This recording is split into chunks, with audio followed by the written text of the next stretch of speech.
Requesting all of you who are there in the expo area to please move into the hall so that we can start the amazing day for all of us. The speakers are here, the guests are here, the team is here, the stage is set. All I'm waiting for is you. Walk in and we will start an amazing day 2 of the SIWPC Global 2023. As I said, we are waiting for you.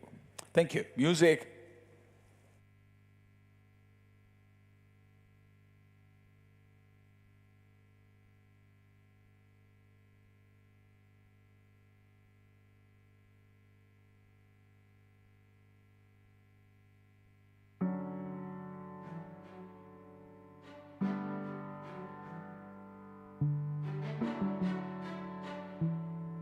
Carnation Weddings. It was established in 2003, in collaboration with various companies, has today turned into one of the biggest production houses in the state of Telangana. We strive to deliver the best to our clients' preferences in various scenarios, keeping in mind the quality and finish.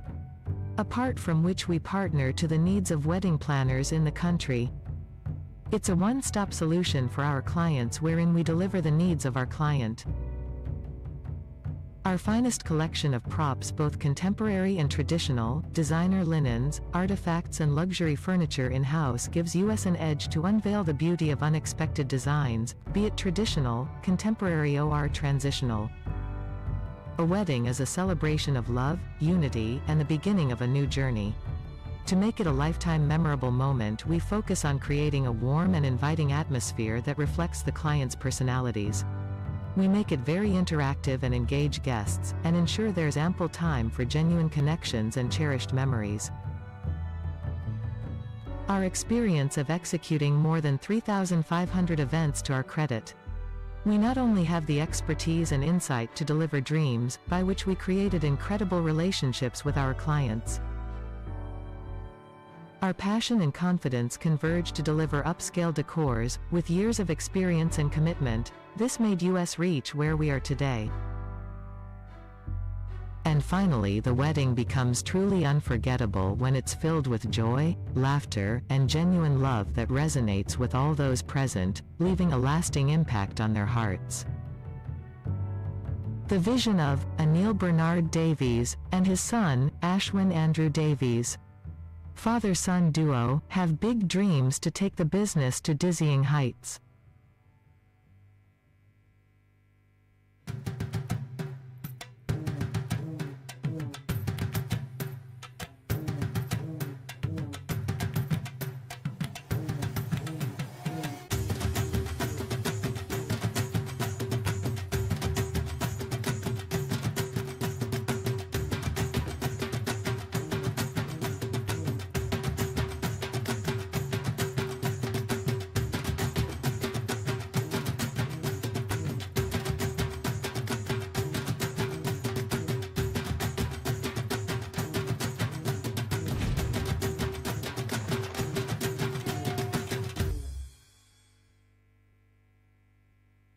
So my boss told me we need an ad for a marketing agency, and I'm gonna run you through it real quick. So I think we should start with websites, because we do a really good job at them, like nice, super clean ones that get a lot of clicks. And they're pretty fun to use on phones too, so I think we should start with those. Oh, and social media stuff. We make some pretty funny memes and great content, but we should also probably throw in some infographic stuff at this point. Basically, we end up making our clients a ton of money, so the boss man will probably want to show that off. Think we can bring out our branding work? Yeah. Cool transition, and bang, we fill the screen with a bunch of awesome videos we've done. Oh, we should probably include the one we won an award for. We also know a bunch of famous people, like a lot of tech dudes, athletes, celebrities, fashion divas. Basically anything that needs to get marketed, we probably know a guy for that. So here I'm thinking fancy motion graphics. We name drop a couple of them, music builds up, and wham, company name. That's really good. I should get to work.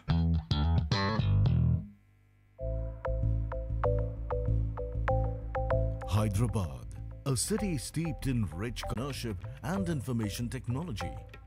At the heart of this vibrant city lies Hitex. Established in 2003, Hitex is India's premium exhibition and convention center, spanning across an expansive 53 acres. Hitex has a spacious fair park of 50,000 square feet of lawn area and 3 remarkable halls, each spanning nearly 40,000 square feet. Hitex has hosted most lavish weddings and celebrations of the city. This premier wedding venue is now proud to introduce its latest edition, Hall 4, bigger and grander. Welcome to Hall 4, an unparalleled venue for your dream weddings and exquisite celebrations. Spanning a vast area of 86,000 square feet, Hall 4 can comfortably accommodate up to 8,000 people in theatre-style seating, while its floating capacity can reach a remarkable 15,000. Featuring 3 flexible partitions of 46,000, 20,000 and 20,000 square feet, Hall 4 ensures your event space can be tailored to meet your specific requirements. With provisions for light rigging, music rigging and decor fixtures, Hall 4 provides a canvas for your imagination to come alive. Hall 4's prestigious LEED Platinum Grade certification showcases our commitment to climate action. Hitex offers ample parking space for up to 3,000 cars, ensuring your guests' convenience. We welcome your choice of vendors for food, beverages and decor. Unleash your creativity with Hall 4's roof catwalk. It provides endless possibilities for stunning decor and mood lighting customizations. With 158 roof hanging provisions, each capable of holding 2 tons of weight, bringing your vision to life. Be a part of the extraordinary. Hall 4 is set to launch in April 2024 and pre-booking has already begun. Discover the epitome of elegance and versatility at Hall 4, the newest jewel in Hitex Exhibition Center. It all happens here at Hitex.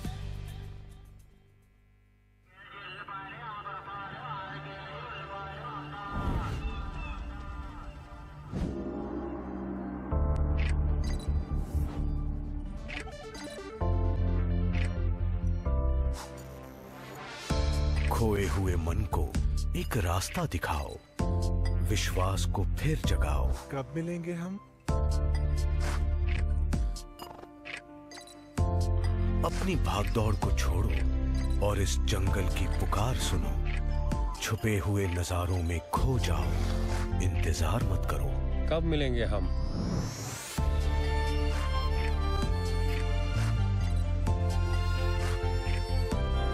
कहानियों को किताबों में मत रखो, जियो उनको एक बार। इतिहास का एक पल अपने साथ ले जाओ। कब मिलेंगे हम? रोज की रफ्तार को बदलो, थोड़ा रुक कर तो देखो। एक नए सफर में खुद को ढूंढो, इंतजार मत करो। ఎప్పుడు కలుద్దాం మనం? उम्र कितनी भी बड़ी हो, छोटे छोटे एहसास पाओ, अपने आप को फिर से पहचानो।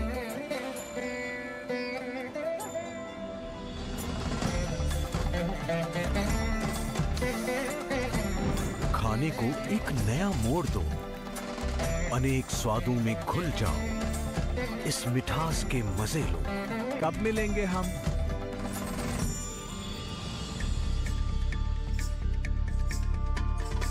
कला जो मिलती नहीं बाजारों में, पलती है इन हाथों में। कुछ अनोखा ले जाओ यहां से। कब मिलेंगे हम?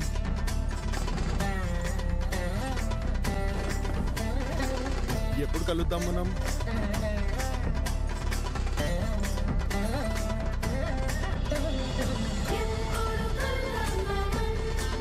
कब मिलेंगे हम?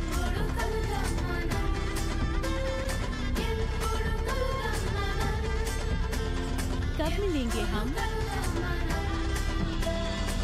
कदम बढ़ाओ, एक नई धुन में मिल जाओ, इनकी खुशियों को गले लगाओ। इंतजार मत करो,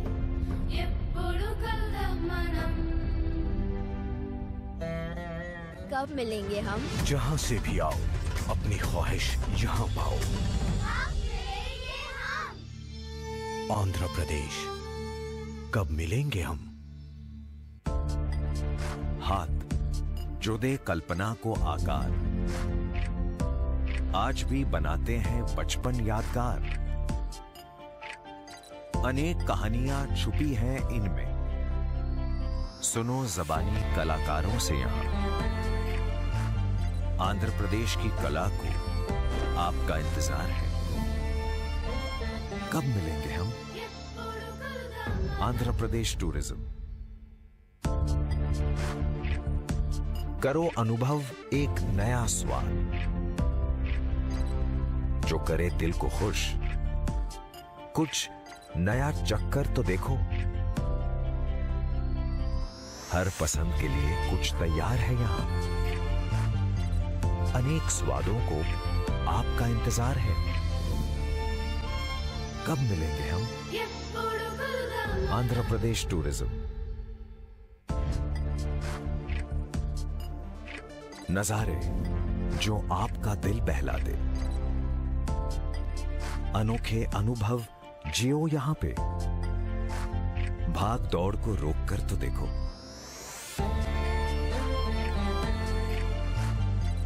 गंडीकोटा को आपका इंतजार है, कब मिलेंगे हम? आंध्र प्रदेश टूरिज्म। खुशियां बहती हैं इन नदियों में, अनेक नजारे शुरू होते हैं इन किनारों से।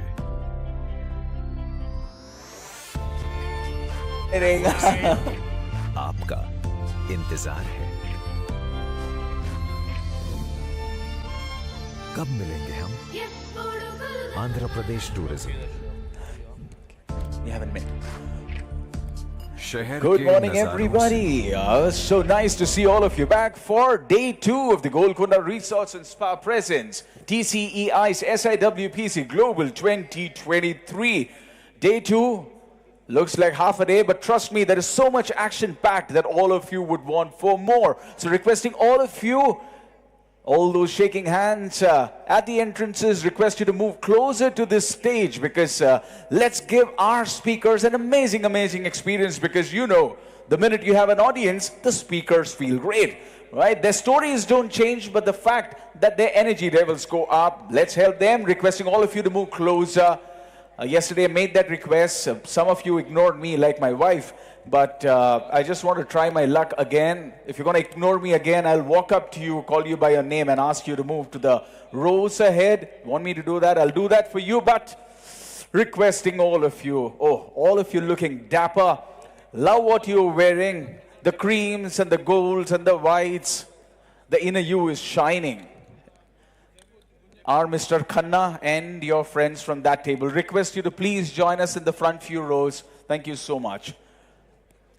I'm sorry, I didn't call your name. Right. So the lady in blue and your friends on that table, requesting you to please move to the tables in the front.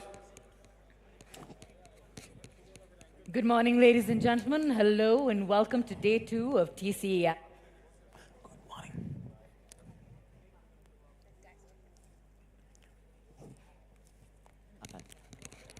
Check, sound, check, sound, check. Thank you to the team at the console. Can we not mute the MC mics until last? Thank you once again.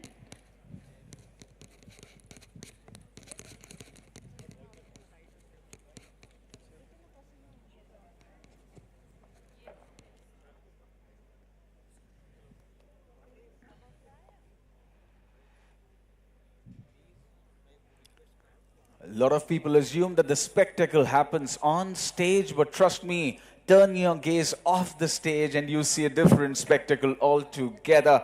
People looking dapper, wearing traditional clothes, and then when we talk about temples, architecture, south, These are a few things that come to your mind, and we are living up to the theme, aren't we? Those saris, always worth $1 million.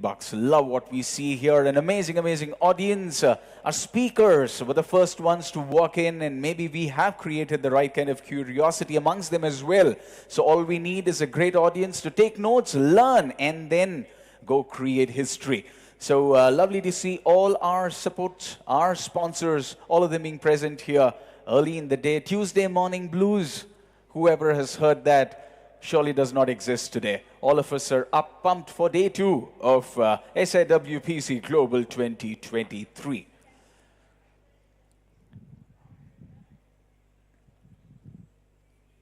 Console music.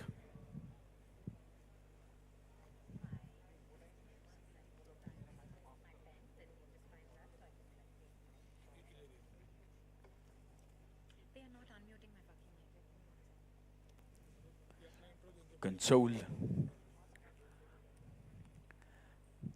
All our friends on the console are absolute darlings. And the kind of party that we've had last night, if people take a few extra seconds to respond, I think that's absolutely livable. And the minute we start partying together, we know each other so well that even if I give them those death scares, they just don't respond. But they will sometime soon. Requesting you to unmute. My friend Sahitya's microphone, Hopefully you please. can convince them. Can you hear me? My. You want to use my mic? No, I can hear you. We're not that close yet, my darling, and I'm going to get in trouble with your lovely wife, and we're not risking that. But good morning, everybody. It's so nice to see everybody here bright and early, at least whoever showed up bright and early. But pull out your mobile phones, reach out to your colleagues who are still hopefully out there networking, grabbing some coffee, ask them to join us inside. In case you're out there still grabbing some coffee, I know you can hear us. You know exactly who I'm talking about. Grab your drinks, head on over inside. We have an amazing masterclass that we're going to get today started with, of course. Not just one, but 2 master classes. Yes, we have the incredible Nadia Duran in the house, and of course, stories by Joseph Radhik. Every single celebrity wedding in the country, we all wait for those coordinated image drops on Instagram that we can all lust after and looks absolutely dreamy and beautiful. I don't know whether Instagram makes images beautiful or do the photographers make Instagram beautiful. Debatable. I think he might take a little bit of offense to that, considering all of the hard work that they've put in. They make Instagram beautiful for sure. For Period. sure, definitely. Right, they light up our feeds, and it's absolutely amazing.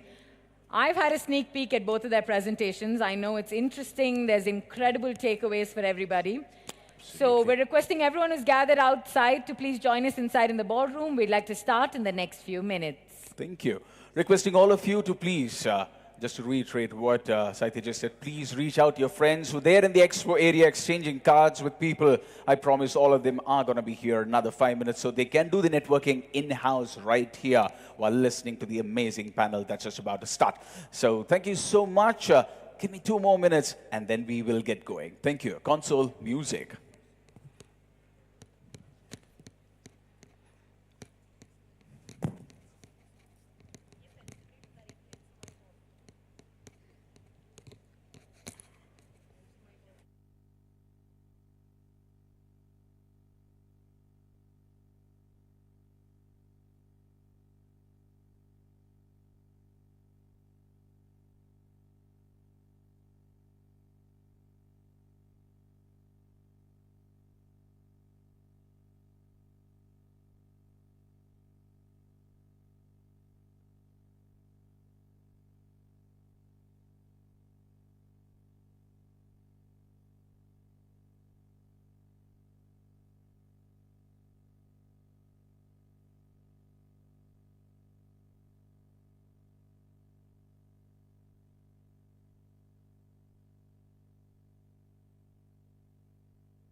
First.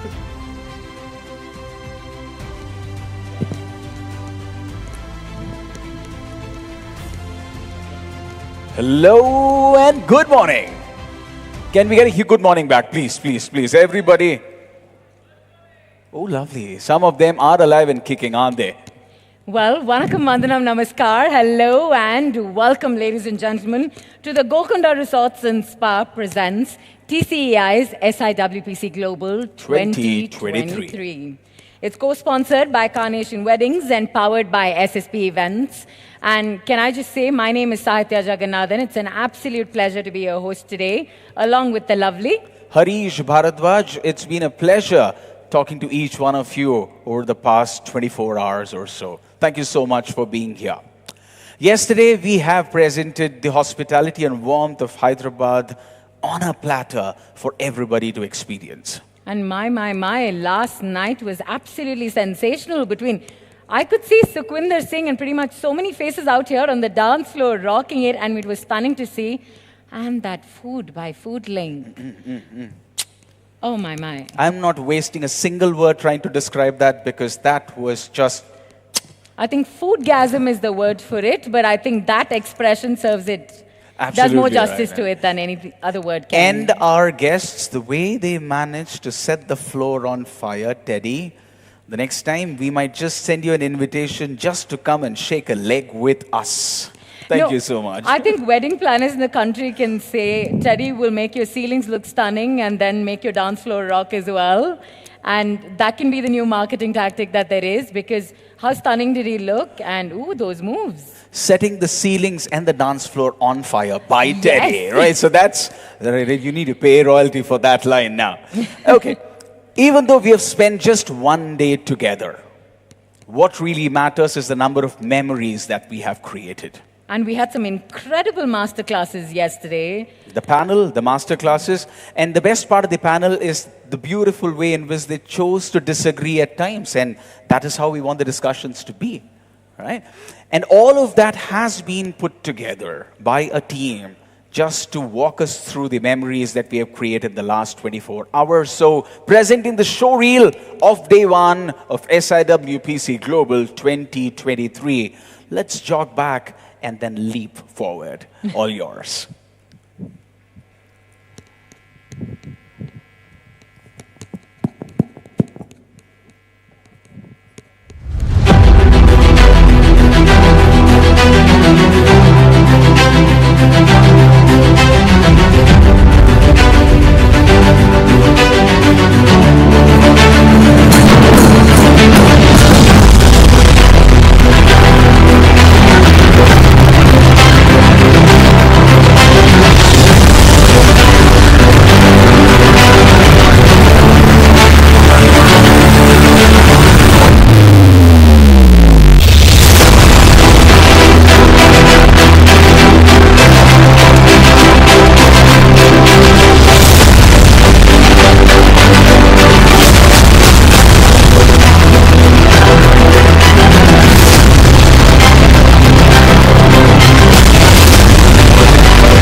Ladies and gentlemen, that lovely video and all of the pictures and videos that this incredible crew that you see around here, they're part of Karan Soma's crew. So can we please give them a huge round of applause? They've been doing an incredible job. The story box has opened, and what it has given is a beautiful memory of day one of SIWPC Global 2023. And at your tables, you will have tent cards with QR codes on them. Feel free to scan those, take a selfie, and all of your pictures will be right there for you to access. Feel free to tag us at SIWPC when you do upload them. We'd love to see them as well. But I think it's only fair that we get Karan Soma up here on stage, show him some love. Ladies and gentlemen, put your hands together for Karan Soma. Karan, wherever you are, can we have you on stage, please?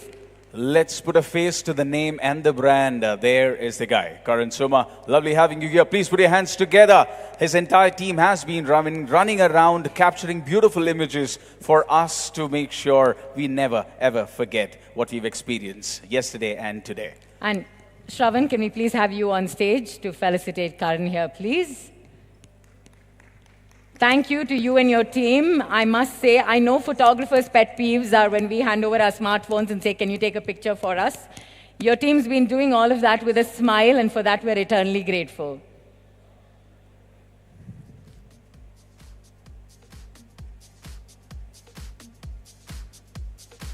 Please put your hands together for Karan Soma from the story box.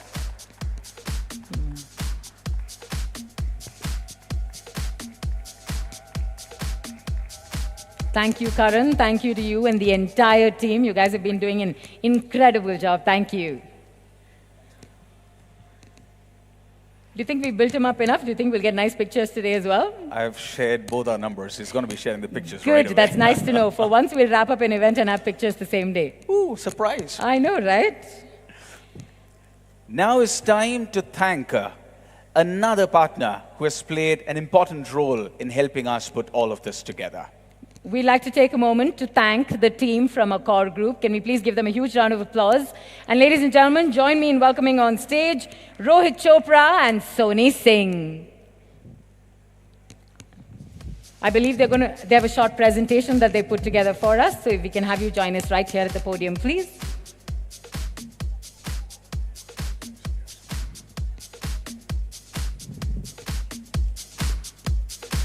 Podium mics on, please, console. Thank you. Just like changer. Yeah. Hello, everyone. Good morning to Hyderabad. And I hope all of you are having great hospitality, great stay at Accor Hotels. So thank you so much for this opportunity. I and Rohit are here to give you some great videos from Accor. Rohit? Good morning, everybody. Thank you for your time. I think you really enjoyed the hospitality of Accor globally as well as in India. We have 5,500 hotels worldwide, 100 countries. To begin with, we like to show our latest brand ambassador, which we launched just a month ago, which was for our membership loyalty program, which you are the member, is our brand ambassador, Katrina Kaif. Oh no, sorry. As usual, sorry, technology. So we start with our... Play this video.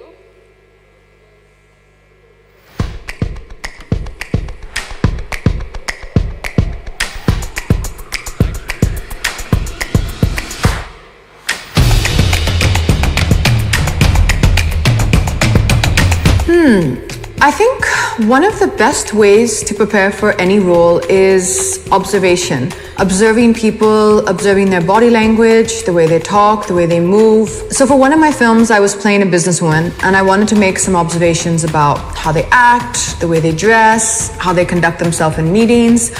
And I found a secret way to observe them. With my all membership, there is always access to an executive lounge for me. So I would be going to the Accor hotels, executive lounges like the Sofitel in Mumbai, which is one of my favorite hotels. Observing the businesswoman, just watching them, seeing their body language, maybe chatting with some of them while having a coffee. It was the perfect preparation. And of course, now that I'm a businesswoman in my own life as well, I think I still benefit from some of those observations.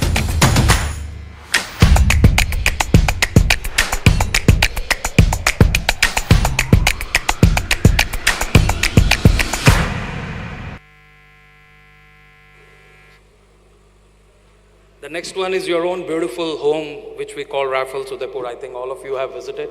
Just have a little glimpses so that you can remember. If you have not been there, I would request you to be in this 2023 to visit that property. It's amazing.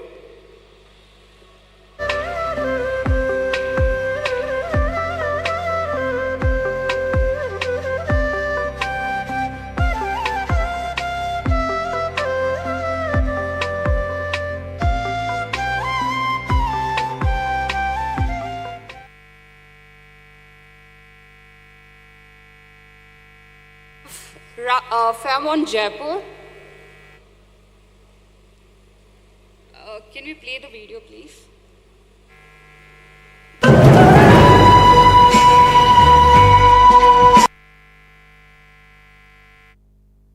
Sorry, this Fairmont, Jaipur video. After this. Why it's not playing?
This is Novotel Goa Dona Silvia, which is our private beach property.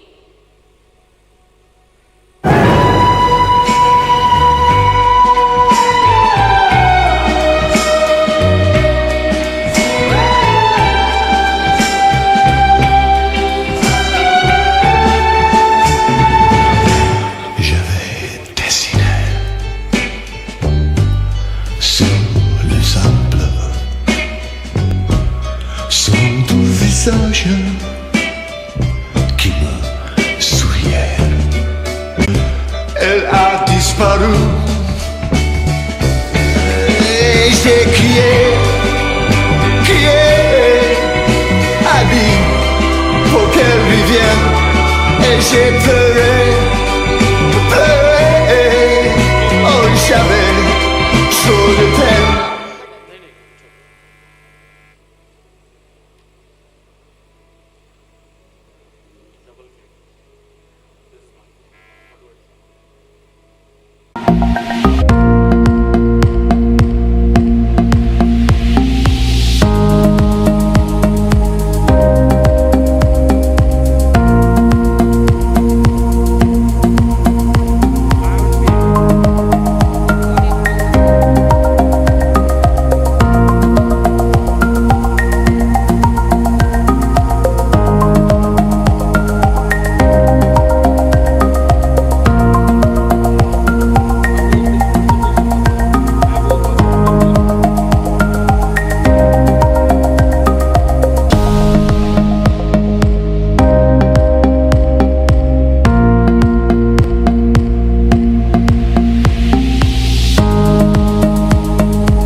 So this was some of our top hotels where we target, as in where we ask your support for weddings. Of course, we do have a few more hotels. I would like to thank SIWPC to give us this chance to present Accor Hotels on stage. Now, I would like to call my colleague Indu Khatri, who is Director of Sales and Marketing for Fairmont Jaipur, on stage. Reshu Tyagi, who is Director of Sales and Marketing for Raffles Udaipur. And Nimish, who take care of Novotel Donna Silvia, on stage. Can we have all of you here, please?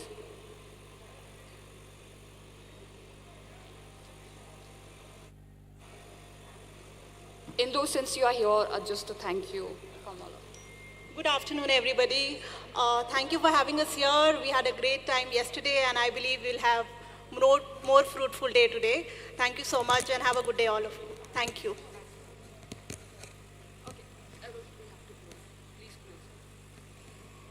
Thank you so much, everybody. Just a little brief about Accor. I know we are expanding in a big manner. I just want to brief you that in India we have 60 hotels and we are 20 hotels in pipeline. This year we will have an opening of Novotel Jaipur. We have few coming in Goa, and just keep a close watch on our site and the launches, and we look forward to welcome you all. Thank you so much for giving us the opportunity. And I know we have taken time, a little extra, but it was okay. It was second day. People have partied a lot. Another 5 minutes doesn't matter. Thank you so much. Thank you. Can I get you all to join me center stage, please? The four of you. If I can have the four of you center stage, if you don't mind. And may I please invite on stage Mr. Arjun Singh and Mr. Devendra Singh. Gentlemen, if we can have you join us on stage to felicitate the lovely team from Accor Group.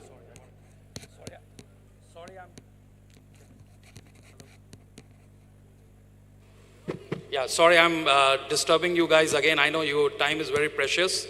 We had limited time, but I want to invite very important person who heads the global sales MICE of India, Mr. Muhammad Ali. He is also joining us. May I request Muhammad Ali to come in, because he's a very key person for you for global when you go for Europe, America, or Australia. Muhammad, can we have you on the stage, please?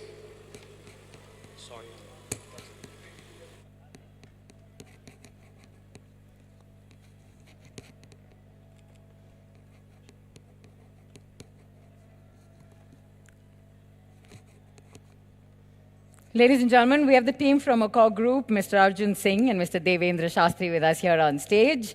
Thank you, gentlemen. Thank you for being so gracious and joining us here.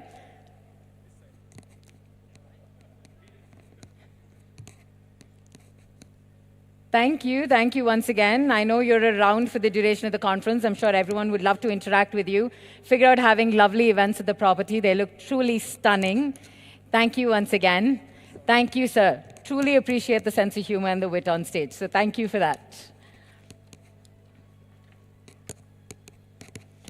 And now, ladies and gentlemen, it's time for a panel discussion, Shaadi Ke Global Effects. Earlier, when we used to plan weddings in India, we were trying to see what were the trends in the US, what were the trends in the Europe, and how we could incorporate them in Indian weddings. But times have changed. What's happening here, what's happening globally with the Indian diaspora is now leaching into other cultures and their weddings, and that's what this panel on stage is going to be discussing. How all of a sudden, conventional Western weddings are having sangeets because they had an Indian friend's wedding that they went to, and they decided to have some choreographed dance numbers. We're also going to find out what are the other trends and how the Indian wedding industry is influencing the global wedding industry. And to tell you a little bit more of Shaadi Ke Global Effects, you've heard this man go on and on and on from yesterday. He's been my partner in crime, but indulge me a moment while I introduce him, because he's going to be the moderator for this panel. He studied engineering, but as with most engineers, I believe he's better at doing something else quite well. That seems to be the trend in India. He's a passionate storyteller. He works in theater. He can sing a little bit. He's clearly the master of the spoken word. Ladies and gentlemen, give it up for Harish Bharadwaj. Welcome, welcome, welcome. Thank you so much, Saitya. You know, all of yesterday, I was hurrying every other moderator in terms of how quickly they're going to introduce their panelists. I'm starting your timer right now, my friend. Good luck. Oh, that hurts. Thank you so much, Saitya.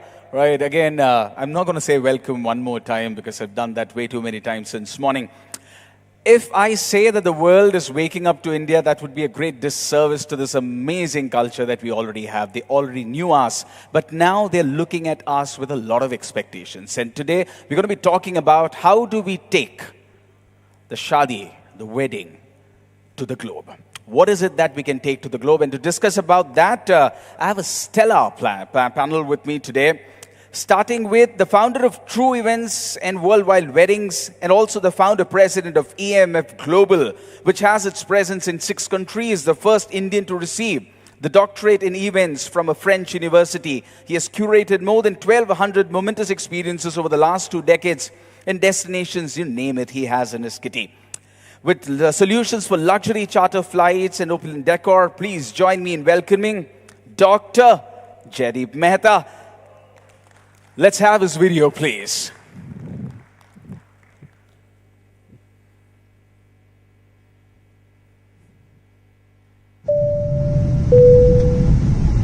True Events creates an history by hosting the first ever Indian wedding in Egypt. A grand welcome to Boeing 777 flying non-stop from Ahmedabad to Sharm el-Sheikh. Ladies and gents, this is the moment you've waited for.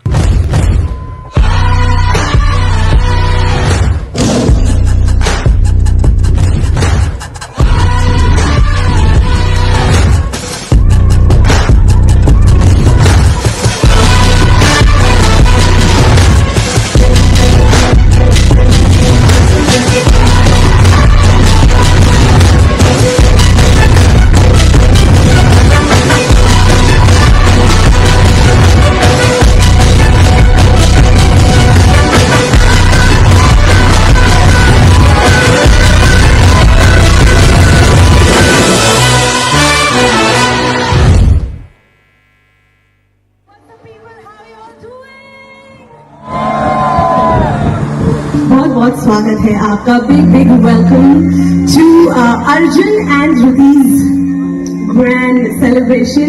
I want to see you all happy, enjoying to the fullest, क्योंकि मुझे लगता है एक ही life है, जितना मजे करें उतना अच्छा। शादी वाला घर है, शादी में तो मतलब सबसे ज्यादा मजे होने चाहिए, है ना? तो I want you all to have fun tonight.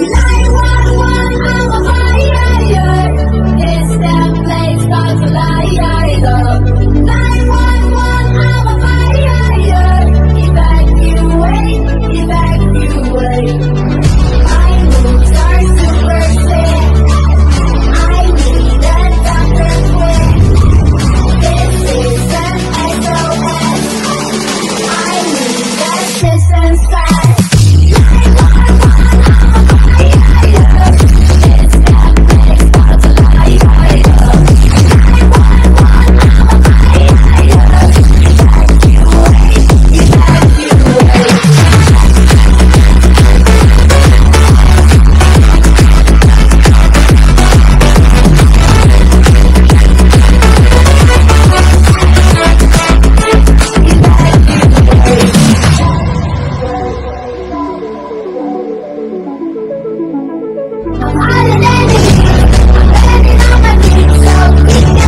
Lovely. Thank you so much. Please put your hands together as I invite on stage Dr. Jaideep Mehta. Pleasure having you with us, Chief.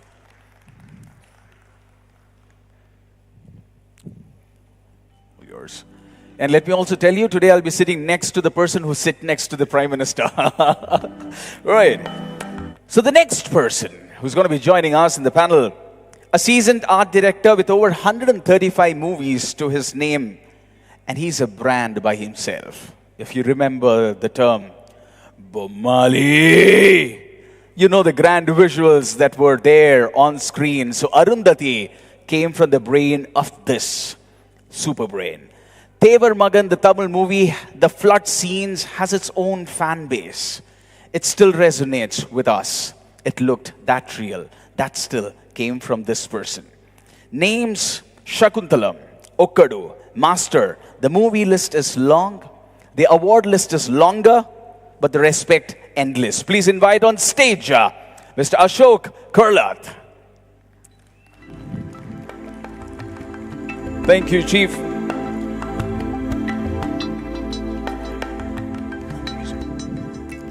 Lovely having you here. We also have with us Mr. Ankon Mitra. Architecture is the term. If you don't know, search for that, because that's going to throw you a lot of surprises. It puts together origami and architecture.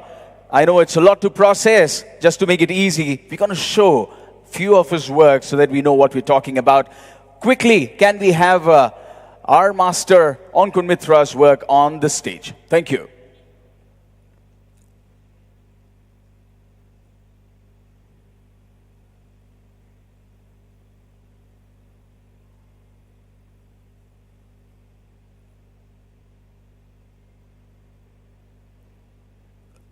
You want me to answer that question? I can answer that question. We are serious because we were expecting something else. But not a great screen to use as a filler. But now that you've done that, please also do show Ankon Mitra's work, please. Oh, yeah, there it is. So origami, if you look at it, it's the art of folding. A lot of people assume that it's art of folding paper.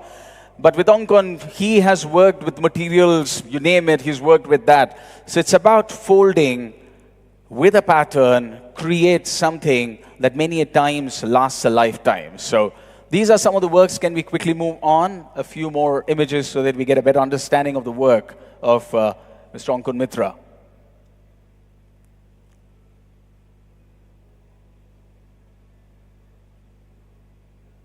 Nice, nice, nice, nice, nice, nice. Look at the scale, the size, the grandeur, and all of this happens in his studio where he makes one fold at a time.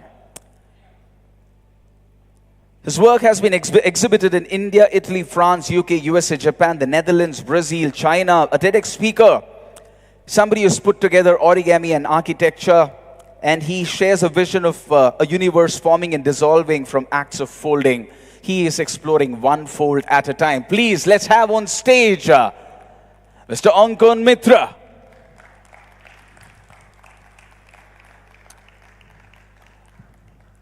Lovely having you here. Please. Next we have Mr. Amit Mirpuri. Right, he has helped revive traditional art forms, especially from Andhra Pradesh. Design Studio, with its head office in Visakhapatnam, has built a brand that has done projects all over the country and now venturing outside too. His direct collaboration with his clients allowed them to put their own personal stamp on their homes, be it Novotels, Radissons, Farsi Cafes or Fenicinis. This is the man who designed them all. Please put your hands together as I invite on stage Amit Mirpuri. And then, okay, the minute this man stands up, the shadows are cast on the stage. You know who I'm talking about. The next person is an extremely passionate individual about sports and arts. He's been running Akarshana events and entertainments for over 14 years, and he has done weddings events in Bali, Indonesia, Mauritius, New Jersey, Dubai, Sri Lanka, Thailand, to name a few. He has won awards on international platform and has been the best wedding planner 3 times, year 2016, 18, 19. Before I call out the name, let's have the video for Akarshana events.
Thank you so much. And with that, let's put our hands together to invite on stage Shravan Madiraju, also the convener of SIWPC 2023. Okay, so now that's the panel, guys. Now we're left with 12 minutes. I think we can start with the felicitations. Okay, so let's cut to the chase. The first question is to Dr. Jaideep Mehta. I realize that your story started global, right? He had the word global in his name because he knew his target audience. So tell me, how did you envision that? Something that we are trying to understand. We want to go global, but you already started from there. What was the vision and what was the whole idea behind it? Good morning, everyone. Thanks for inviting me on this platform, and big shout out for Shravan and Balram and the entire team of TCEI to put such a humongous and most experiential convention I come across. So a huge round of applause for TCEI and SIWPC himself. It's a great initiative. It started with our Prime Minister. I was serving him for 8 years, and it was only political and corporate business I was into. And then came in this experiential wedding business. Mm-hmm. So knowing how India celebrates wedding, there's a huge magnitude which Indian wedding has, and there are thousands of players in it. I said, if at all we do, the niche one would be the right target segment, which is going to go a long way. So I selected to celebrate globally. So I have an office in West Palm Beach, Florida. Is where we started 10 years back. And there are a lot of Asians and Indians who are born and raised there, want to enjoy and experience those Indian kind of wedding. They don't want to come to India to get married in palaces and on the beach. So they are the ones who started. So we started celebrating from US and then came back to India, celebrating Indian weddings. A huge amount of exposure is there in that space. And they are the ones who are away from India, so they are more Indian and they want the celebration accordingly to happen. So we started from US, then migrated to Europe, and then Turkey, and now we are following with Egypt. So it's an overall celebration of Indian weddings in a global destination with the same emotions of getting married. It's a huge gratitude that comes when you do it for our own community outside India. Not that it's not here within our country, but the exposure is humongous. So the scale of also weddings outside India is not as big as what we have here, but equally big and good when you celebrate there. So that is the take which we took it, and not opening offices in India. We opened office outside India, and that too in US. And that's the territory, South Beach, and entire Florida as a state and as a Vegas. And that are the celebration locations. Normally they celebrate their social events. Fabulous. And let me also tell you, he's somebody who looks at opportunities and even challenges and creates opportunities out of them. A lot of wedding planners I have spoken to, they said that COVID was such a lull. And that was the time when Dr. Mehta managed to do the longest destination wedding in the Bahamas, 7 days, 6 nights. How did you pull that off? So COVID was, everybody was out of business, right? We were struggling to survive. That is the time, US also slightly liberal, but they had a lot of COVID protocols to do any celebration. So we were invited that this date is decided, we have to celebrate. So we proposed Bahamas. Bahamas has its own, like Dubai, they have their own protocols and norms to live life. All right, it's an island and it's controllable. So we proposed a 6-night, 7-day wedding. We checked in on the 25th of December, checked out on the 31st. It was the longest 6-night, 7-day wedding, 250 guests at the world's biggest Grand Hyatt in Bahamas. It was a celebration. And not to quote, but millions were spent and it was celebrated. So it's how you take, opportunity in, that is the time when budget was not an issue, celebration was important. And the client was ready to make sure all protocol is taken care and still the celebration wouldn't stop. So I said COVID was the time where we went all the way from India to Bahamas and did one of the largest weddings, 6 nights, 7 days in Bahamas. So there's a will, there's a way. So I always feel tough times are there, but we all are dream merchants, right? We turn dreams into reality. So that was what wedding planners are all about. So this is the thing which I would say everyone, the tough times will come. And I'm sure pandemic, we all went through a tough time. But if you have a right client, you have the right way to celebrate and keep everything intact in place. Believe me, there's no looking back. And it was one of his kind, and we feel proud that we got an opportunity. Client empowered us to do something nice, and we could do it. Thank you so much. Now with that, I will very quickly move across to my own friend Onkon. And Onkun is a Bengali, but born and brought up in Delhi. Mr. Ashok is from Kerala. I am a Mallu, born and brought up in Bengal. We are just three. Add one more, we can form a union, call a strike. Right? So I'll quickly move across to Onkun. Could you just take your mic? Very interesting conversation that I had with Vin day before yesterday. I said, your work of art is fickle. And in no time, he responded by saying, so is life. Right? So tell me more about origami. A lot of people assume that it's something that's not going to be strong. So how do I create installations out of that? So how did you start? What was your trigger point? And at what point did you feel you can actually scale it up and create something that can be there and be the centerpiece? Thank you for having me. I am a bit out of sorts here, actually. I am at the periphery of this. Spend a little more time. The wedding industry will take you in. You don't worry about that. My interest is actually in mathematics, in space, in sculpting space, and no better material than paper, which is so inexpensive and so easy to access. And I can take some credit for making paper art almost unaffordable now. Thank you. But really, on a more serious note, I was already creating art for spaces using the folding technique. There's folding all around us. We are made of folding. We do all our work with these folds, 16 folds in the hand. We are made from folding because our DNA is all folded. So that kind of comes into an expression where the light plays on any flat material which you put a pleat on. There's that magic that starts to happen with light and shadow. So I would bring that expression through the folds. And the association with events kind of happened very organically. I was creating art and I was creating light and things like that for permanent spaces. I'm an architect by training.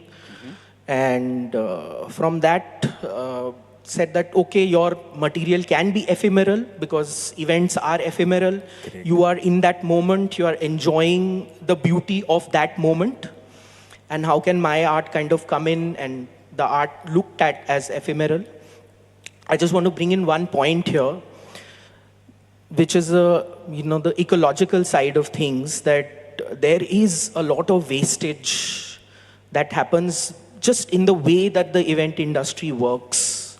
So coming totally from the opposite direction and, kind of saying this out loud in a large platform like this, that everybody who is in events should start looking at, ways in which we can curtail this. And my technique comes in very handy here because you can flat pack things, you can make them smaller, you can store them. When they open out, they occupy very large spaces. It's easy to transport. If you preserve the material properly, it's possible to use it and build a life in the material also. So it's not just you put lakhs and lakhs of flowers and then you trash them sort of thing after the event. So all event people can, start having industry cross partnerships where, the flower vendor ties up with the pool company and then they make incense out of it, and then maybe for your next event you use that incense. So it also brings a wonderful connect. And origami is about that connect. You start with, a tree that becomes paper, that becomes, and then becomes pulp and goes back into the ground and, nourishes the tree. So that cyclical thing, if, in events we can bring that into this, it's an amazing thing that, can happen. So you have accepted the blame of making paper art unaffordable? Yes, you did it, right? Yes. Okay. So let me quickly take you through the conversation we had day before yesterday. Both of us having Bengal roots. We have seen that happen in Durga Puja. 6 months, the artisans actually make the idol, and on the 10th day, they take it and then put it in the Ganga. It is dissolved, it's gone. So yes, we understand art being created for a moment, and then we let it go as an artist. I would love to move my gaze to Ashoketan, right?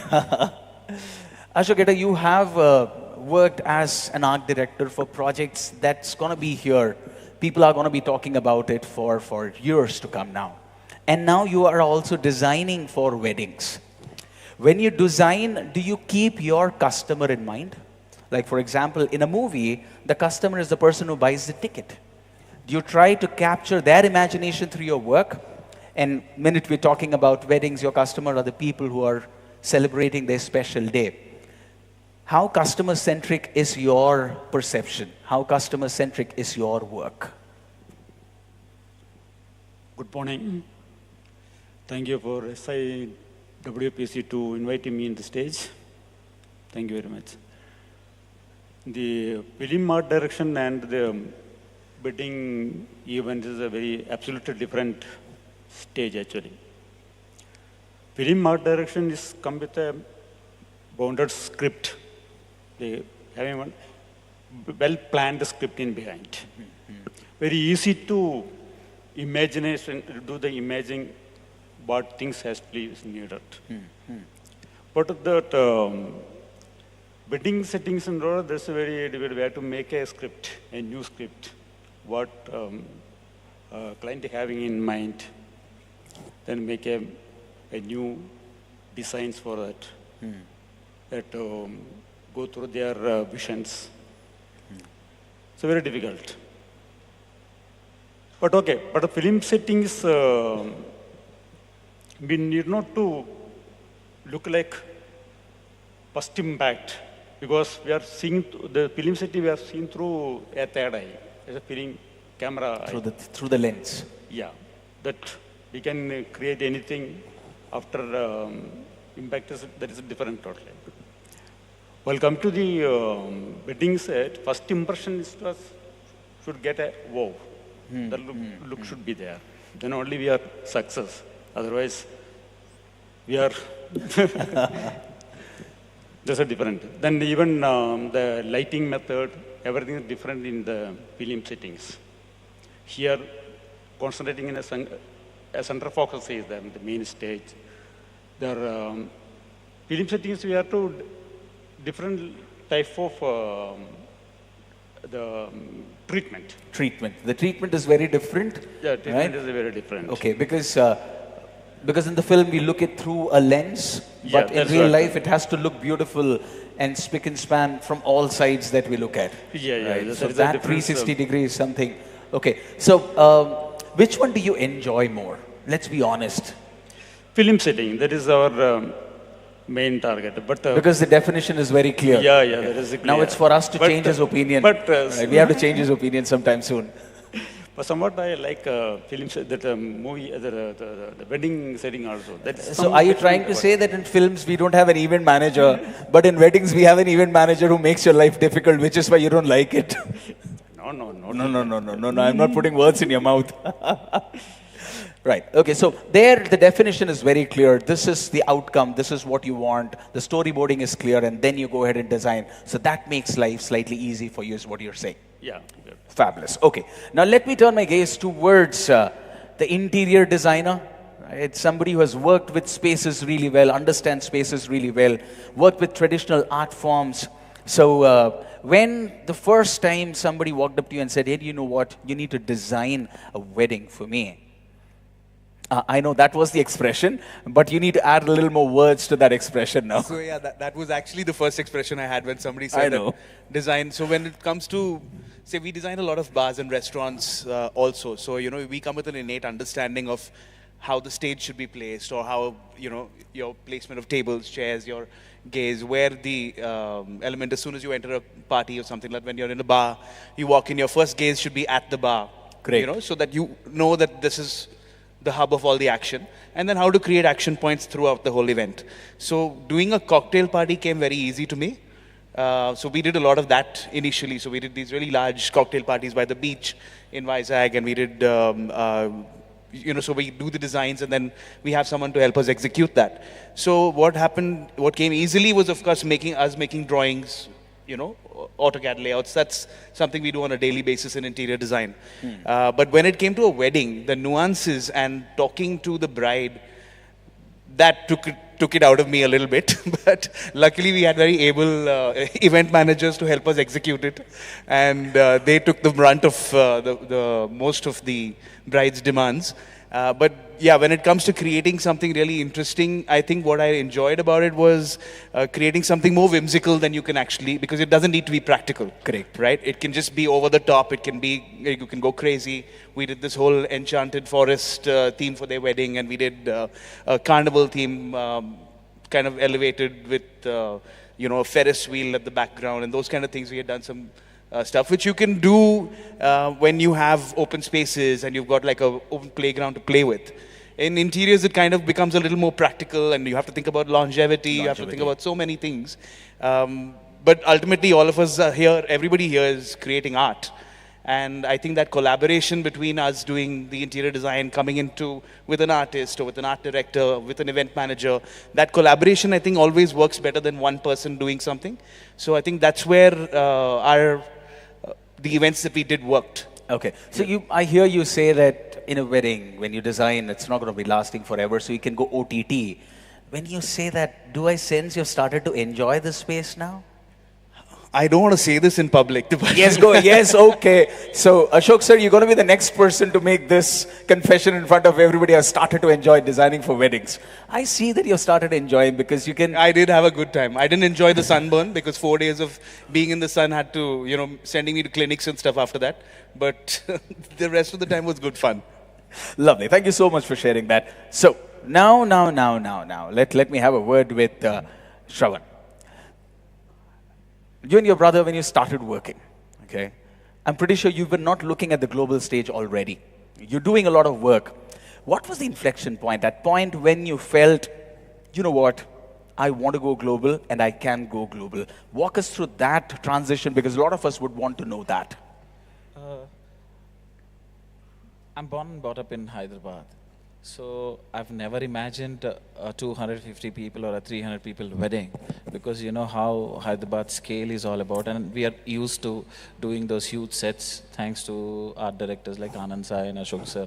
You know, we've collaborated and started doing weddings for 15,000, 20,000 people. Not even a wildest dream where we imagined the significant change. But post-COVID, the complete changeover. You know, we had to design something for it, and we have to show options. So the urge for the destinations have started. That's when we started working in. And post-COVID, we've done weddings for 250 people in Bali. I've done weddings in Mauritius, Bahrain, and I've never imagined that I'm going to book Boeing.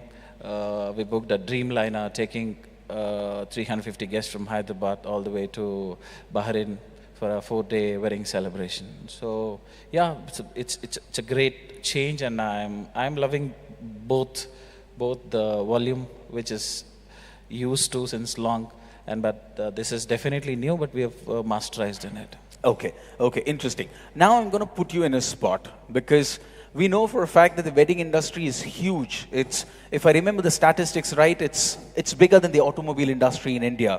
But we are still not recognized as an industry. And now that we're talking about going global, how does being recognized as an industry could help us? We know the answer is yes, it's going to help. But I want to ask you, what are the things that we can do to get there?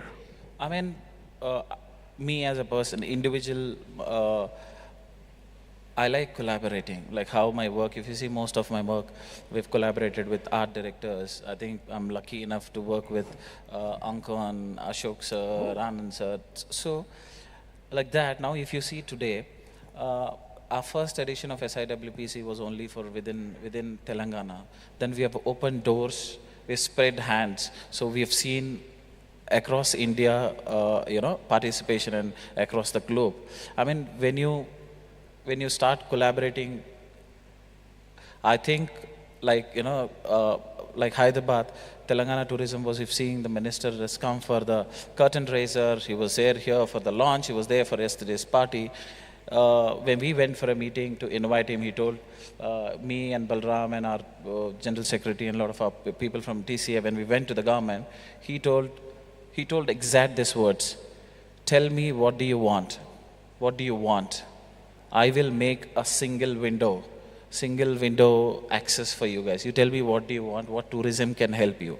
If you have such kind of a support from government, and if we that from surely different deserves a round of applause. yeah to get different that support. states, if the different states all event managers association, that's what the initiative was with Korea. What is it happening? Something like this strongly you come up. I don't think this is something impossible. I think we will be achieving it very soon is what I definitely feel. It's just about time is what you say. Yeah, yeah. Okay. I want to redirect the same question to Dr. Mehta. All right. The recognition as an industry is surely going to help. What is it that leaders like you, like Shravan, all the industry leaders can do to help us get that status?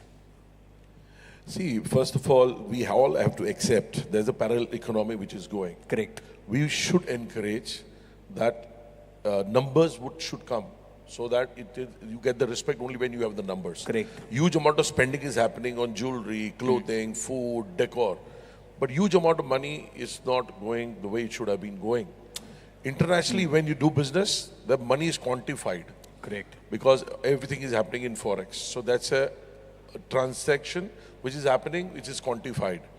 The day we get into this business, we all people sitting in the house believes we start with 50%, 70%, and over time 100%.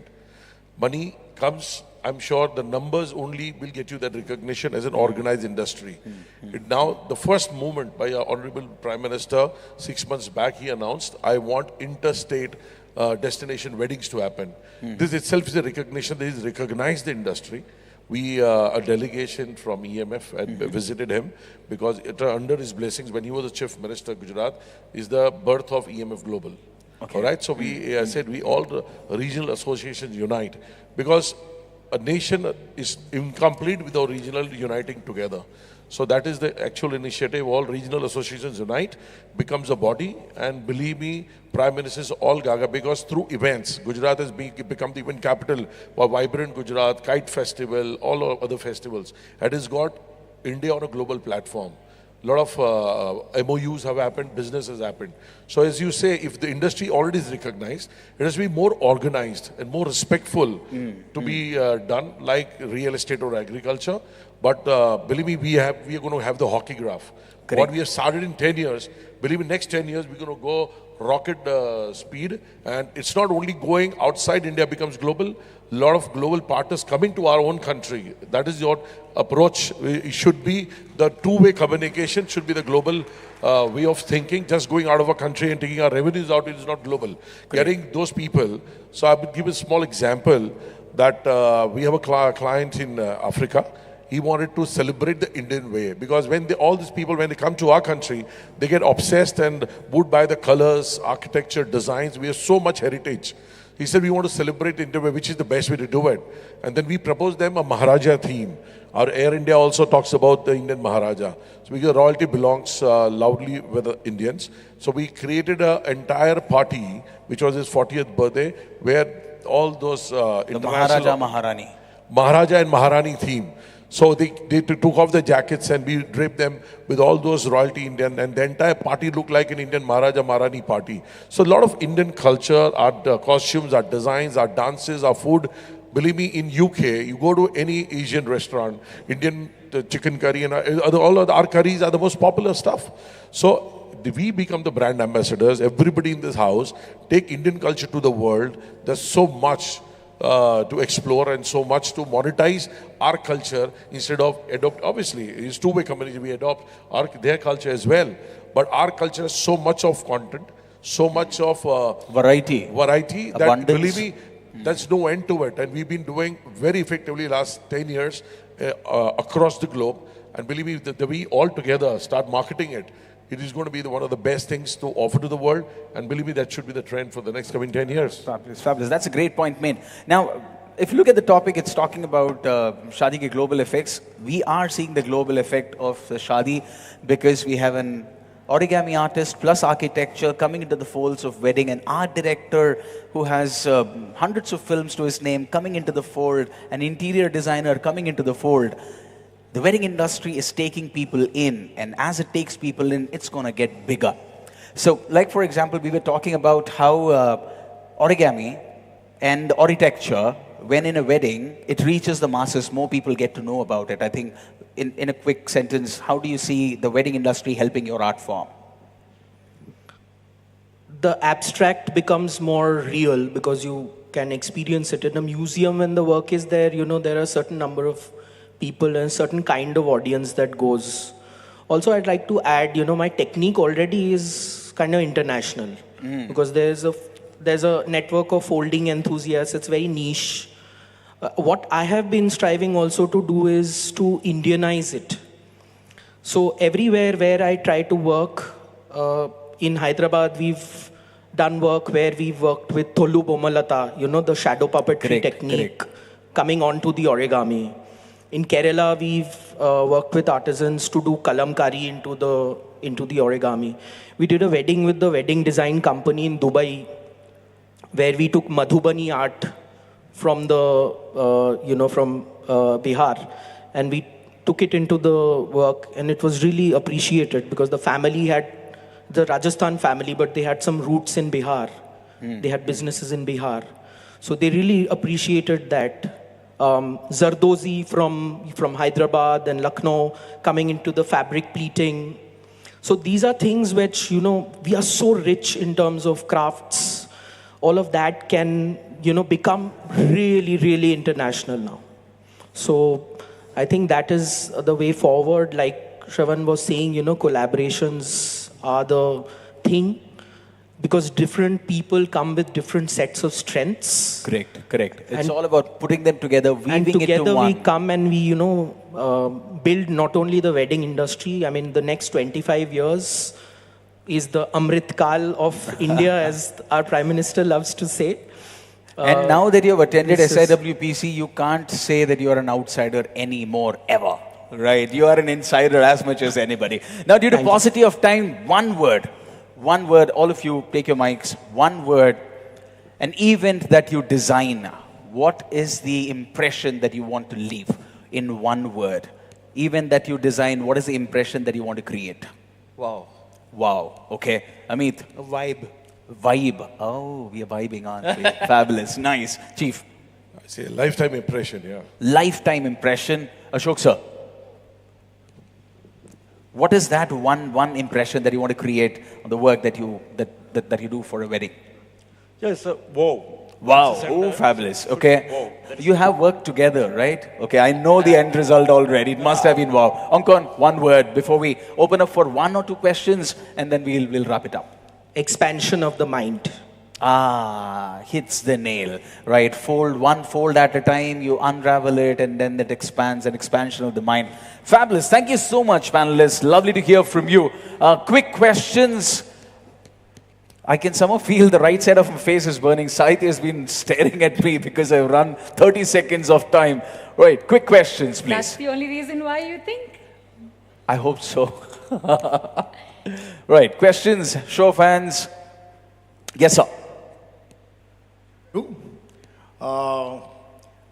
We are seeing you from the initial days. I just wanted to know whether you decide the customer or customer decides and comes to you.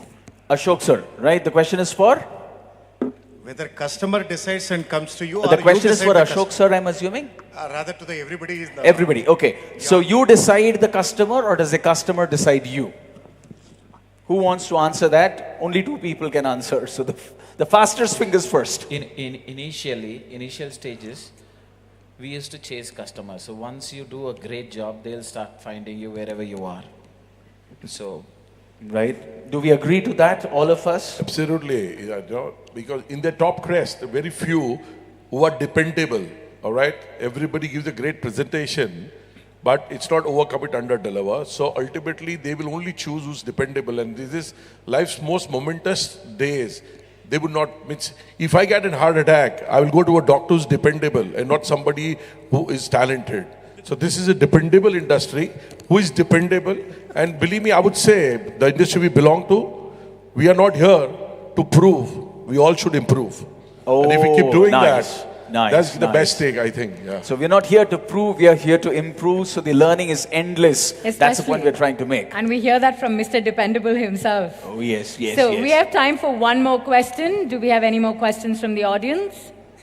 One more question, anybody, before we move on? Yes, I see one hand going up there, right behind the camera.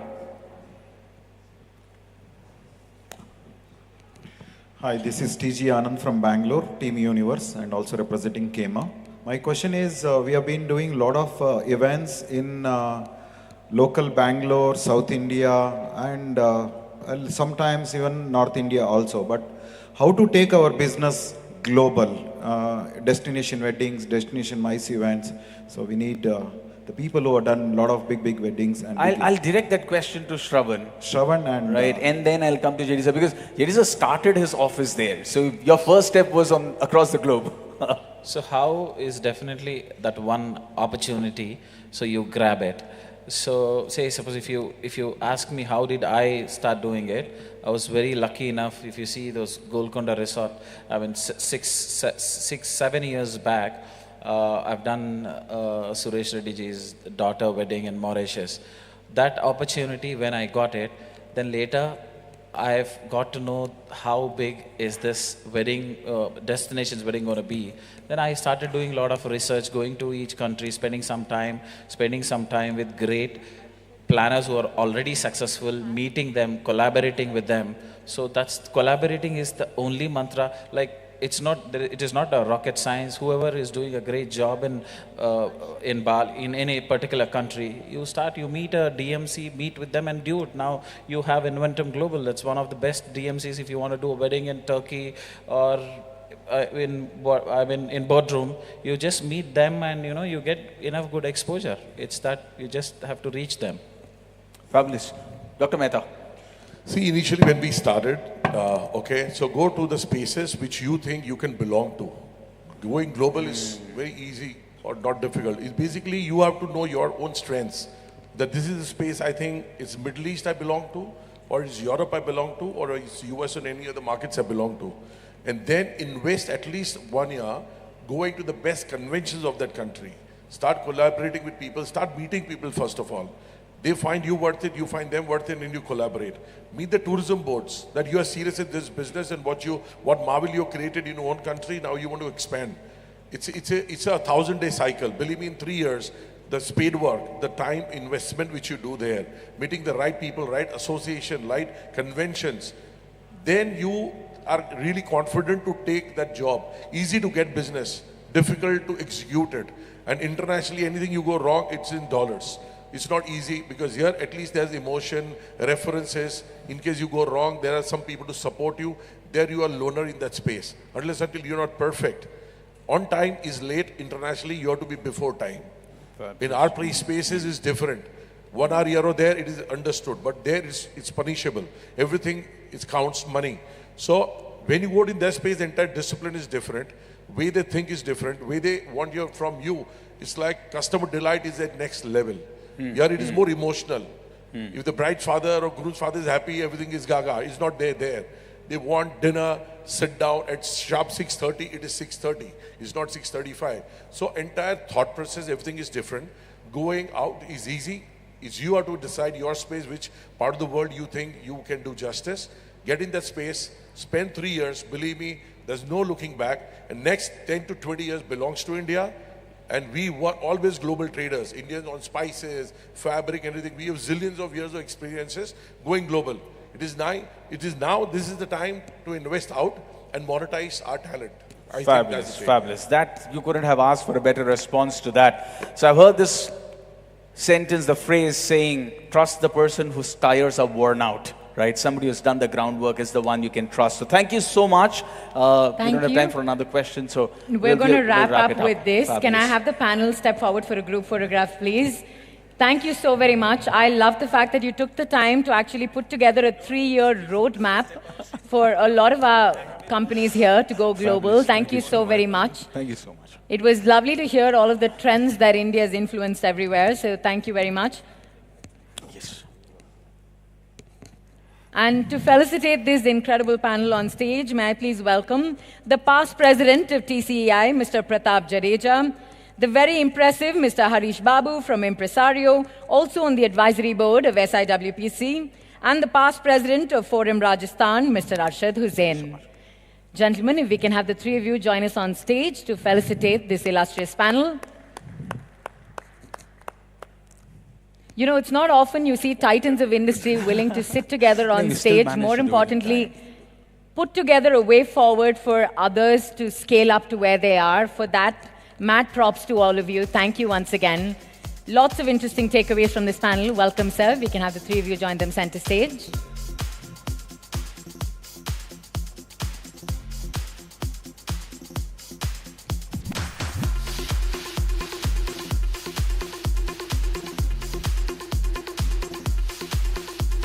I also absolutely love the fact that our biggest takeaway from today is the fact that the future is India and the future is now, and we are that future. So very, very hopeful. Something for all of us to aspire to work towards.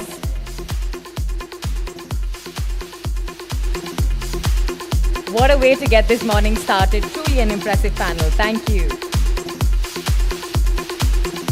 And I know you're all a little gobsmacked from all of the wisdom they've dropped on stage, but if I can remind you, this is your right hand, that is your left. If you put them together, you can show them some love. Ladies and gentlemen, put your hands together for the panel on stage, please.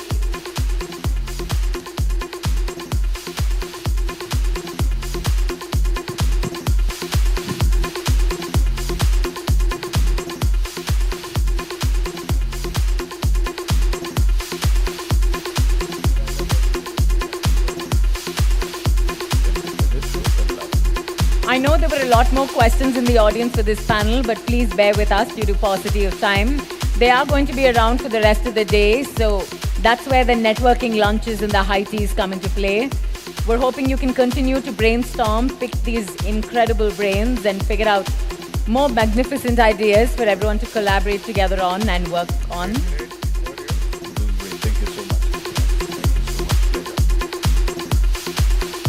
Harish, I have a bit of a bone to pick with you.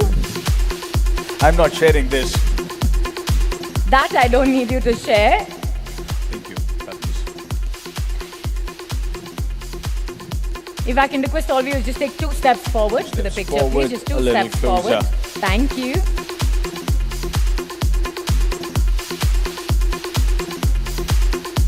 Thank you very much. Thank you so much, gentlemen. I'm going to request you all to please be seated.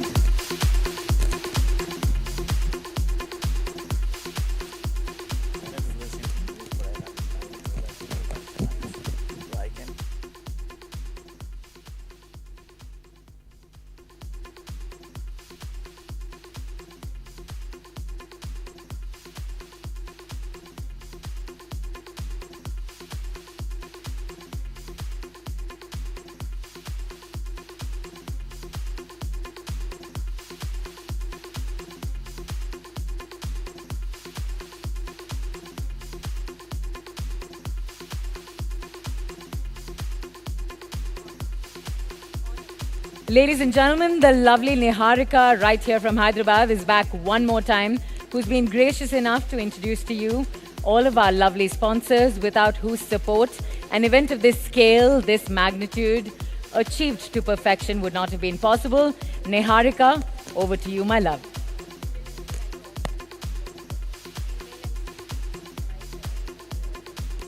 Chair. A very good morning, ladies and gentlemen. Well, I'm Niharika, MC Niharika Kumri, and I'm here to put some light on our sponsors and to let them know how important and how thankful the SIWPC TCEI is for them. Well, putting some light on the title sponsors, Golconda Resorts, co-sponsors, Carnations, powered by SSP Events, supported by Telangana Tourism, Andhra Pradesh Tourism, hospitality partner Novotel HICC, venue sponsors Hightex. The yummy delicious food yesterday was sponsored by Food Link. We also have spicy venue Fusion 9 as the food catering partners, photography and videography partners, the Storybox, marketing and tech partner Netizo, ID partner Parthu ID Solutions, invitation partners Friends Cards, visual partners Partsav, decor partners Anil Carnations, international lounge partners Inventum Global, sound partners Panache, Genset Partners, Vijay Lakshmi Silent Power Genset, Omer Lightning and Power Unit, Scaffolding and Genset Partners, Grand Suppliers, Seating and Furniture Partners, KG and Xerox Printing Partners, Totem PR Partners, Event Elements Hospitality Partners, Miles Travel Partners, OneDrive, Ground Partners, NITHM Knowledge Partner, Joe & Co. Traditional Decors, Ayana Dance Troupe, Mr. Coconut Health Drink Partner, Coke Beverage Partners, and Wedding Affair Magazine Partners. Thank you. And can we have a big round of applause for all the sponsors and the co-sponsors there? Thank you.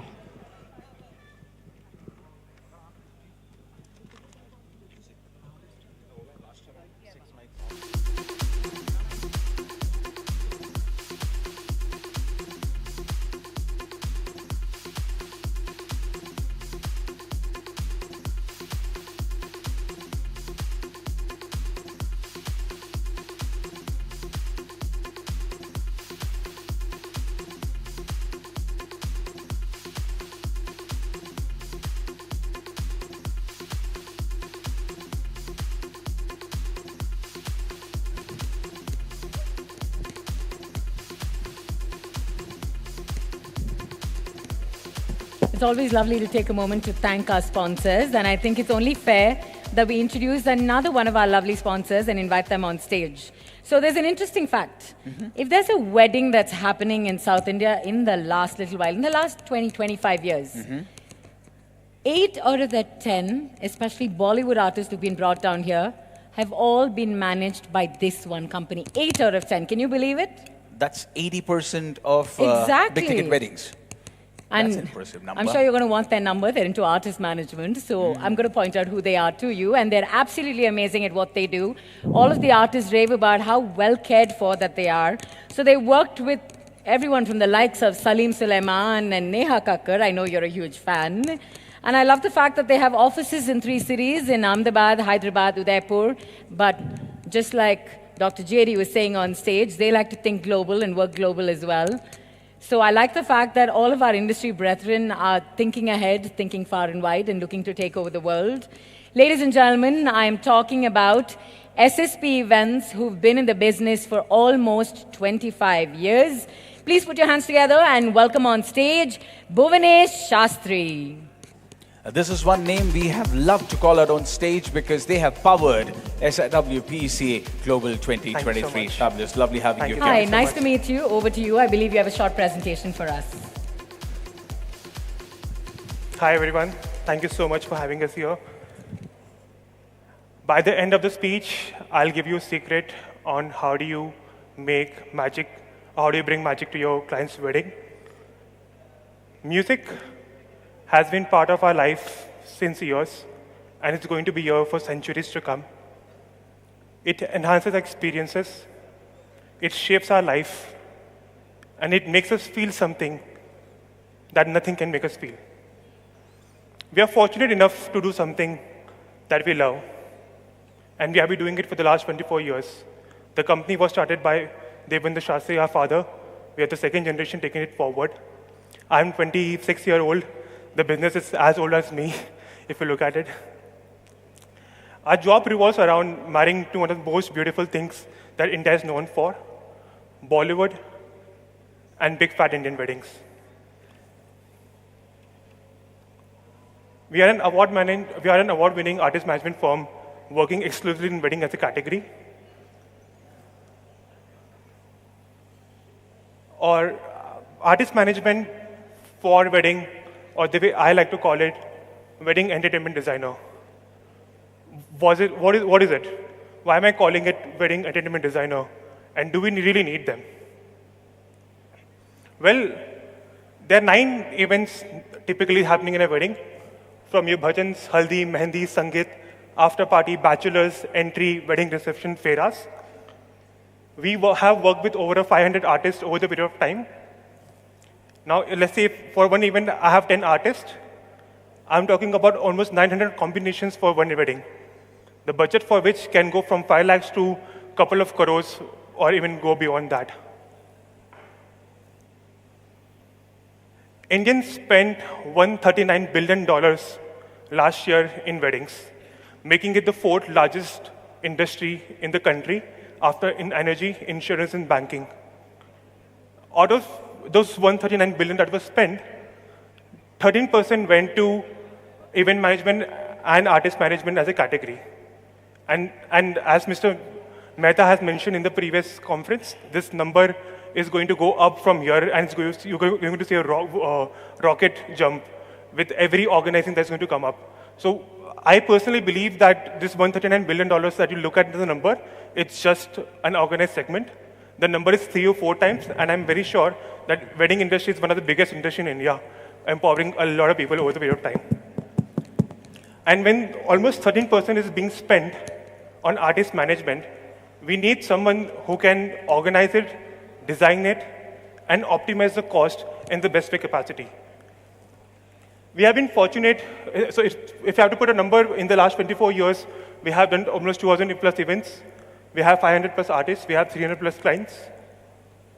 We have done work with some of the beautiful artists of the country, from Vishal Shekhar, Meet Brothers, Salim Suleiman, Neha Kakkar, Sachin Jigar, Sukhvinder, Benny Dayal, Bismil, Ali Merchant, Yashraj Kapil. Bhuvnesh. My, what names you worked with and what incredible numbers you have. Of the two faces, there's only one face that's going to fit the role of a villain, that's mine.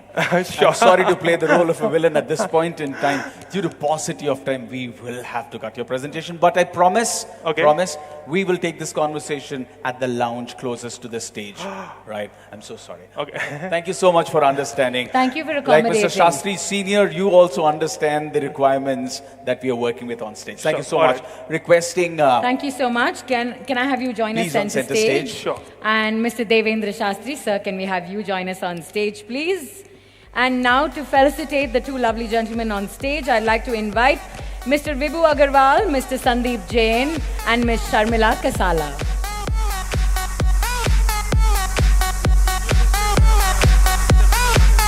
Welcome.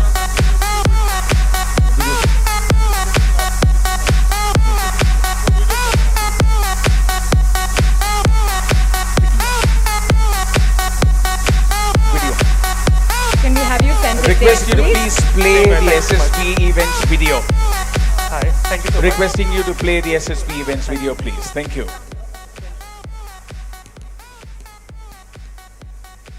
That? Oh. SSP events. Shubh Vivah, a colorful ritual celebration of art, culture and tradition. We take care of your dream wedding to unforgettable musical extravaganza nights. An Indian wedding without the music, dance and entertainment is totally unheard. After all, it's a wedding celebration and it should be treated as such. We at SSP Events design the musical events as per the requirements and budget of the client.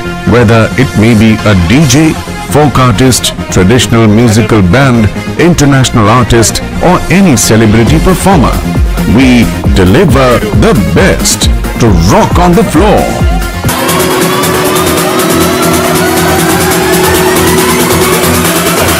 Everybody, 1, 2, 3, go!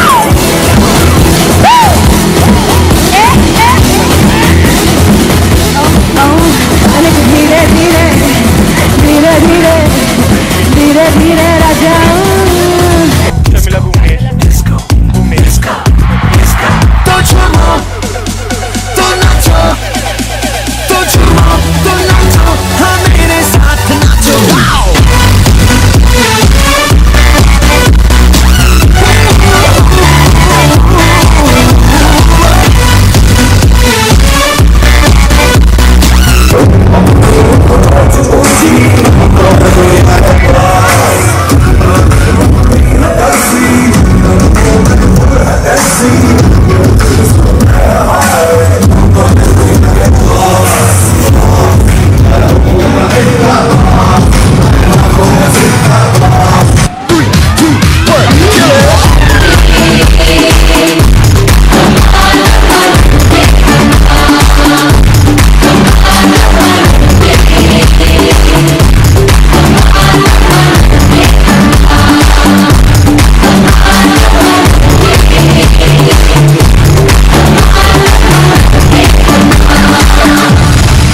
hands together for SSP Events, the brand that has also powered SIWPC Global 2023. Can I request you all to please join us center stage? And can I just say, what a high energy video. It looked like everyone there was having an absolute ball. Please. Good to see you, man.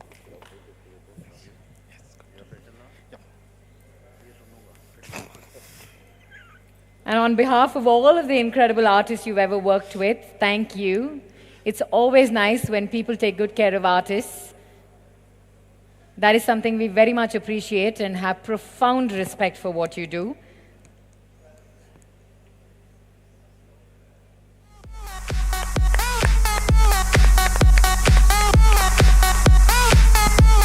It's always nice to see a young leader emerge from under the shadows of somebody who has created such a legacy.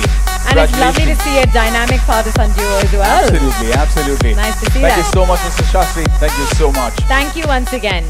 Thank you so very much.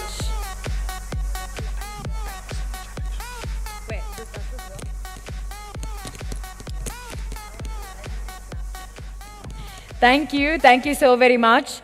And now, ladies and gentlemen, it's time for our very first masterclass of the day.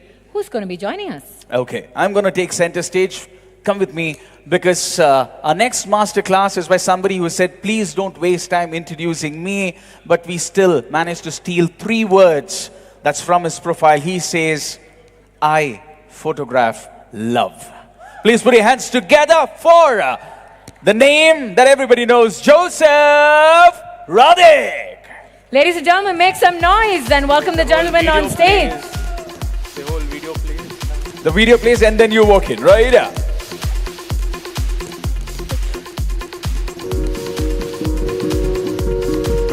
So, Joe, why weddings? Because we love love. Love is the tiny moments that become memories. It's not just the epic wow things, but sometimes it's just a wink, a smile, a glance, or even a warm tingle. Love is comfort in the familiar, a feeling of calm. Love is trust, someone that you can depend on in the most chaotic of times. Love is a shared memory. In fact, it is a lifetime of small shared memories which then become life itself. Love is what we are driven by. It is what keeps us up at night, but also gets us up out of bed early. It is why we make photographs. Love then is every reason behind everything we do. We are stories made with love. So dramatic, yeah, so dramatic. If I'm out of breath, it's because I ran for a pee and came back. Thanks for all the sponsor ads. It really helps with the timing. I'm here, I'm Joseph. I think I have a very mixed crowd in front of me. So the next slide is going to be a good introduction. For those in Hyderabad, this is the question, Yaudra Joseph Radhik. In Hindi, kaun hai re Joseph Radhik? For my friends who can only understand English, who the fuck is Joseph Radhik? Yes. I'm going to take you through 2 minutes of my life story. I was born one day after India won the World Cup in 1983. I used to be a big thinker when I was a kid. You can see me literally thinking all the time. I was born in a family of 5. I was also very high fashion. Back in the day, you can see me wearing a corduroy onesie. High fashion. I was born in the south of India. This is how movies look like. So the Chiranjeevi fans can go, woo! Yes, good, good. And this is also the south of India. I mean, we are big things. Okay, anyway. So I spent 6 years of my life studying various things such as engineering and management, which I don't do either of with today. I'm a photographer, so this is a bit of a waste of time. And in 2010, I took a leap of faith, very much like this guy. Holy shit, that's a leap of faith. Yeah, okay. So I shot my first wedding in 2010, January 2nd. That was me shooting my first wedding. I believed that carrying a lot of gear was very important to my, to making good photos. So you can see my whole backpack full of stuff. There's another backpack behind me. little did I know that probably a few months after I shot that first wedding, and I quit to become a full-time wedding photographer on November 1st, 2010. I had no clue that India would happen to me. I'm an Indian. I've always lived here. I had no idea how this would be treated. Exactly 10 days later, I was on national TV saying business school graduate quits to become wedding photographer. And you can see this is the Deccan Chronicle Hyderabad back in the day, the dates on it. The new face of wedding photography. Guys, I had no freaking idea. I literally quit to pursue a small dream of mine, which was to shoot weddings and nothing else. And then bigger things happened. It turns out in India that if you're well-known people call you. So for those in the audience who know these two, they're from this city. And for those who don't, that previous GIF that I showed you, this guy was the star. Anyway, 2012, my brother Joshua, I had to convince him to join me because I was so knee-deep, neck-deep in work that I had no choice but to find a co-founder, right? And as you can see from a young age, we were really used to traveling, and even as we grew older, we grew old together, right? The next couple of years was a bit of an explosion for us to even winning the global award in the International Photography Awards in New York. I'm going to skip through this. 2017 was a huge year. I was at my own wedding, and the way I look at weddings changed a lot after my own wedding. This is early 2017. And the end of 2017, a few lesser-known people got married. You know, some of you might know these guys. I'm not entirely sure. But for those who don't know them, their Instagram post that year was the fastest to 5 million likes ever. 2018, I was listed in GQ's 50 most influential young Indians. It was very awkward. I still find it very awkward. 2018 was also the time when this singer married this actor. Nick Jonas married Priyanka Chopra. And I was the dumbest guy on the planet because I believed, I only knew Nick Jonas from Jumanji. So I went to the bride and I told her, this guy sings really well. He should be a professional singer. That really happened. Anyway, 2019, we held our last photography conference. There were 2,000 people in one room in Hyderabad. It was incredible. But then the pandemic happened. 2020, we got a dog who's changed my life, who's changed our life, and who's changed the way I look at life in a lot of ways. So that's us. We shoot the great Indian wedding everywhere, from LA to Philippines to Australia to everywhere. We've been across the world shooting the great Indian wedding. Sometimes it looks grand. Sometimes it looks colorful. Sometimes it's intimate. It's at sunset. Sometimes it's at stunning palaces. And in stunning deco like this is in Hyderabad, by the way, the same venue you're at, to shooting stylish brides who know everything about fashion, to diverse cultures across the world, to chaotic events, to families, lots of families, but most importantly, lots of love. I haven't included a slide in here, which I usually do, because I can see that the focus so far at this conference has been about the big.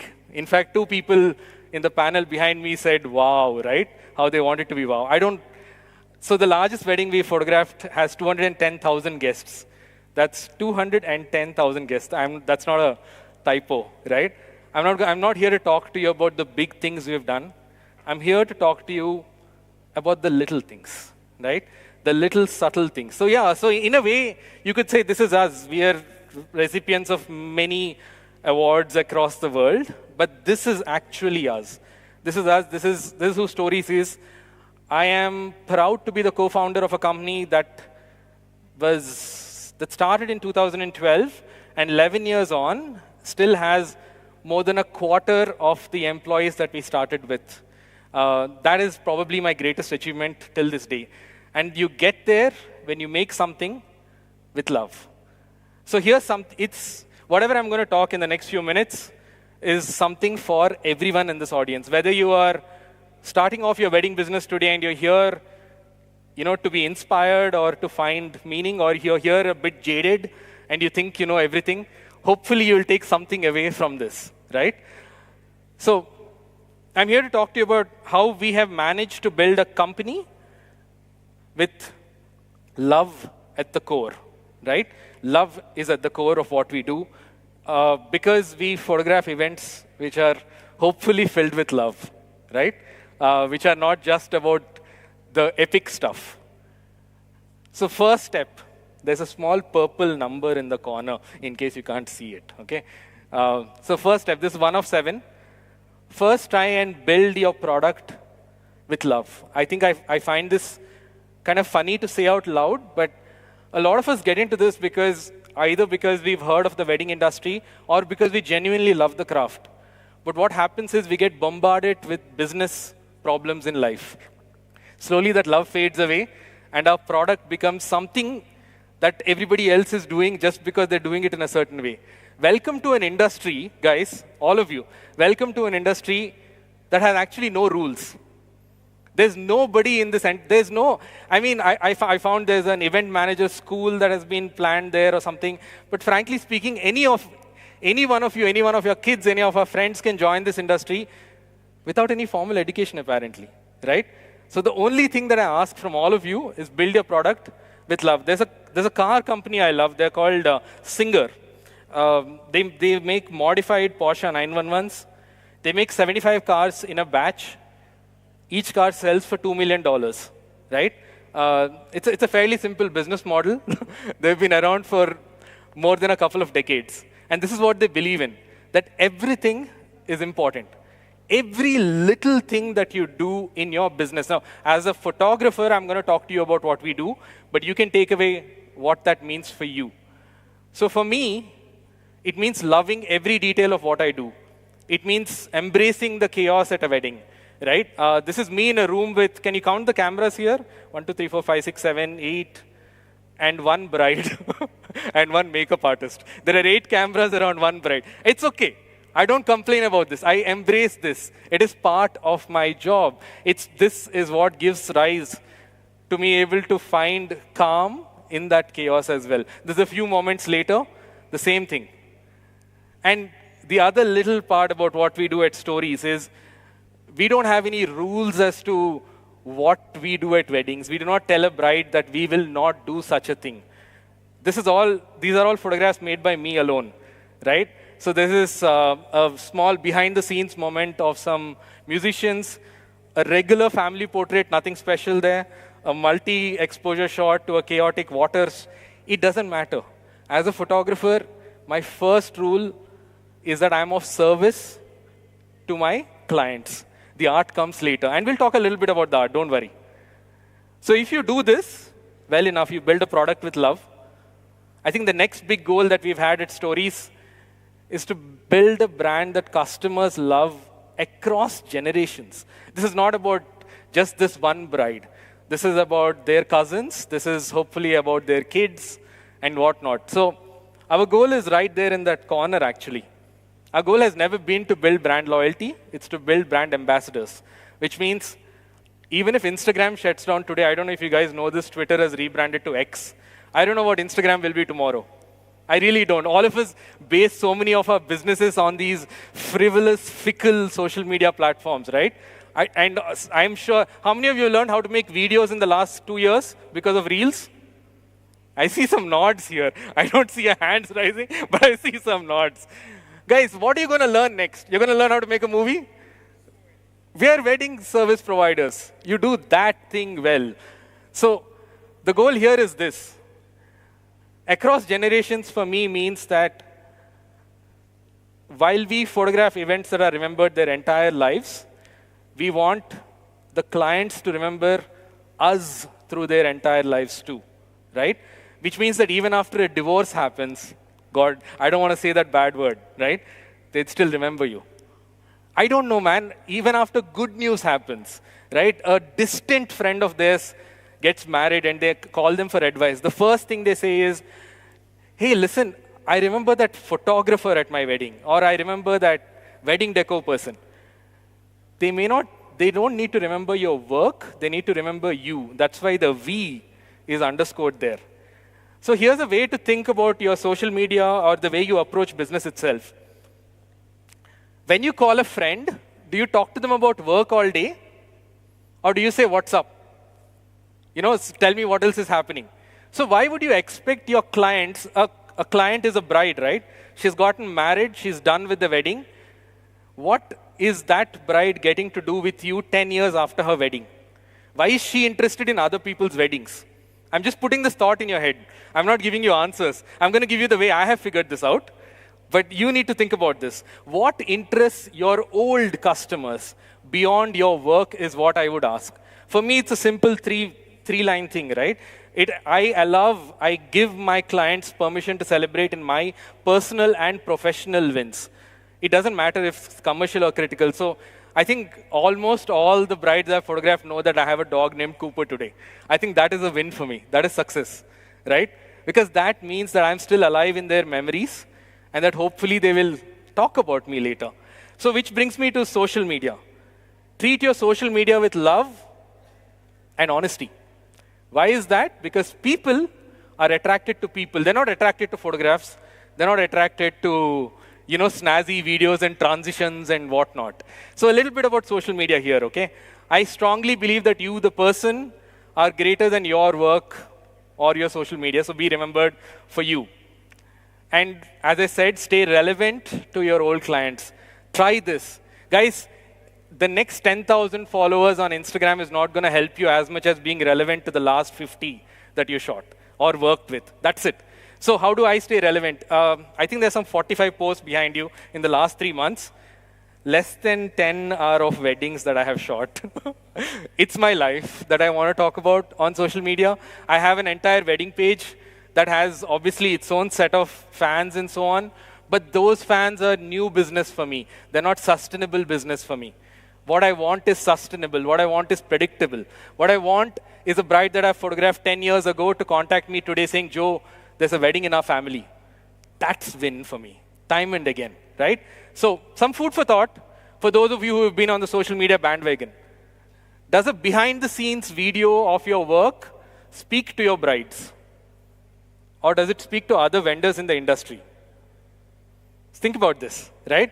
So if you are putting together, I don't know, you're a wedding decor person, you're putting together a structure. Are other wedding decor designers interested in that, or is a bride interested? I'm just asking this. Just like as a photographer, are photographers interested in following my process, or are they interested in my results?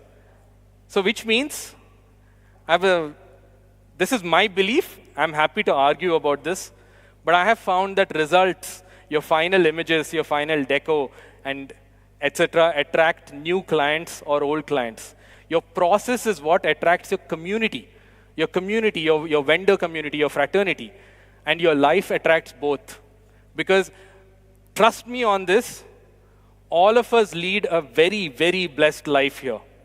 Anybody who's in this room and who's in that outside thing, we are living the dream life of a lot of people on the outside. We don't have a 9 to 5. We may have a 5 to 9. We don't have an office. We can go to office when we want. Our locations are glamorous as hell. Our life attracts people. Understand that, right? Okay. The best way to be remembered, though, the best way is to be remembered for the joy or the love your work and you brought into someone else's life, right? For me, and the story's mantra has been that joy is customer delight. We are a company that's heavily, heavily invested in customer delight. We call ourselves a photography company, but in reality, we're a customer service firm. That's in reality who we are. So which means love your customers. We spoke about your customers loving you back and giving them a reason. Now let's talk about how we love our customers. The first thing is get to know them. They have stories. They're people. Listen to them, right? I would hate to run a business where the Neha merges into the Puja, into the Akanksha. So I cannot do that. How do we get away from that? So we have believed that typically marketing is taught for you like this. You throw 10,000 ads. You attract 10 million eyeballs. About 1 lakh or 100,000 of them see those ads. About 1,000 of them believe in it. 100 of them come to your doorstep, and 10 of them pay money. That's your typical marketing funnel. We have gone the opposite way. Somebody asked here, how do I go to another geography, right? I think Jaydeep answered it wonderfully. You have to invest, you have to put in work. But after you do all that, when you get that first client from an international geography, you know what you do? That's what is written here. We do the reverse funnel. We give them so much love that they do not have a choice but to remember us. That one client will lead to one more client. And I'm sure you guys know how compounding works, right? In 5 years, that's a geography that you've entered. But that's the thing. When opportunity comes to you, you don't just, everybody says grab it. No? You don't, at stories, it's about hugging them and not letting them go, and not in a creepy way, but in a good way. So, quiz time. How many of you know companies that you think are not doing great work but are getting a lot of business? Okay. So you're not being honest with me, rascals. Okay. How many of you think there are companies doing great work but are not getting any clients? Okay, some more honest ones. I'll tell you why.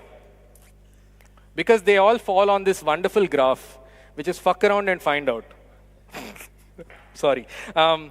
Basically, they fall on this graph because you mess with customers, you take them for granted, this is what happens. It doesn't happen immediately, right? Just like I told you, one happy client leads to another happy client. One unhappy client leads to something you will never know. You will never know because they never came to you. But over years, it accumulates. So I'll tell you this, that I know of great photography companies, successful photography companies who are not doing great quality work.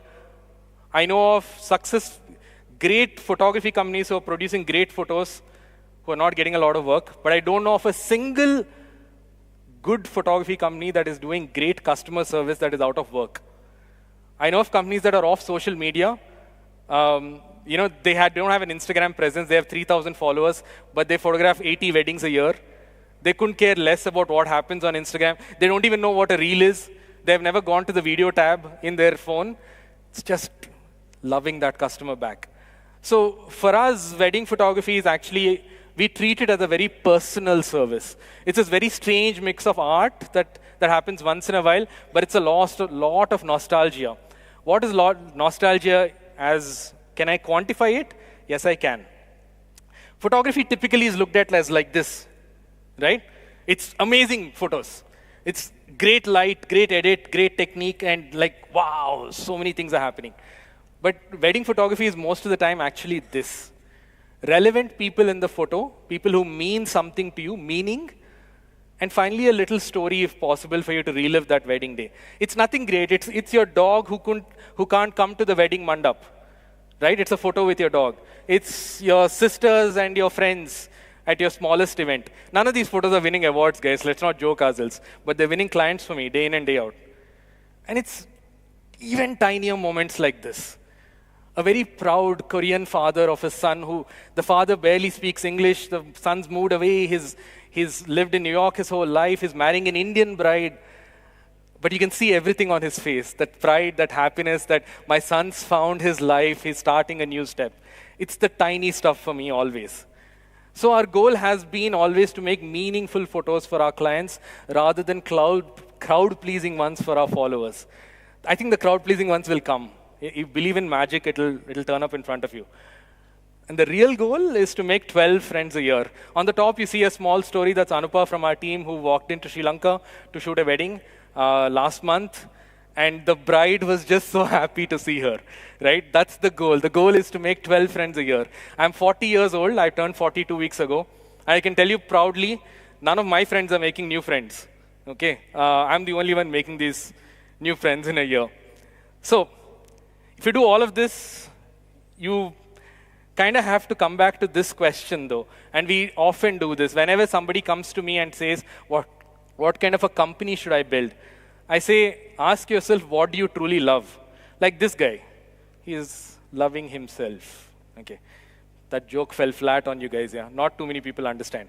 Anyway, left and right. We have a company built with scale or a company built with zooming into the details. What kind of a person are you is the question that I'll ask, right? Ask yourself, do you like the big things? Or do you like zooming into the details and perfecting that one thing at a wedding? Once you found the answer, in order to lead a life filled with love, you have to invest in love. What does invest mean? Invest is real money, guys. I'm not talking some namby-pamby things here. You have to spend real money. So it starts here. This is a very, very tough one. It's the number one reason why stories exist today. It's why 11 years later, we have this incredible workforce, why we have photographed these incredible weddings. It's because I have a co-founder that not only loves photography, my craft, they also love the wedding industry, but most importantly, they love selling it. So this is my co-founder, this is my brother, Joshua. We look very similar, actually we don't, but we are very different in our approach to business, right? One of us believes in zooming in. I'm the detail guy. I cannot build things to scale. I cannot think of a business. I cannot think of day after tomorrow. I'm thinking of today at all times. That is me as an artist. That's how I'm built. Joshua is there to think about the day after tomorrow. Find your Joshua if possible, right? It's not easy. Put that as a thought. I think it's great. Number one, hire with love, but more importantly, compensate them with love. So let's talk about this. How do you build this team? So the first thing is you hire colleagues. What is a colleague? There's somebody who works with you. You work with them. They don't work for you. You work with them. It's a very big difference. Anyway, so I used to really love cooking during COVID. That's why this screenshot is here. I've learned this thing, okay? Starving artists work alone. Thriving artists, those who are successful artists, collaborate, right? And that's not an easy thing to do because you have to ensure they're awesome, like these idiots from my office. Anyway, surround yourself with artists you admire. I think that's my biggest secret to you. Every day I am happy to go out there and photograph. I'm happy to come on a stage like this and talk to you because I wouldn't say every day, but every week I'm inspired by something new because of the people I work with, not just in conferences like this. Each of you are surrounded by amazing people right now. Now imagine how that would be to have that 250 days a year. I'm taking out 100 days for holidays. Last, and this is a tough one, ensure they stick around. This is a tough one, right? How do you do it? You build that talent with love and empathy. You aim for love, not just for loyalty. Everybody talks about loyalty, right? I'm not a big fan of that word. The Stories way has been very simple. We allow time and space for everyone at the company to get bored. It's simple. I think every artist will understand this. Our best conversations come when we are thinking of nothing, like this guy. Yeah, okay, some of you have got it. Anyway, the idea is to get bored because creativity never runs in a straight line. It happens in the most mundane of things. It happens when you're driving a car, when you're taking a shower, when you're sitting on the pot. Something is going to come to you somewhere, right? So you have to allow time to get bored. How do we do that? We have done a couple of things. First is we get rid of the mundane tasks, which is for us, it's editing and client servicing. The other thing we do is we give something called creative leaves. Everybody who works at Stories has, drum roll, 100 days of leave that you can take in a calendar year. No questions asked. Because we believe that the other 250 days will really, really help them do what they're best at. And if possible, hire managers for every step. And it's 2023, outsource or use AI. We use artificial intelligence today to edit some of our photos, not all of our photos. It really helps. In an essence, we end up like Kanye West. Okay, I'll skip that. And if possible, I know it's possible because we all work in the wedding industry, right? We work in an industry filled with love. Be a nice boss, if possible. Lastly, my time's up, so this is the last thing I have, number 7. Understand that this love for weddings, for your art, it will fade in time. I'm here standing to you 13 years of shooting weddings. There are people in the crowd with 20 years plus of experience, but you need to fight for it. You need to fight for this love. The way I do it, I keep the flame alive. Everything you see here was photographed in 1 year by me. It's different genres, it's completely different things because I'm always flirting with other genres. I'm trying hard to keep my love for photography alive. Not wedding photography, photography. Because that's how I started. There are wedding designers here who love spaces, who love design, who love graphic design, who love identity design, who love space design, who love architecture. I'm sure some of you started your careers with that in the beginning, right? Go back to that. Go back. Yeah. Okay, this slide is just fun. I mean, I got to photograph Gigi Hadid. Everybody's putting fancy photos, so I thought I'll also put. Nothing else. Anyway, the big picture, I'm done, guys. 7 things I told you. Build your product with love. Build a brand that customers love. Treat your social media with love. I cannot tell you this enough. Do not be a bunch of posters. Nobody gives a shit about them, right? Invest in love. It takes money. It takes time. Fight for your love because it will fade. It will fade. Do what you love if possible. And finally, love your customers. That's me, Joseph Radhik. I will see you. Oh, thank you. This work. Okay. Oh, I'm staying apparently. I'm not going away. Gentlemen, check. We're going to throw the floor open for questions. We have time for exactly 2 questions. So the presentation surely did One in the match front up here. visual storytelling that we see always from you, right? So one quick question. I saw one hand going up here. Please. Keep the question short. Thank you so much. Yes. Hi, Guruji. Wow, what a way to get started. Not now feeling awkward at all. Now can we get to the question, please? Yeah. So, keeping it very short, how do we how do we work with the event planners? I mean, the trend which is actually happening from post-COVID, that everybody is like collaborate with planners, collaborate with designers, and all these things. So how do you manage that, and how do that helps a photographer in scaling his business, his personal identity, and his art? Perfect. Sure. Okay.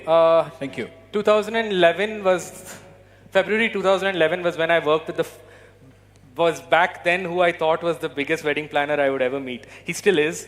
Okay. I was photographing the wedding and I was thinking, oh wow, it'll be so cool to work with this guy, right? We finished the wedding. I never got his phone number or anything. A couple of weeks later, he calls me and says, Joe, I would love to work with you. How do you do this? 2 things.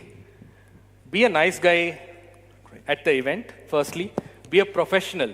Not just a nice guy, be a professional. Be on time. Don't be a pain to them, right? And understand that the proof is always in the pudding. You can be a very smooth talker. You can make great friends with them. But it won't matter if, at the end of the day, what you want, there's a line I have which I've always told people, okay? Make them look good. Does that make sense? Make them look good. What does that mean? Firstly, you have to have a happy client in order to get the event planner to recommend you, right? Because then it means that you've done a great job. Second, how do you make them look good? Take great photo of their work. That doesn't mean when the Varmala is happening, you're shooting deco here. That's not it, right? Balance them both. But end of the day, make them look good. You don't even need to introduce yourself during the event. There is no conscious collaboration that needs to happen, because if you create great work for that client and you end up with a happy client, the other guy is going to call you. Trust me. It's happened to me multiple times. End of the day, it always comes down to 2 very different things. How you are at the event has little to do with the photos that you provide. Does that make sense? You can be a really professional guy, you can be on time, you can be dressed well, but you can be making totally shit photos the whole time. Nobody will know, right? So do all of this, also create great photos, then approach them. Because what you have done then is you have given them another client. With a happy client who has great photos, they have photos to show their families, which means that they love it as well, right? That's the only way. Do what you're good at. I don't think most of us are good salespeople. We are good artists though, right? So art when you can. That's fabulous. So the title Guruji absolutely justified. Okay. Thank you so much for the fabulous response. I also love how all of the gyan that he drops is incredibly colorful. I have the mic. Sir, I know you have the mic. I'm going to request you very pleasantly to pass it on in the interest of time. We're running very, very late. He's going to be right here. I'm going to make the introductions off stage. I'm hoping this discussion can continue there. And I make sure that you sit next to him in the Bhakti Bhojanam so that you can continue the conversation. Sounds lovely. And thank you so very much. May I please welcome on stage the past president of EMA, Mr. Brian Tellis, and the founder president of KEMA, Mr. Arvind Jyot Sabani. Gentlemen, can I have the 2 of you on stage, please? Joseph, thank you so very much. I love how much you packed in there. No, you have to stay back. Okay. I'm not taking the memento. You are. And I love the line in which you said, shower them with so much love. Yes. That they can't think of anyone else than you. Right. That's a great way to look at things. Thank you. Fabulous masterclass. So many questions that a lot of people had were preempted and presented with a response. So thank you so much for the fantastic masterclass. That was Joseph Radhik for you. Now I had to fit this in my luggage. He's going to garland me apparently. He's like, okay. Thank you. Thank you so much, bro. Thank you. Ladies and gentlemen, can we have a huge round of applause for Joseph Radhik? Thank you so very much. Thank you, Mr. Savani. I'm going to let you go. But Mr. Brian Tellis, we have you here. We can't thank you. Thank you very, very much. I'm going to request you to please take a seat. Brian, we'd love to hear from you, but we'd like for you to keep it crisp and short. Please don't shoot the messenger. Hear from me about what? What the experience of being here has been like, because it's lovely to see the fraternity come together, and we always love hearing you talk. She said keep it short. It was fantastic. Does that work?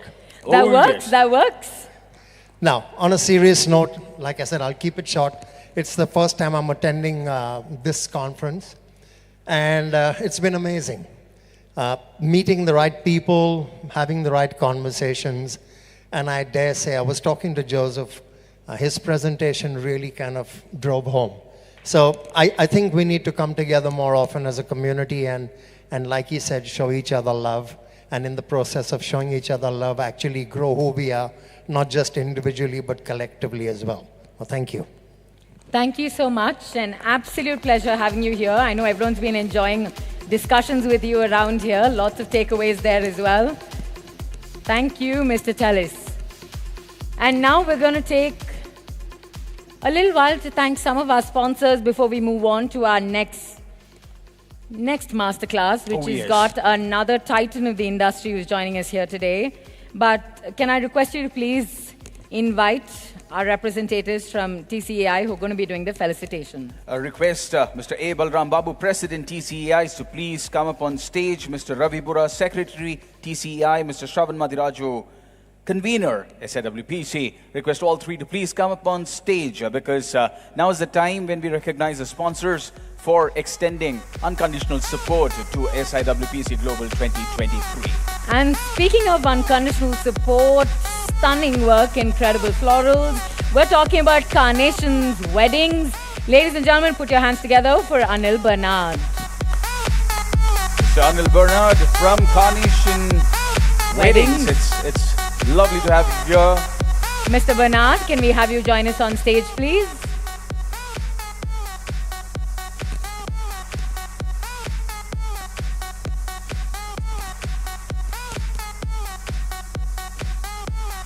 There, right. So, we've never seen Mr. Anil in this all-white avatar.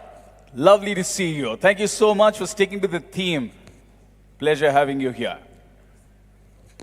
Thank you, sir. Your support means the world to us. Everyone's been deeply appreciative of the work so far, so thank you once again.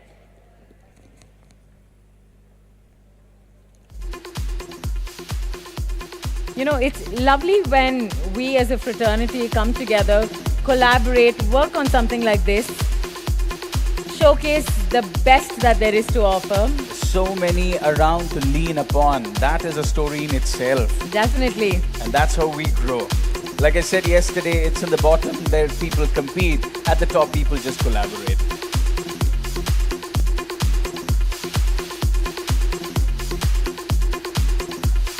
Thank you so very much. And when we talk about people we rely on, of course we rely on people from our own fraternity because they are the ones that are going to understand any of the issues that they as event managers face, that we are the face of when handling an event. So ladies and gentlemen, we'd like to welcome Mr. Devendra Shastri from SSP Events. I must say, what a lovely gentleman, thoroughly understanding of how due to lack of time we had to speed up that presentation, incredibly gracious in doing so. Truly means the world to us that he appreciates our support this way. But sir, once again, might we take this opportunity to apologize to you? I know how much hard work went into putting that wonderfully thought through presentation, and we're all aware of your legacy and the incredible resume and body of work that they have over the nearly 25 years. So thank you once again. We hope you and when the accept our times are sincere testing, apologies. we always choose to lean on people who we know, who we love, who we respect. And Thank people you who so are one much. of our own. Absolutely. So Absolutely thank one you of our own. Thank Pleasure you, sir. having you here.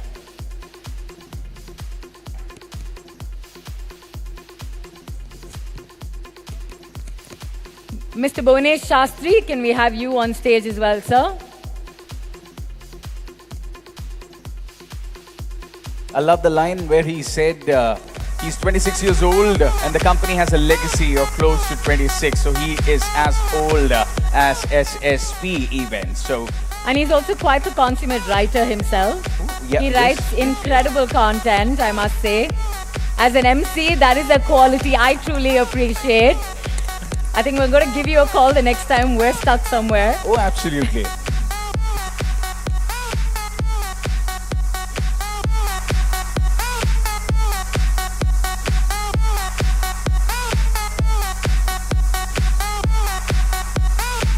Thank you, sir. Thank you. Thank you to the two of you gentlemen. We appreciate your understanding. Thank you so very much. The next sponsor we'd like to welcome on stage and thank is Mr. Raja from Design by Raja and Apple Production. Mr. Raja, sir, can we have you join us on stage, please?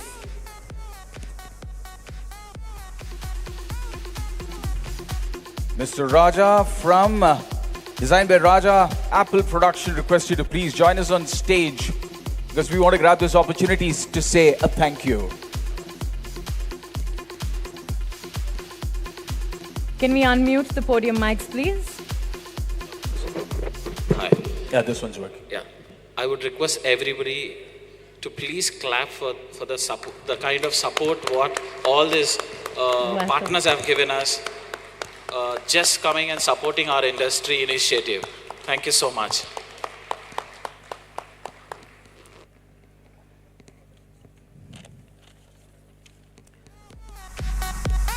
Thank you. Thank you once again.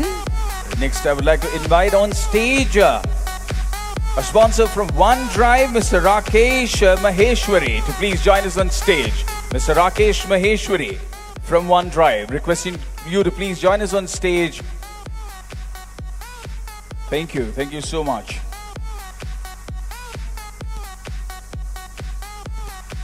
Please put your hands together. Thank you, sir. Your contribution to this has been invaluable. Thank you so very much. Next, we'd like to welcome on stage Jyoti Verma from Joe & Co. Welcome, Jyoti. Thank you for being here with us today. We truly appreciate the support. Love to call on stage Ashish from Friends Cards. The invitation card is still a talk of the town. I mean, especially the embossing on that. My, was gleaming from miles away.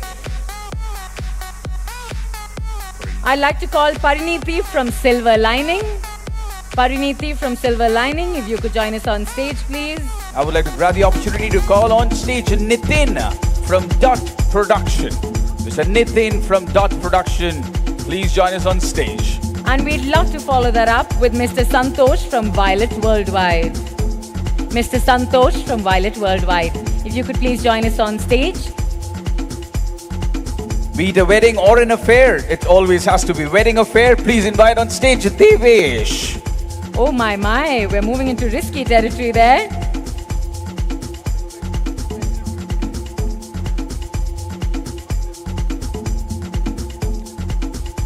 Right, we have our Honorable Treasurer Tawfiq Bhai, who's here, requested to please join the leadership team on stage. आपके बिना stage तो अधूरा लग रहा था. आप आ गए. Welcome, sir. We've been looking for you all this while. Thank you for joining us.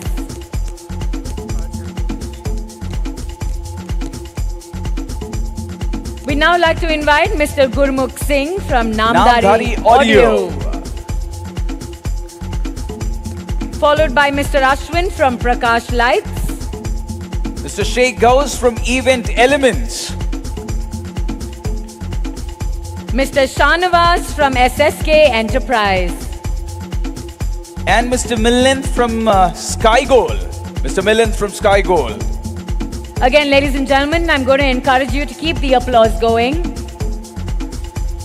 These people have worked tirelessly with us with months of planning to make this event, that is TCEI's SIWPC Global 2023, what it is today. I would also like to take this opportunity to invite on stage Mr. Chinnam Reddy from NITHM. Whenever we have needed support, all we need to do is look towards Gachibowli and that beautiful campus, and inside that campus is there Mr. Chinnam Reddy, always ready to support us. Pleasure to have you. Welcome, Mr. Reddy. Thank you so very much for joining us. Thank you, sir. Shanawaz, I called you. Please.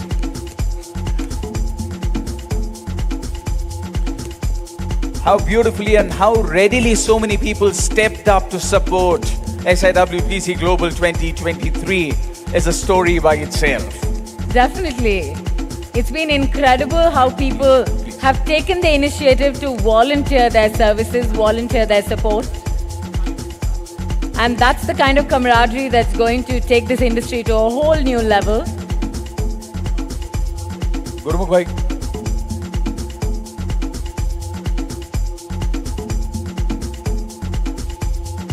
Welcome. Thank you so very much. I must say, I appreciate your sense of humor. It's out of this world. Thank you for joining us here.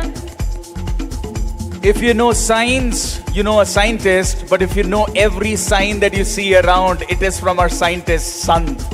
Right? Lovely to have you here. Thank you so much for the support. Please.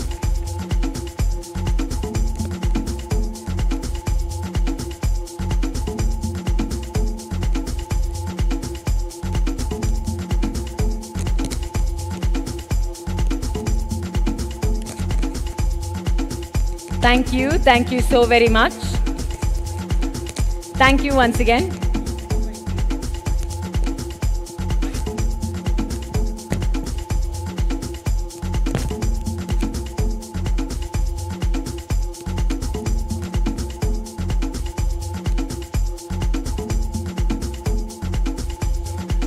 Ladies and gentlemen, it is my absolute pleasure to welcome Mr. Rajneesh from Wedding Affair. Thank you, sir. We would be absolutely remiss if we didn't have you up on stage. Thank you for joining us. I absolutely love the humility that there is in people with how much they contribute and how much support they offer, but they like to do it quietly behind the scenes. This gentleman up here is one such person. Thank you, sir. Your contribution means the world to us. Thank you. Thank you so very much. I'm going to request you to please be seated once again.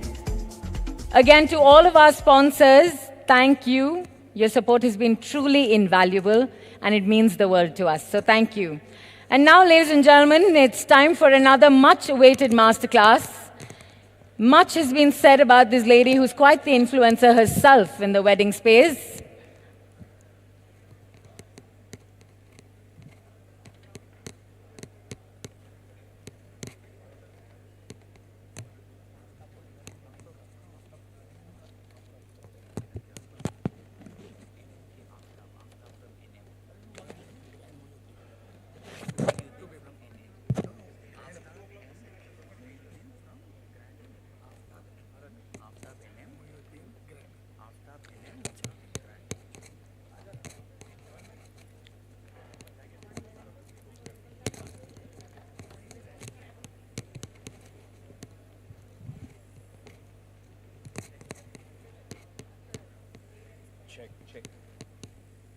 Please.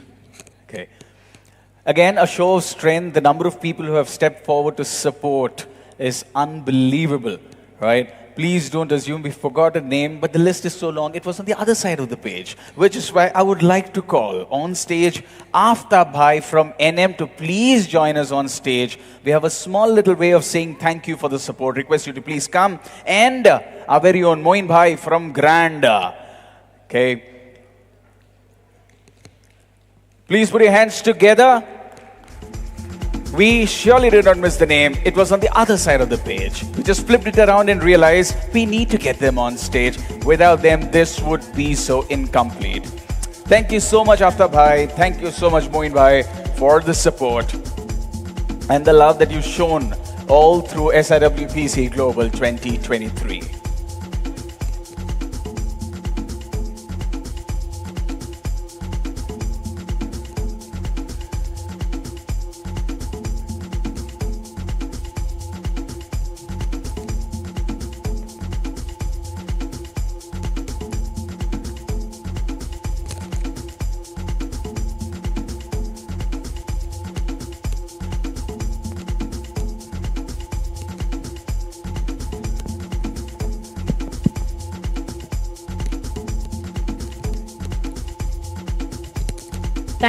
Thank you so very much. And now that we've turned a page, it's about time we all turn a new leaf, because our next presenter is not just here to talk to you about the world of weddings and the stunning weddings that she's crafted in the most beautiful destinations across the world. She's worked with the royal families of Qatar and UAE. She's quite the stunner herself, if you follow her on Instagram. I do. It's just as colorful. But more importantly, every single time she posts something, there is an important takeaway there. You can grow as a person, as a wedding planner, and as a decorator. So ladies and gentlemen, I'm going to stop fangirling and let my Shiro take the stage. Ladies and gentlemen, put your hands together and give a warm welcome to Nadia Duran. Hey, thank you. Welcome. It's an absolute pleasure to have you here. Thank you so much. Hello. Hi. Thank you so much, SIWPC, for having me. To be here today in front of so many leaders of my industry who I truly admire is a great privilege and honor. Welcome, everybody. I am Nadia Duran, an engineer by trade, a businesswoman at mind, with the heart and the soul of an artist. I was born in Mexico, and I am from Sydney, Australia. I'm Mexican and I'm Australian. And I started my career in the events industry with my very first company that was called Events by Nadia. Does anyone remember that company, Events by Nadia? Yes? That was my very first company. I started Events by Nadia from the garage of my house. I had absolutely nothing, no idea, because I had just migrated to Australia at the age of 23. And when I started my career, I was absolutely in zero. I didn't know anybody in Australia. My English was actually not even perfect. And I started growing Events by Nadia from zero to hero.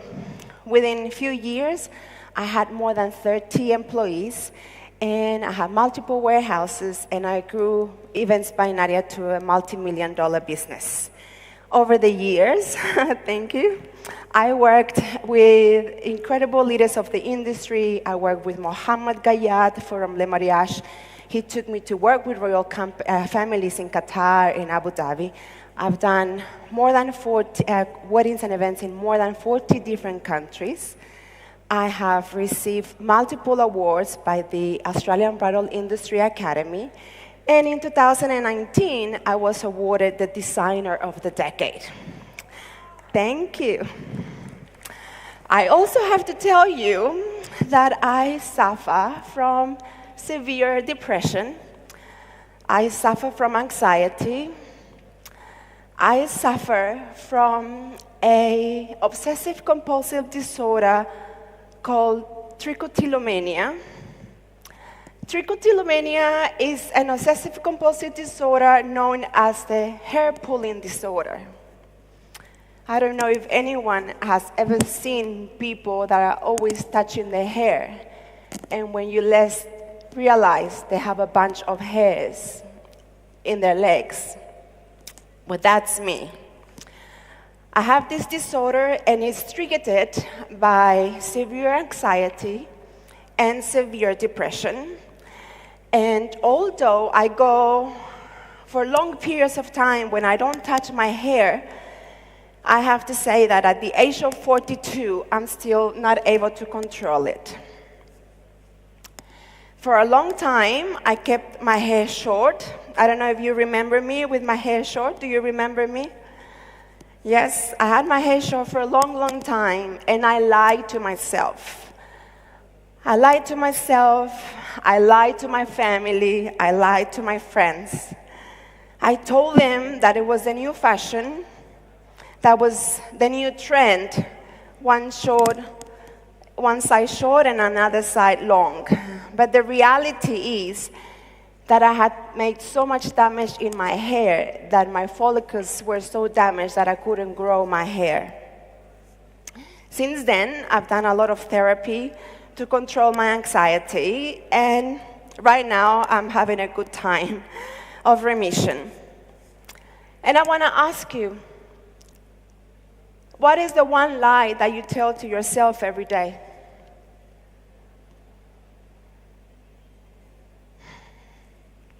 After 13 years of being married, I was married for 13 years, my marriage collapsed, and now the wedding planner is getting divorced, right? Not the best PR, not the best note, and not the best thing to share on Instagram. My marriage collapsed, and 2 days after arriving from Mexico, after I did a $1 million wedding in Mexico and feeling on top of my career, I've been served with court papers.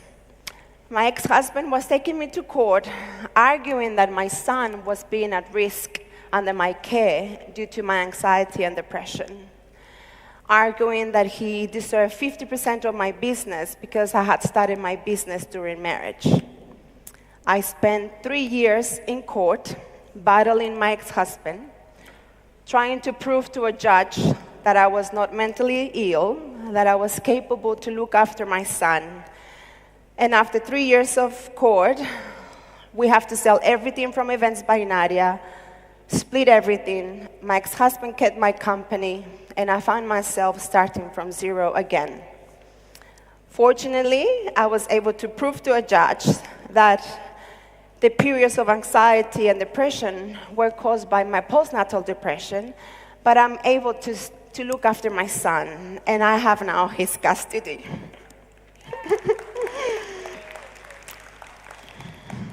A year into my court case, I met my partner, Shane. He was an angel sent from heaven. I was in the middle of the court case with bills coming to me left, right, and center.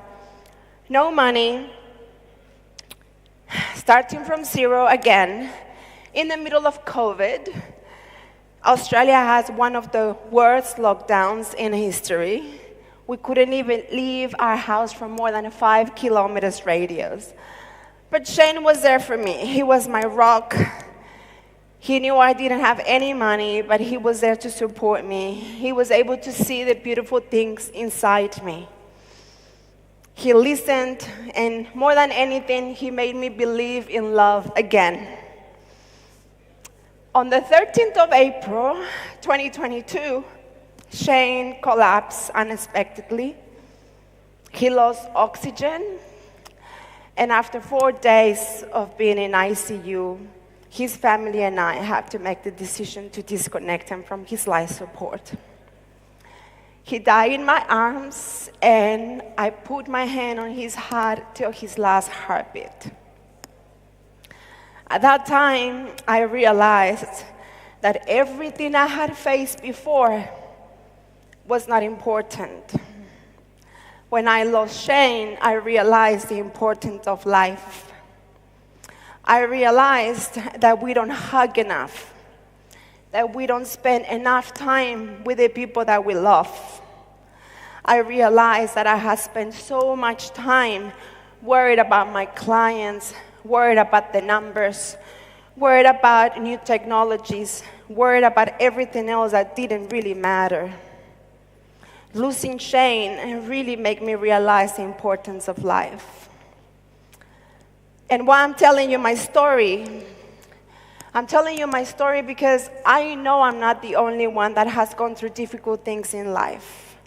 I know that each one of you have a story to tell, that each one of you have had a struggle, whether it's small or big, whether it's at work, with your spouses, your colleagues, your children. Each one of you had a struggle, and each struggle matters.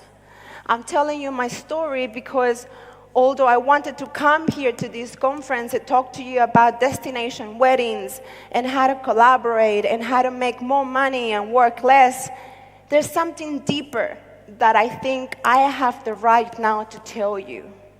I have the experience now to tell you, let's embrace life. Allow your mind, your body, and your spirit to heal from whatever you're going through. Because when you heal, you get connected with yourself. When you get connected, you are able to see the beautiful things in life. And when you are able to see the beautiful things in life, we create. And we are in the business of creating. From any loss, from any pain, we must see the beautiful things in life. We are in the business of creating. Mental health is a big issue. It affects not only business, company profits. It affects our families. It affects our relationships. It affects future generations. Whatever we are going through, we can pass it on. That's why for me, being able to stay strong and being able to move on with my life was a must, because I have a 10-year-old that I need to make sure that that is not passed on to him. We live in denial.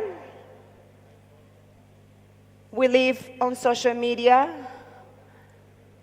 We numb our feelings with alcohol, with smoke, with paying attention to things that are not relevant. But what really matters is our family. How many of us wake up between 1 and 3 o'clock in the morning? How many of us? That is the worry hour. If you wake up between 1 and 3 o'clock in the morning, that means that you are inside worrying about something. I used to wake up every single day between 1 and 3 a.m. To the world, I was showing this badass person here, right? This girl ready to conquer the world, ready to impress, always ready to conquer the new heights. But in reality, I was running out of power. I was neglecting my life, my love, neglecting the time that I was spending around the people who really matter. And it wasn't until I lost Shane that I realized that our time in this world is very, very limited. We live in a nature of a business that everyone is expecting everything from us. Our clients are expecting creativity, innovation, new technologies. Our clients are expecting us to answer our emails within 24 hours. Our own team members are expecting us to convert every single lead into a sale. Our family members are expecting us to get awards and to get better and better at what we do. The expectations that we have around us is so strong, is so much, that it's not surprised so many people are struggling with mental health. 1 on every 5 Australians experience mental health. 9 people a day in Australia commit suicide. For a country with only 22 million people, that's 12 people of every 100,000. It's time to wake up, and that is the reason why I'm here. When I was asked to come on stage, I said, yes, I'll come on stage, but I don't want to talk about sales and marketing. I don't want to tell you what to put on your Instagram. I want to tell people, get up. Open up yourself. Let people see your true feelings. Let people see what you're really going through. Because that is the only way we can connect with others. I want to tell you my 3 steps that I have taken to recover from the loss of losing my marriage, losing my business events by Nadia, and losing my partner, Shane. Are you ready to take some notes? Yes? I'm going to share with you the 3 steps that I have taken. Step number 1 is to own who you are. Own who you are. The good things and the bad things. This is who I am. I own all those achievements. I own all those awards. I own those amazing things I have done in my life. But I also own my mental disorders. I also owned my grief. I also owned my divorce. I owned anything I have. Because if I don't own it, who else is going to own it? Who is going to do life for me? And I know it's very easy to say, own who you are, but trust me, it's the only way. The more you own who you are, the more comfortable you are within your own skin. Your number 2 is your social support. Social support is what helps people up. Even the strongest person can't do life alone. We come to this world alone. We leave this world alone, but we do life together. When Shane passed, the news was spread out so quickly in my industry. Everybody knew about it. I just have to tell one person, and within 5 minutes, I started receiving phone calls from everyone in my industry. It was in the middle of my heavy wedding season. And all the people that were around me were my competitors. All I could say to them was, I can't do anything. I can't even get out of bed. Can you please take care of the weddings that I have? All my competitors took care of all the weddings. But till today, those clients remain my clients. The moms at my son's school, they made a whole schedule of meals, and every single day for the next month, I was being delivered food outside my door. For a whole month, I didn't need to cook or even go to the groceries.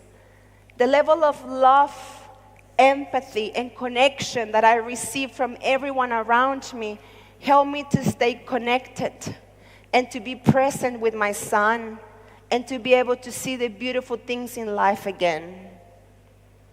And that leads me to my number 3. How would all these people know what I was going through if it wasn't for being vulnerable? Being vulnerable can be very, very scary, right? It put our guards down. When you are vulnerable, you let everyone see what you true are. And it's vulnerability what puts me right here in front of you.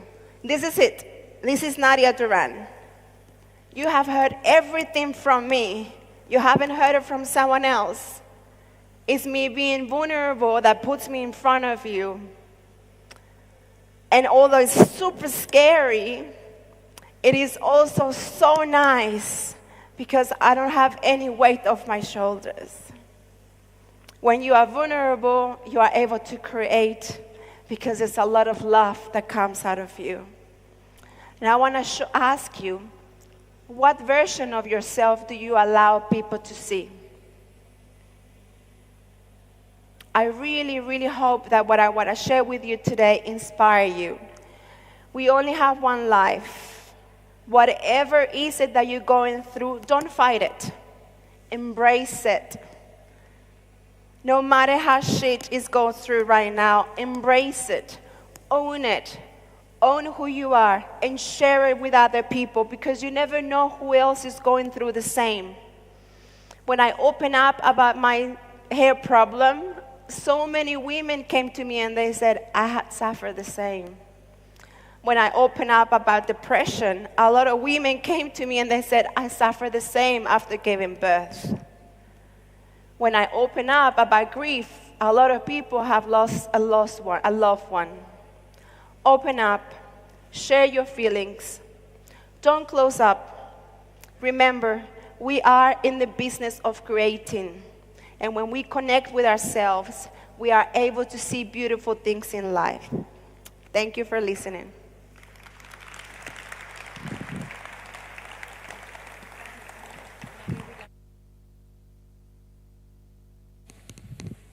Let's stage. Thank you. Thank you so very much. Can I just say, I absolutely admire your courage for sharing that journey here with us. I must say, it's been our privilege, the fact that you opened up to us, because I must say, as a new mother, I dealt with postpartum blues. I can relate to that. I had a friend in the audience just this morning was sharing everything that she's dealing with her divorce and what's happening. And again, there's work that's involved and all of it, pretty much the same story. And I'm sure she's somewhere there and she can relate to it. And everyone here is in the business of creativity. And I love the fact that you talk about you've got to be vulnerable because it's the birthplace of joy, creativity. But I think being creative is also about being vulnerable because you're putting your creations out there in the world, and that's what each and every one of them here do. As event stylists, as designers, as event planners, we as artists. I mean, you have to be vulnerable to be creative, and you have to be creative and be vulnerable as well. So thank you for sharing that with us. As an industry here, they're especially reeling from a recent loss. So they're all trying to figure out how to cope with that. I'm sure your talk helped with that. Thank you so very much. Thank you. Can we hear it for Nadia Duran, ladies and gentlemen? Thank you. Thank you so much. And now, ladies and gentlemen, we're going to set the stage for our next panel. While we do that, we're going to take a moment to thank some of our sponsors as well.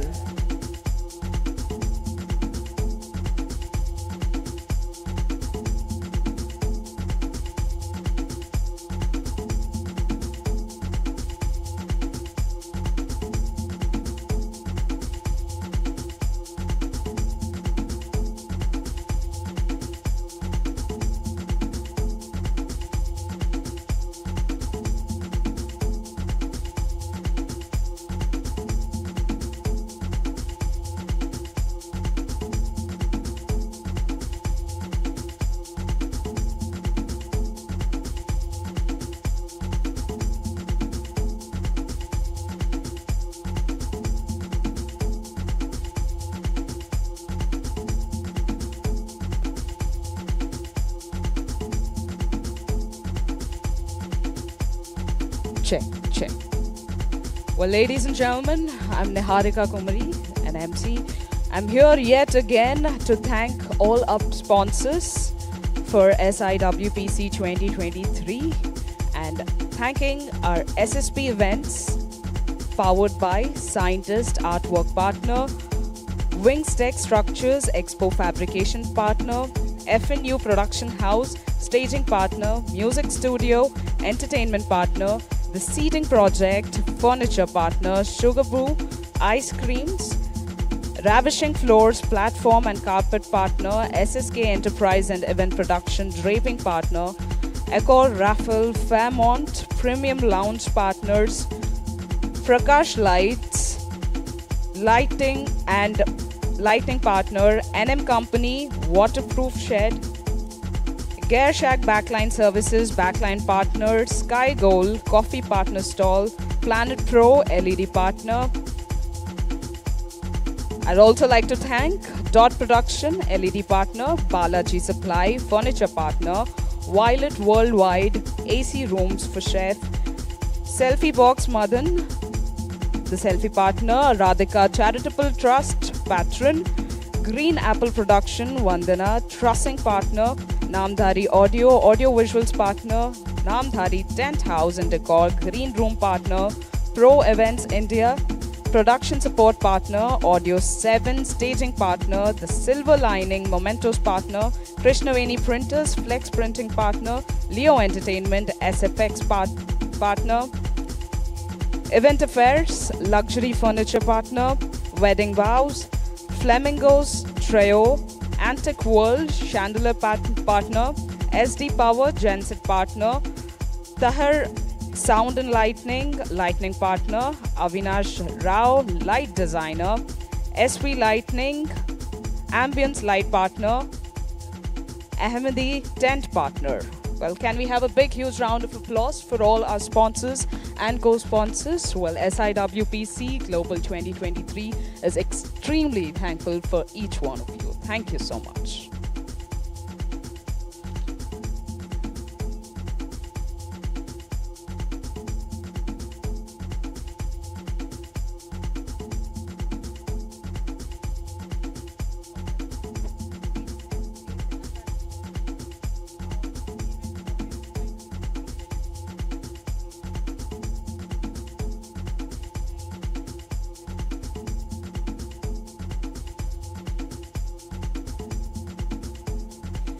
And now, ladies and gentlemen, now that the people at the console have been kind enough to unmute my mic, thank you. We're moving on to our next panel for the day, which is called Every Day We're Shuffling. I like the name. Everyone's in the mood to be dancing right about now, I can tell. They're going to be discussing education, training, and technology. I'm not going to take too much time because I want them to do the talking. Please put your hands together. Join me in welcoming your moderator, Mr. Sagar Pingali from Cat Pro Events. Very, very active in EMA as well. A man who needs very little introduction in Hyderabad or anywhere in India. Thank you, Sagar. Over to you. I'm also going to introduce all of our panelists who are going to be joining him on stage. We have Mr. Mahavir Sharma from Swishin Events, who's the current president of the Federation of Rajasthan Event Managers. Welcome, sir. Huge fan of the plethora of events and IPs that you work on. Absolutely incredible. The Jaipur Literature Festival is my absolute favorite. He does some amazing and incredible events and IPs. We also have our keynote speaker from yesterday joining us on this panel. From Krishna Parijata, we have Miss Vijayalakshmi Rudrapan. Welcome back, the voice of sustainability in this audience. We hope to hear from you again.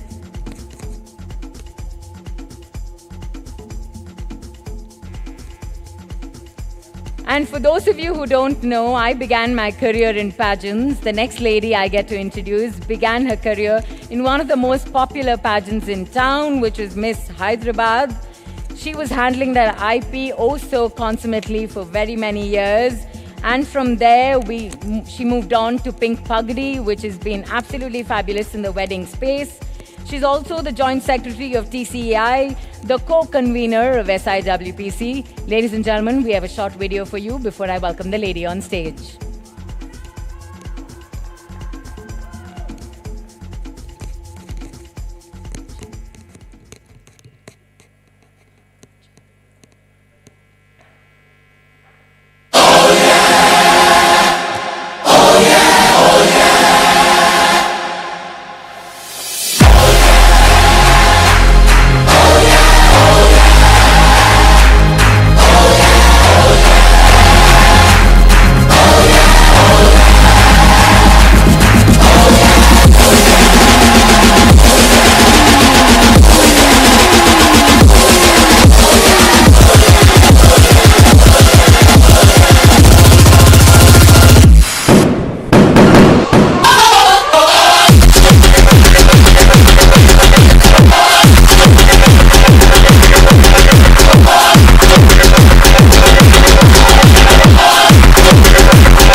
Can I just say I absolutely love the name, Pink Pagdi, and I also like the fact that the audience did my job for you.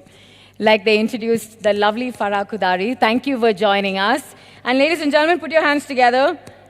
We've introduced him as one of our sponsors before, but did you know that this gentleman has had the time to get 5 degrees? My. You have to ask him how he managed that. Ladies and gentlemen, give it up for Anil Bernard Davis. Welcome, sir. We'd love to have you join the panel on stage as well. So much to learn, so much to take away, and I love the fact that you're on a panel about education. Only makes sense with 5 degrees there. I'm definitely going to catch you later and understand how you manage time, or if you have a time turner. Over to you, Sagar.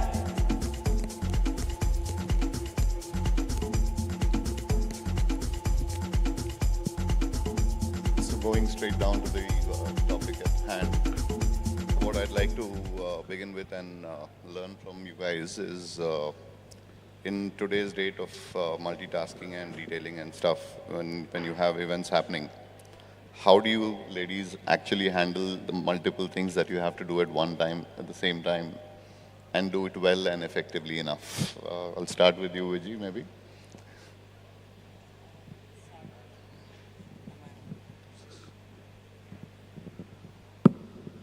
I guess I'm not into the total event management, so perhaps being in the vertical of just styling and design and decor, it's perhaps a little less stressful. Hello? Is that okay? Yeah.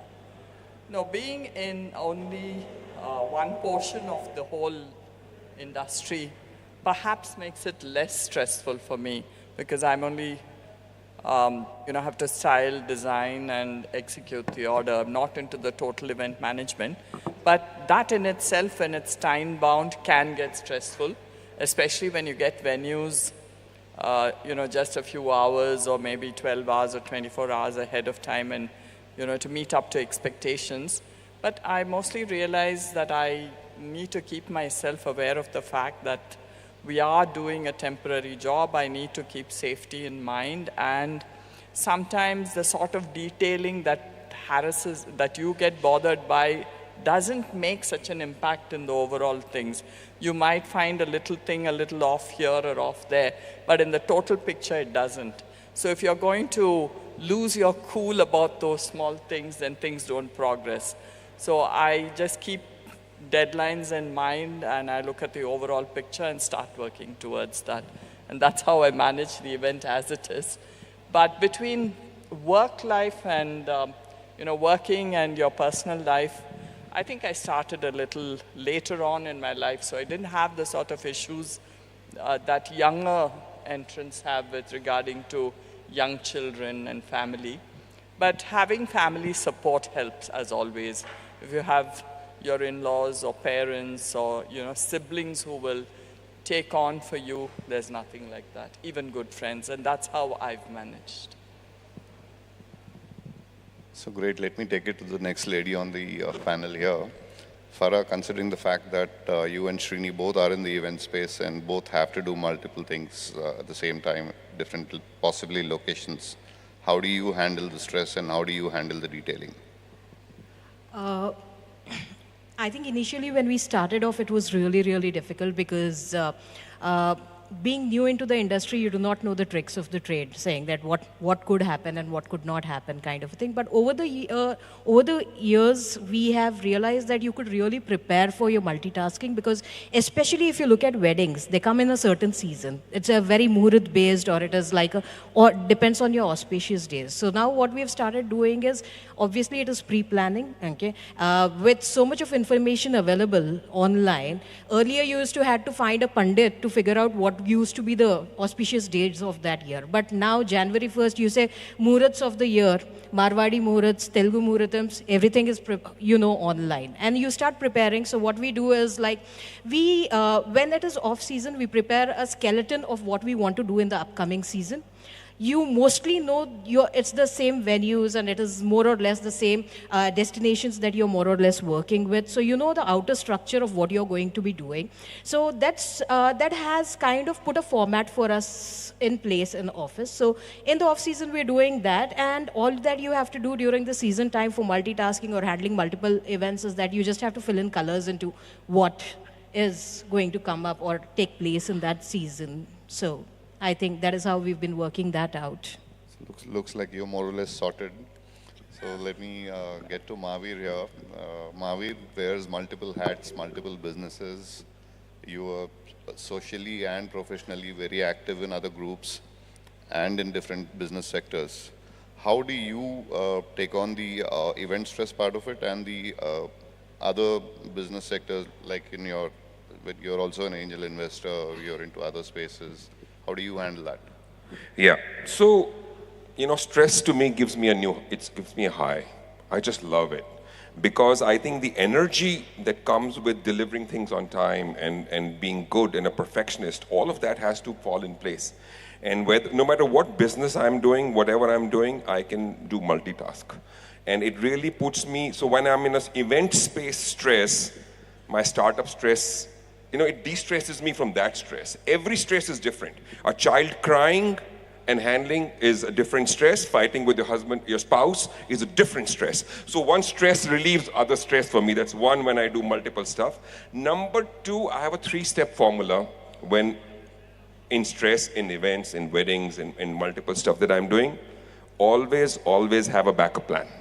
I always have a backup plan. Rain, thunder, storm, I will have something that I will do, even if it's not 100% of what was promised.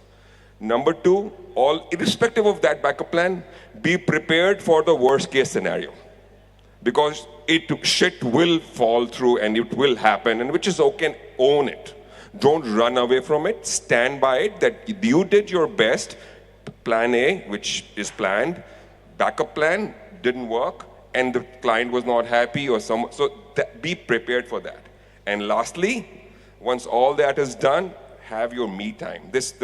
What it should not let you bother is change your personality or look at yourselves down that you spoiled something or you did something. Don't blame yourselves. Have logical reasoning, plug the loops, but don't let it bother you, because you have to stand up again tomorrow morning and do the same things over and over again. So these 3 steps help me compartmentalize my mind and handle my various stresses and the particular stress on a particular day or particular evening. So that's how I kind of do and handle my stress. And I think all of us should do that, because we have to keep standing irrespective of what goes wrong. So let me ask you, Anil, how do you go about the multitasking part of life?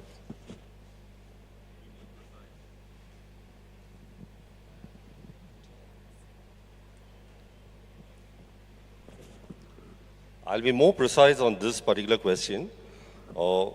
Given you're supposed to deliver about 100 things a day in multitasking level, the 3 things we have to prioritize. First thing is you prioritize what is on your priority, and once you do it, things flow smoothly. And the second is try to delegate the work. Do not put up all your work on your head. Try to delegate to your workforce. And the third thing is, more important, is go for collaboration when you're unable to deliver. And finally, what I do personally is, all the experience what I gained, I don't commit myself to too many events on a particular day. Deliver what you commit with confidence and passion. That is where you make your brand reputation in the market. So great. So tell me one thing. I mean, I'd like to address this to the ladies personally. I mean, I don't want to be gender biased or anything here, but women tend to have normally more responsibilities from a personal life balance too. So how do you handle that when you're at an extreme peak?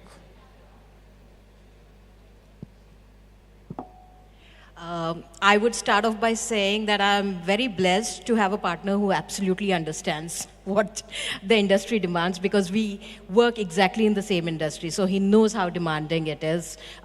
So frankly speaking, because I've not had that much of a pressure, so I might not be able to tell you saying that how difficult it is to handle, but yes, I have seen my colleagues, especially women who are absolutely passionate, and then they have their first baby and then they have to go off the market for some time, and then when you come back, then you've lost in touch with what is happening. There's a problem with the confidence and all that. But I think of late people have started working on that. You've got a support system, then you've got there's so much of information available online that you could update yourself. So I think compared to how it used to be earlier, it is much better now. But yes, I would agree that women still have a lot more responsibility than generally the men do have, kinds.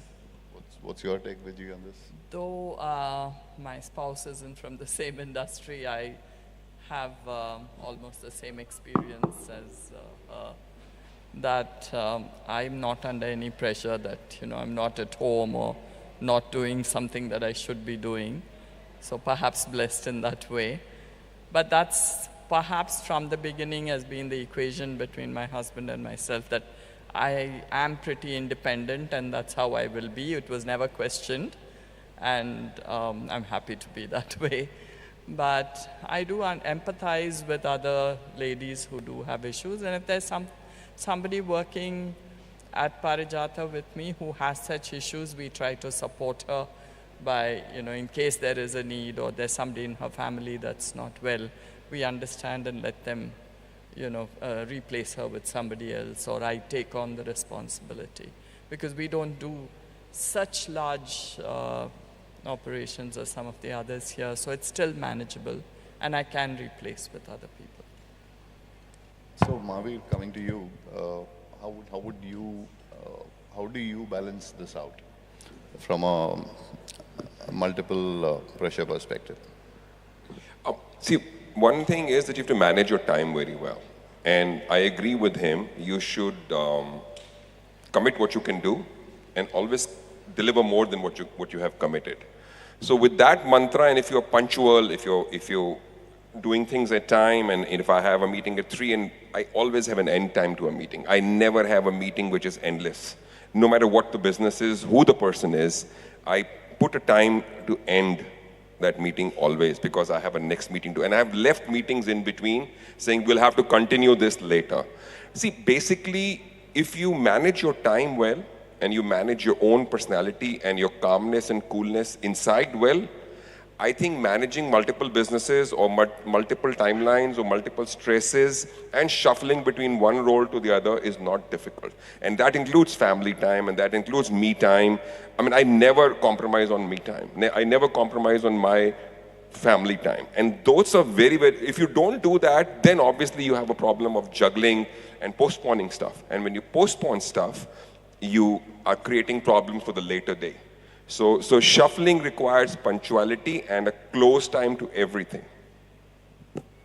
So keeping in mind that, you have short windows, like she was talking in terms of Maurats, fixed dates, you have X number of dates in a year that you all can be busy as in weddings, etc. Now, I'd like to start with Anil here. Like Saitya was curious about you're doing 5 degrees, and now that you are into the wedding industry and the event industry, apart from the fact that your passion says you do an X amount of work, how do you manage to upskill yourself, taking this to a slightly different level one? How do you manage to upskill yourself? How do you manage to stay current in the current industry scenario? And how do you manage to move your team forward with you?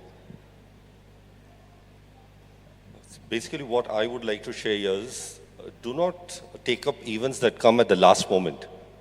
I have my clients who call about 72 hours or 48 hours, say there's an emergency event that's coming up. Why don't you take it up? That is one thing I try to avoid most of the time, because last moment events, if you take it up, it stresses you out. You are unable to deliver quality, and finally, all the reputation you need in the market slowly fades away.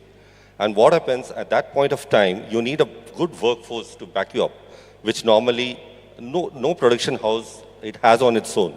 So again, what we try to do is we try to collaborate. Once you collaborate, you have to lose your margins, your profits go down.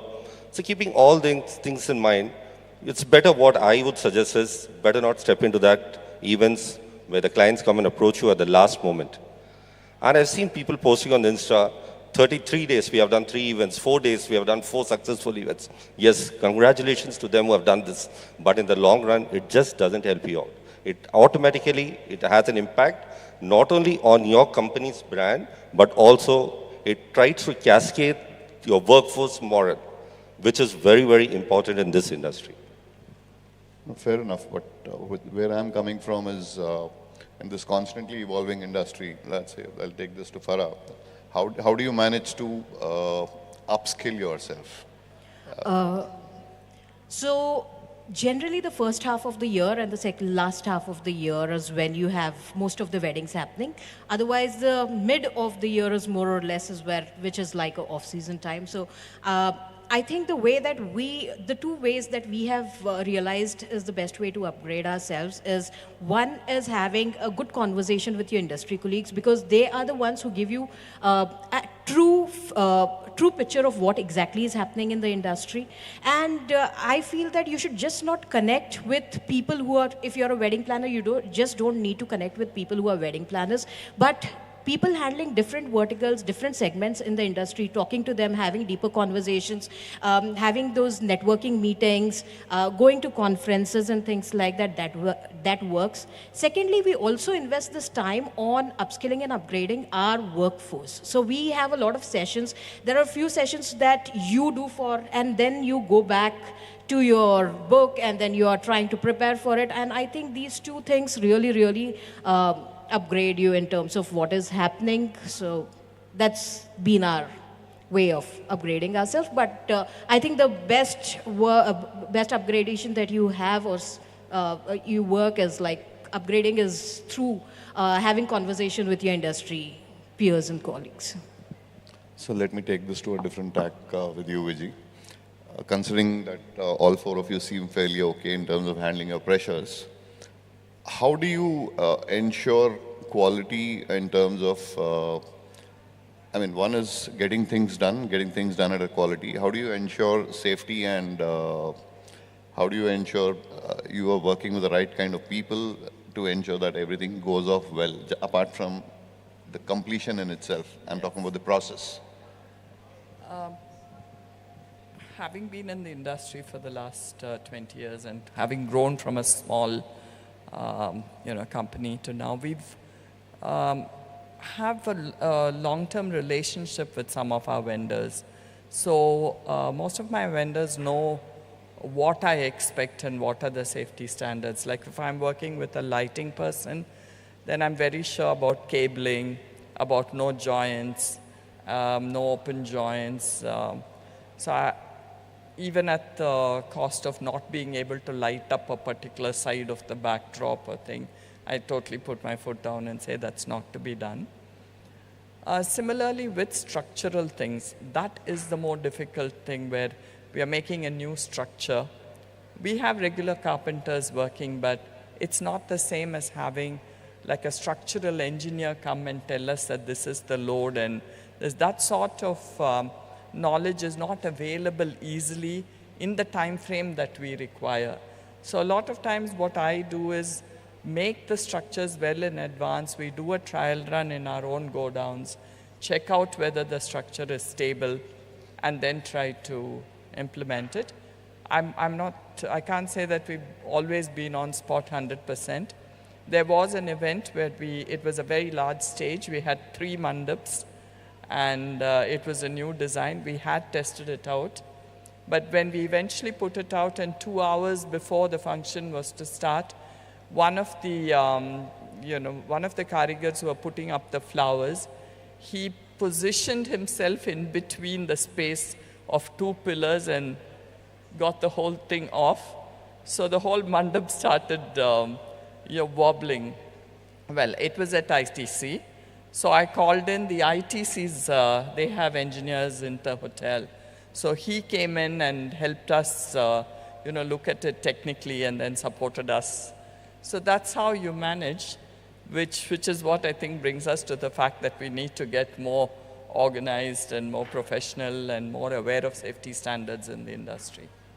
So what you're saying is you went in this particular case, it's more of a stopgap solution at that particular point in time. Yes. How do you think it should evolve going further?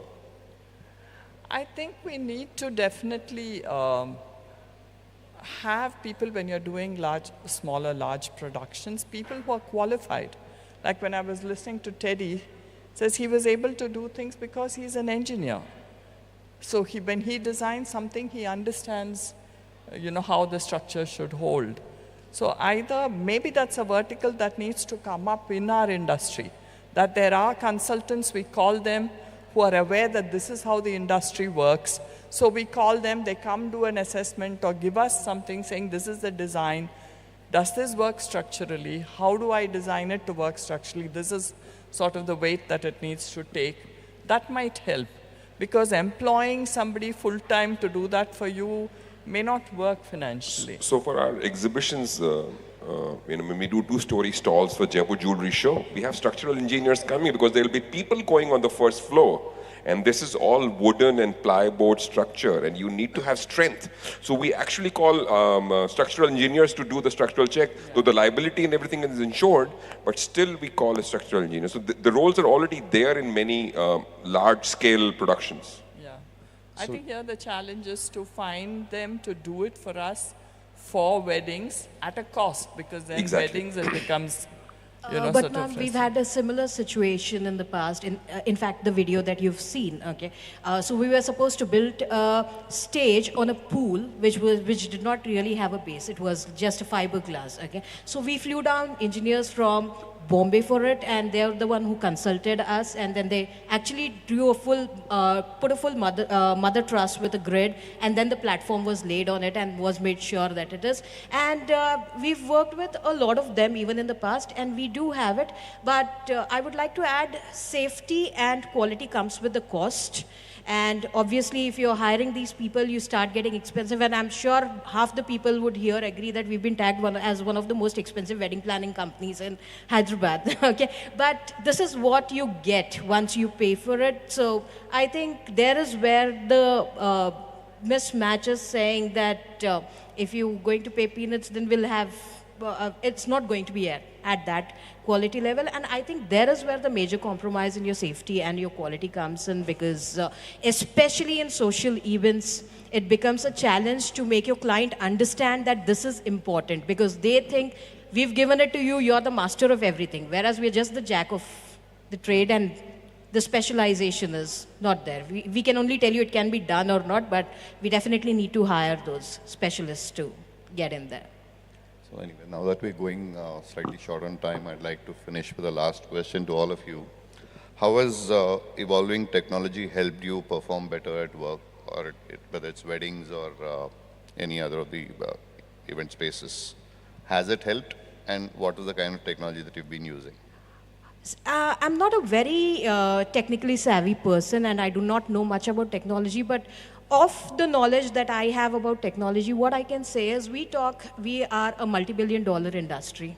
Okay, and what surprises me that there are no specific ERP, CRM packages that are like absolutely targeted towards us. What we get in market is something that we have to customize, and that is not 100% customization and does not fit in our business model. Now, just imagine if we have these things, okay, our everyday shuffling would like really reduce, and we would end up saving so much time, okay? If we have these processes in place where we could manage our timelines, our sheets, there are so many things. I'm sure the deeper we dive into it, it's going to be like a huge subject altogether. But I feel that this is something that we all need, especially as wedding planners and event managers, and especially wedding planners, I would say. So once we have that in place, that would save us so much time in the day. That we would be able to focus more on what we should be doing rather than just trying to fix things that need fixing. Mahavir, what's your take on technology? I mean, see, I think technology is evolving, and technology is going to be very helpful. So starting from presentations and creating the right deck and involving AI in it, then communications with your guests or customers is becoming far more technology savvy, and you can actually communicate through bot. You don't need to really have someone responding to messages. So I think, and then of course, I think ESG and environment impact and what we do, so not using plastic and using canvas or paper or recycled stuff, all that is going to be the future. And I think the greener world tomorrow and recycling this carpet or recycling flowers, all of these things are technology dependent. And I think as citizens, as planners, we have to be food being recycled. I think everything has to work through technology, and technology will enable us multiple uses, using old stuff and creating an environment which is livable for tomorrow. Vijay, what's your take on this? I think they both said it all, and I'll save you the time by repeating it. I can say a final word on this. We have enough of technology. The more the technology advances, the more the headache for the wedding planners and the production houses. I think that's No. The human touch will never lose. Yes. Even a bot is answering, but a person telling the same thing is never going to change. So don't worry, we are in safe hands. So I know where Anil is coming from. The Instagram and Pinterest pictures that brides come up with. Today the technology, the clients are more advanced than us. Agree. Anyway, though we can go far more in depth into all this, I'd like to thank all of you for your time. We are out of time, so thanks again for participating and sharing your thoughts. Thank you. Thank you so very much. And Sagar, can I just say thank you for sticking to the time. How kind of you. Can I request you all to step forward together for a group photograph, please? Ladies and gentlemen, please put your hands together for our lovely panelists and moderator on stage. Thank you once again. And to felicitate our eminent panel on stage, may I please welcome the man from Cineyug, Mr. Mohammad Morani. Sir, can we have you join us on stage, please? Ladies and gentlemen, make a little bit of noise. We have Mr. Morani in the house. Welcome, sir. We'd also like to invite Mr. Santosh from Violet Worldwide, and also from Wedding Craft by Sumalata, with nearly 3 decades of experience in this industry. A lady who's also got a keen eye when it comes to silver jewelry that I've been eyeing from off stage here because the pieces are truly stunning. Please welcome Miss Sumalata. Welcome. I can only imagine how beautiful the weddings would be if this is your choice right here in terms of jewelry. Welcome. Thank you for being here with us. May I request you to felicitate the panel on stage?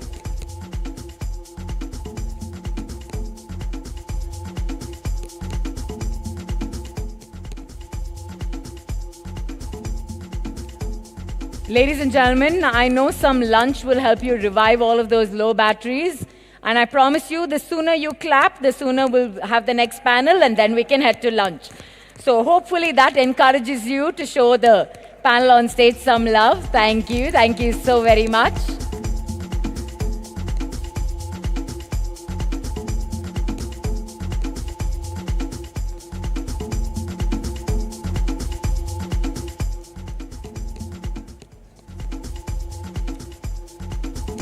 Thank you once again to Sagar Pingali, Farah Kudari, Anil Bernard Davies, Mr. Mahavir Sharma, and Vijay Lakshmi Rudrapan. Thank you. Thank you so very much.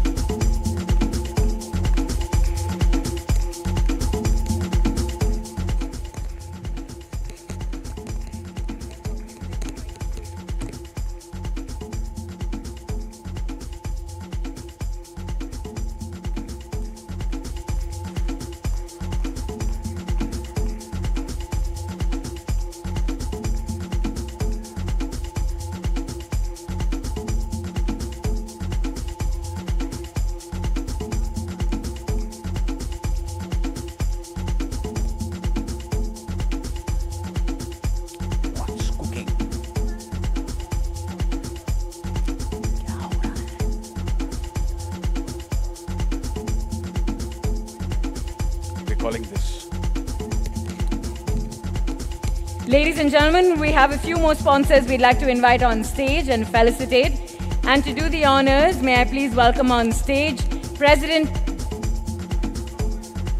We'll do it during the vote of thanks. Perfect. Thank you, sir. Thank you for that update. So Harish, now over to we you for are our next moving panel. on to the final discussion, final panel.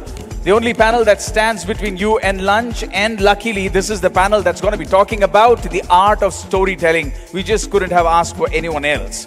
I would like to invite on stage the moderator for the final session on the art of storytelling, the Jalebis. Please put your hands together as I invite on stage Parthiv Tyagarajan, co-founder of WeddingSutra.com. He enjoys mentoring, creating enterprises, writes and speaks on mental health, happiness, culture, and consumer behavior. Pleasure having you here. Thank you so much. Joining him on stage is Mr. Abhijit Bhattacharjee, our very own Abhijit Bhattacharjee. Let me take pride in saying that. A person who created and director of Grand Slam Networks, has his own fan base for creating fantastic IPs for the city. Please put your hands together for Abhijit Bhattacharjee.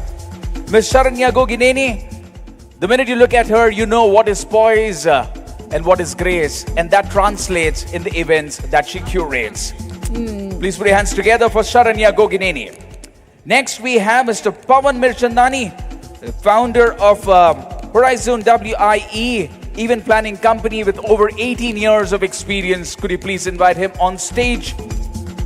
And the visual storyteller from Chennai, Amar Ramesh, Studio A by Amar Ramesh, a fantastic storyteller to have with us here on stage. Let's listen to their stories. Fabulous. Thank you so much. Welcoming all our panelists on stage and handing over the controls to our very own Parthiv, if I may, we're adding one more panelist on stage.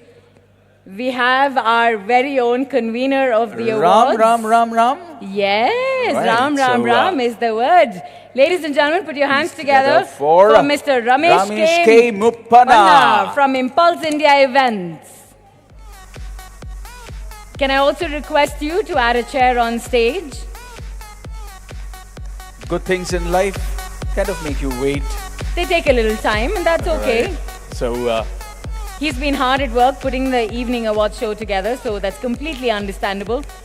We're just grateful to the fact that he could squeeze us in, and he's joined the panel up on stage. Let's add the chair and also the panelist. Right. So what we're going to do is we're going to start the conversation. And in true Ram style, he's going to make a bit of an entry slightly later. That's how we always does it. Okay. So we'll start the conversation. Ram is coming. That corner, that corner, that corner. Thank you. He will join us when he comes, but we would like to start the conversation. So the art of storytelling, Partha Tyagarajan, stage is all yours.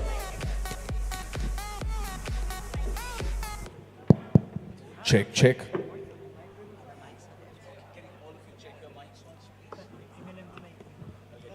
Check.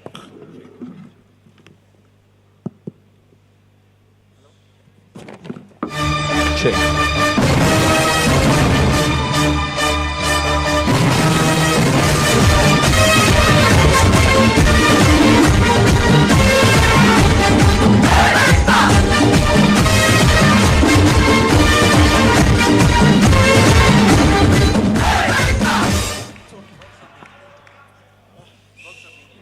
No, he was working apparently. He came running.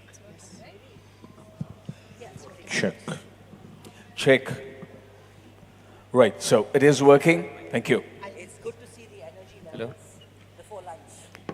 Not yet, just one second. Check, check, check. It works for me. Check.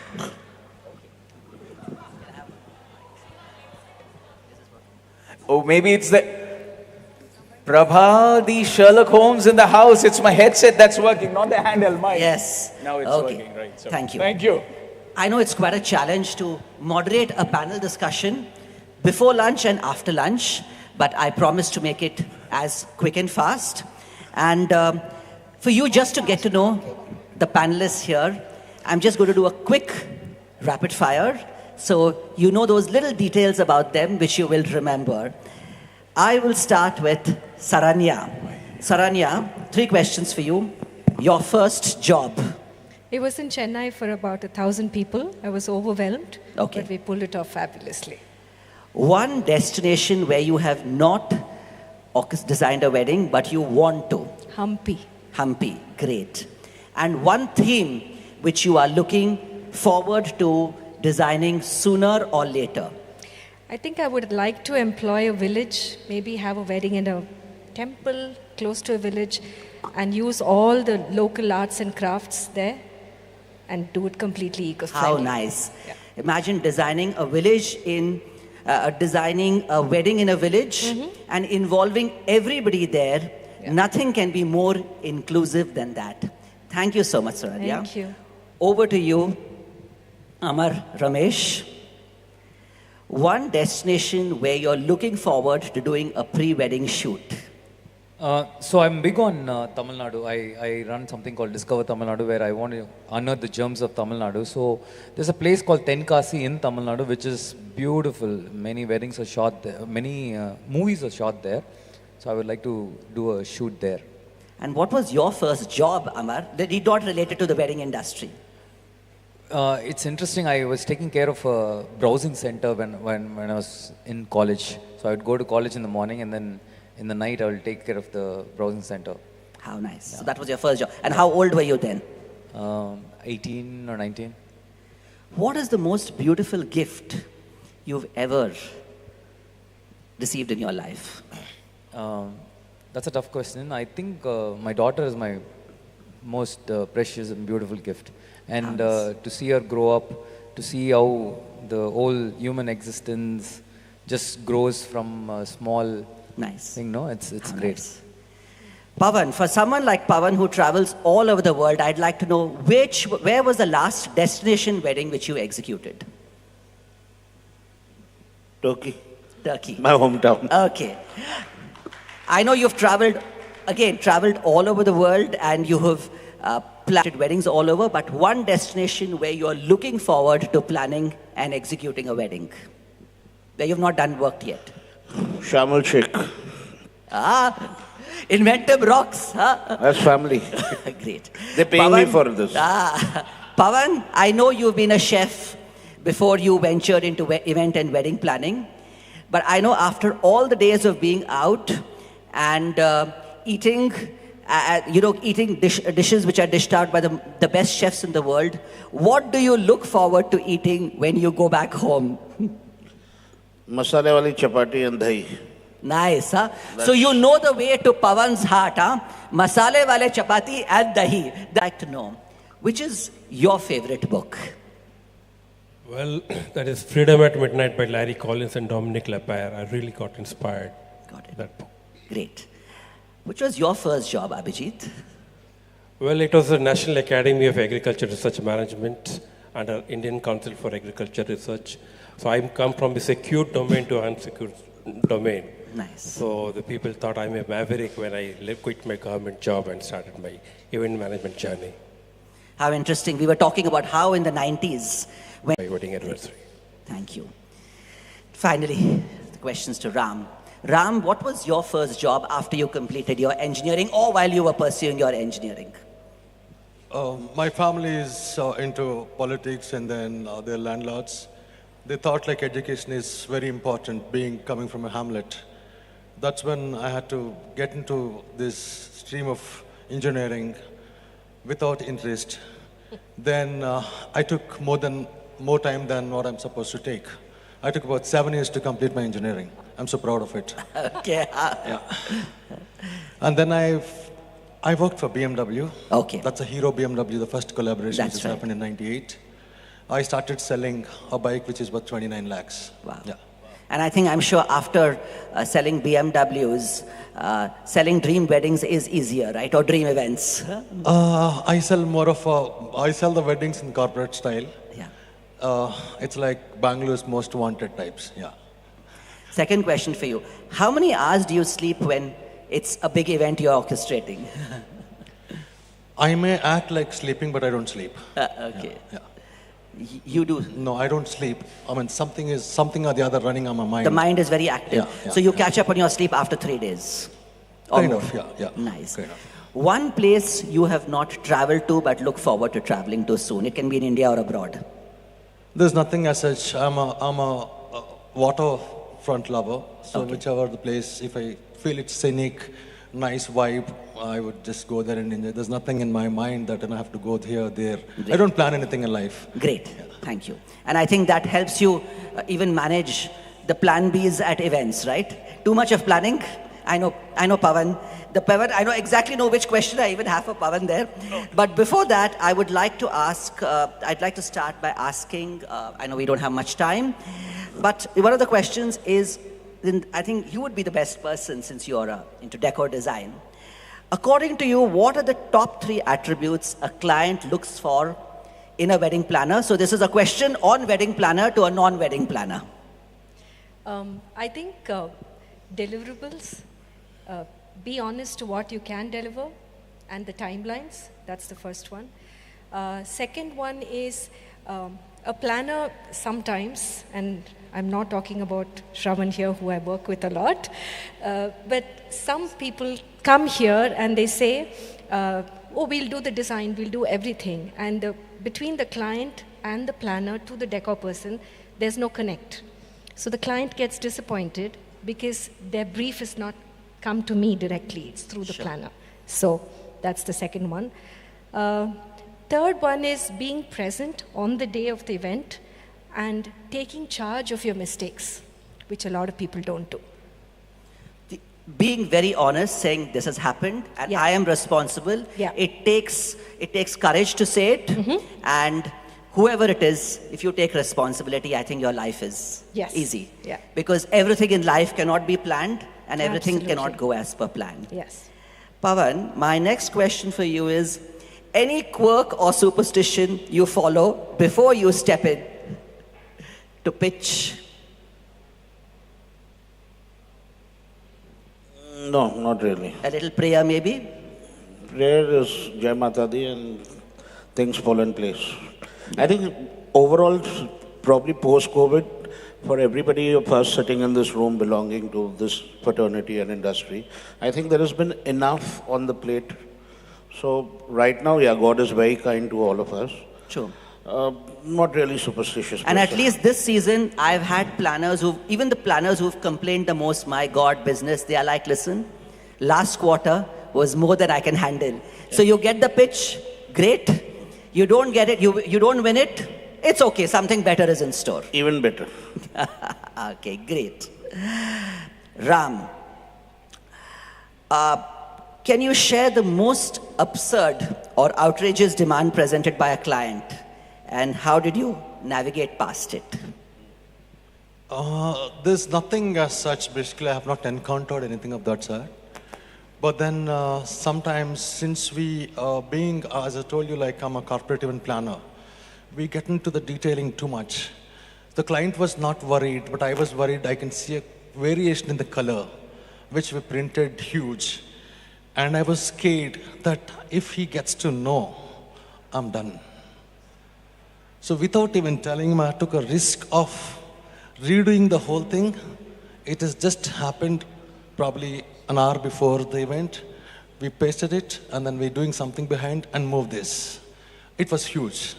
I was holding my heart, like my breath, like the way now I'm speaking, it was like that. But then we were able to manage. That's a very serious affair. It's not just a print. They're very specific about what they do. So it was my mistake. I can't be, someone to damage that. So yeah, we've come across and we were able to manage it. I had a plan, I had a backup plan for everything. Abhijit, something which is really what you would call like absurd, outrageous demand. And how did you navigate it? During the event? Or before, even before the event, there was a demand. Well, in my initial days, we used to do a lot of marriage events, and I remember Ramoji Film City has a Mughal Darbar. Yes. So I still remember, I don't know whether Mr. Joseph Sundar is there or not. So we were asked to do the, ramp walk on the top of the fort. So that's a real challenge, and finally we have done it. So that was something very unusual, but very exciting. Unusual yet exciting. Finally, for event planners, there's no such thing as a challenge. It is something only you know what you go through when it's happening. You can't even share it with anybody. But when it's all done, okay. Amar, it's your work which makes a planner's work look better. And I'd like to ask you that, according to you, for the world out there, let's make the difference clear between an event manager and a wedding planner. Yeah, I think that's probably a question that you should ask the others here, because they're more, experienced and they are doing the actual job. I'm a photographer. See, for me, it doesn't make a difference, right? Like, as a photographer, I'm capturing whatever the decor person has done, the planner has done. What makes a big difference is setting the expectations right. If a planner is hiring me to work with the bride, then I meet not only the planner, but also the bride and groom at least a couple of times before the wedding. Have you ever shot a wedding where you met the bride and groom on the wedding day? I don't even remember the last time I did that, because I hate just showing up and being that stranger there. I never done that. I have to have met them at least in a Zoom call, and I have to have had a WhatsApp group with my team and the bride and groom. And in fact, in our case, the entire team has to meet them, including the editors. So it's very, very important for us to meet and set the expectation right. And for the outrageous things that you had asked. Oh, right? yes. I think I should ask you also that question. So I have only two answers for that. Yes, I can do it, or no, I don't want to do it. If I am navigating it through and trying to cover it up, trying to adjust, it is going to always land in some issues. So I'm always prepared to say, yes, I will do it. But what was the most, 2022 has been full of WhatsApp videos on the most outrageous pre-wedding shoots, right, which have gone viral.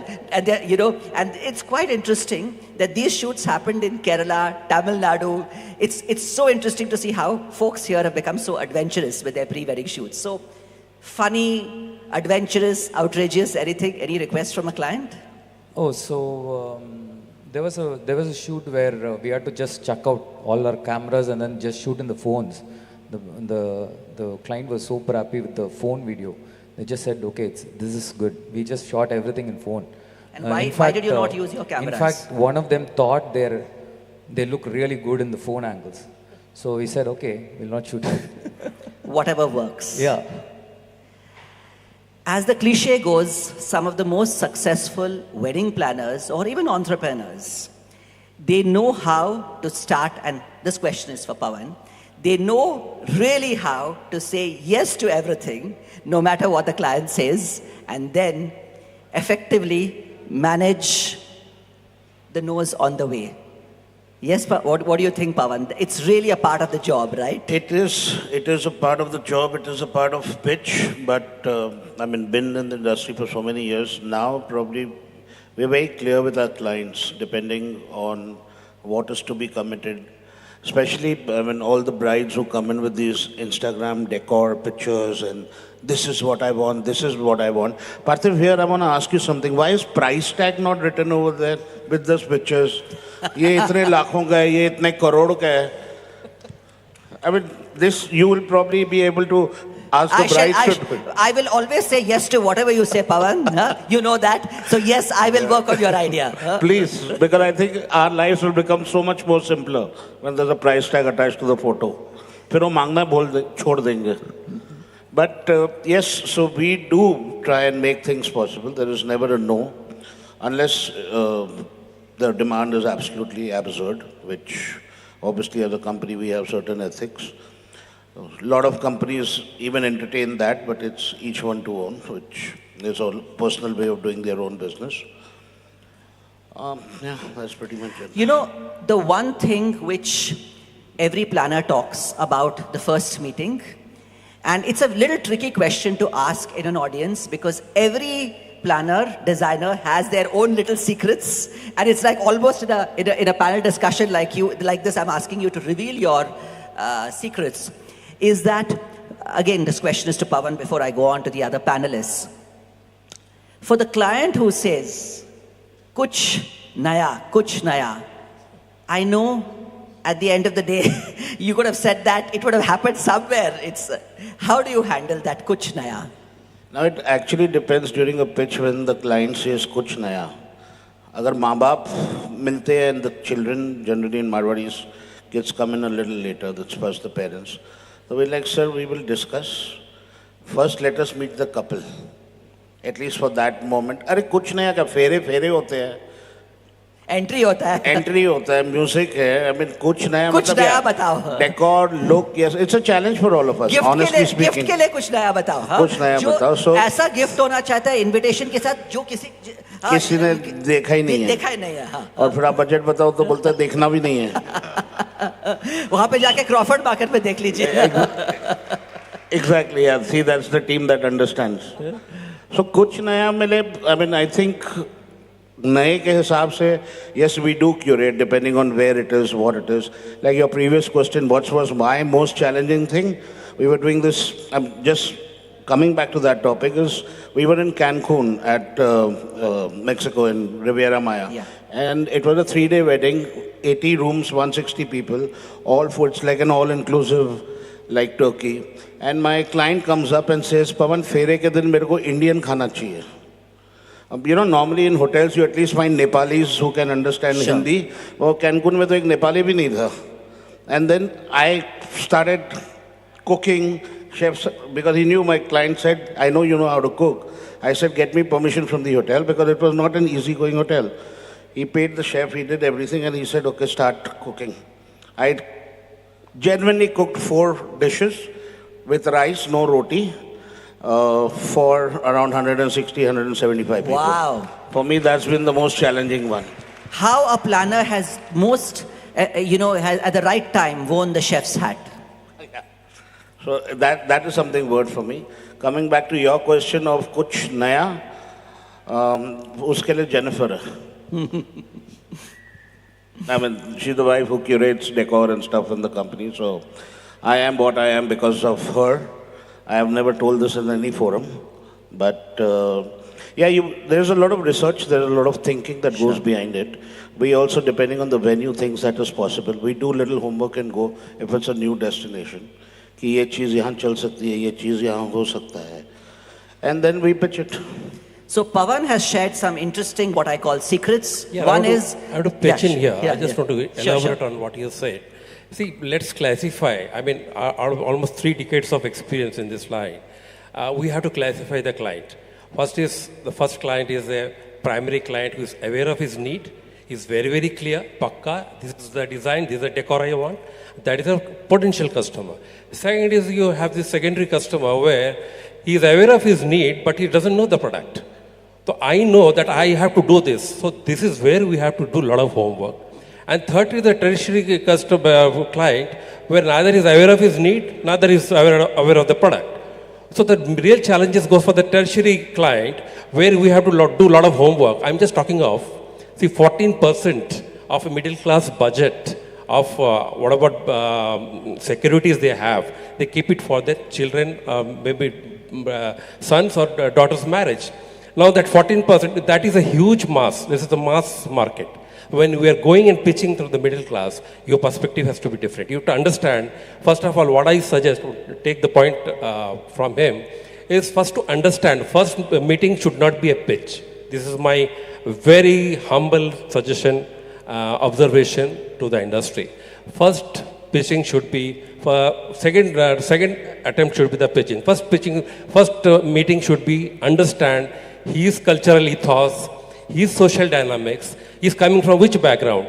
That will really help. And you have to be a very good listener and taking all the inputs. Mind you, if you're targeting the first client who is aware of his need and the product, he is absolutely clear that this is what he wants. And he will give you the presentation. This is what I want. I think the most successful planners are very good at reading the client and they decide, they figure out intuitively. Exactly.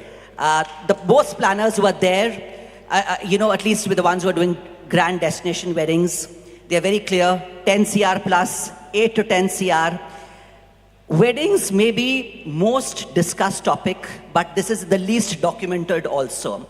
And it is very difficult to figure out who really has how much money. Of course, you can if you have a good network with personal bankers, and of course you're already socializing with the clients. But especially when it comes to NRI clients, I think the most successful planners are very good in knowing who is going to spend 10 to 15, who is going to spend 15 to 10, 15 to 20, and who are under 10 CR. We're not even talking about the the upper middle class here. We're talking of the HNIs and ultra HNIs. This is what really has happened right now, given the budgets. But I'd like to share something. What a very, very senior wedding planner told me in the days before Google came in. Today, you Google, you're able to download some company information, tell your accountant to just do some search. She told me this way back in 2000. She was the first planner I interviewed when I started Wedding Sutra. She said, I get to know about my client by eating at their home. When I go to their home, I see their home, I know what is the kind of stuff which would interest them. The food which is served, again, talking of what Pawan said, if you're only going to be served traditional Indian food, he as a planner, even if the client has not given the brief, he will know what kind of food has to be served. Recently a client told me, when a client finished the recce at the hotel, she just told my planner friend, please come to my house next week. And she said, when I went to her home, I was astounded with the way service was done. And she said, my client told me in all humility, this is the way I serve at home. I'm not saying the hotel has to match that standard for 400 or 500 people. But she says, that is what was an eye-opening thing. And finally, of course, we all know, you spend a couple of days at a client's place, office, the way they treat their staff, is what even will give you an indication of how they're going to treat your team. Even if they are good friends of yours, you are mentally prepared about how you're going to. So I think finally it all boils down to, we are talking of the pitch, and I'm sure, Stravanya, you have a very, very intuitive way of even figuring out. Am I right? Do you figure that out very often? Have you really gone wrong sometime? Actually, Abhijit is very right. Even when clients call me and say, I know what I want, come with pictures, come with a pitch, I never go. In fact, I don't even take my iPad. I say, no, I want to come to your house. And simple things like how they receive you on the door, right? What do they offer you to drink? How do they talk to each other? How they talk to each other. Imagine if the parents have had a fight. Yes. At that time itself, you know what you're prepared to, right? And I also agree with Pawan when he says, meet the kids. A lot of times parents come to me and they say, oh, we want this. And the kids have no interest in the wedding and they're so unhappy because this is not what they wanted, right? So now I've gone wrong when I've listened to the parents. But now I don't do it. Well, Pawan, don't get mad with me, but this is something I want to share about Pawan. I have met Pawan, maybe best buddies with the parents, but he really knows how to party with the youngsters also. And I have met some youngsters who don't even have marriage on their mind. And you know what they've told me? When I get married, Pawan uncle will plan my wedding. Huh? Because he really knows how to keep them happy at a party. Yes? Okay. So I'm going to let you recover from calling him uncle on stage and wrap this panel up. Oh, yes. Can I give you a minute, please? Sure. Ram, anything you'd like to share on the pitch? This, as everybody expressed their views, it's as Abhijit clearly said. First, understand your client. Don't go with some things. Don't go to influence them. Just take what is there, but be open to their ideas. Go with the butter. You can tell them, I can make a jalebi for you. I can make a sweetest jalebi. I can make a sour jalebi. So give them that confidence that this guy can do anything. That's what is more important. Giving them the confidence and making them feel, okay, I can trust this guy and he's my man to go. So that is the confidence that you have to create in client's mind. So how you pitch, first work around that, rest will follow. Great. Yes, that's what. Yeah. I have one last point Sure. to add. See, many times I also think, yes, listening to the clients and all that, but in the photography industry, for me, I also feel like sometimes the client actually doesn't know what they want. I can tell them what they want, and then I have at least 10 or 15 ideas, crazy ideas that I want to execute, and I go with that. And then that really helps me to keep ideas, like a bank of ideas to go with, and then show them this is what you might want. Yes, again, I come back to the same thing. The most successful wedding professionals, they read, they watch, they listen, and they read, and then present accordingly. And of course, what really happens in the presentation and what really is going to happen 6 months or 1 year later is a different story altogether. And again, the most successful planners know really what to do 24 minutes before or 24 hours before. I know it's lunchtime, but I would have loved to. The Guru Mantra would be low cost, high impact. I think that should be at the back of every wedding planner. Great. May I request all of you to come forward for a little photograph, and thank you very much for being such a great audience. Thank you so very much. Wonderful panel. Such a great audience before lunch. It's not easy. I also love it. We went from Jalebi Baby to figuring out what do men and women want, reading your client's mind. Thank you so much. Thank you Means so a much. lot. Can I have you all step So forward, just- center stage for a group photograph, please? Right. I mean, to summarize this beautiful discussion in one line, it's like it's not about what you have, it's about what they want. And to felicitate this fantastic panel, I request Kenisha Sabnani to please join us on stage along with Dharampal Singh, VP TCEI, Pawan Agarwal, Treasurer TEFA, and Raja from Design by Raja. Request all four of you to please join us on stage. There's Kenisha. There is Dharampal. There is Raja. Pawan Bhai, if you're around, request you to please join us on stage.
to start the panel on art of storytelling, Ram's entry was a story in itself. Right? Who you think is your customer, you keep them waiting for a little while just to pick their curiosity and then go in and floor them. Such an amazing panel we had. Everybody rich in experience, and also the way they shared it today was just amazing. Thank you so much. One quick picture of the entire team on stage. I definitely have a feeling at the next event you're going to be using that music and trying to enter like Ram. I have a feeling this is going to happen. Well, that was planned. It surely did not come across as an accident to me. But can I just say, what style, what swagger, and what a fun way to get a panel started.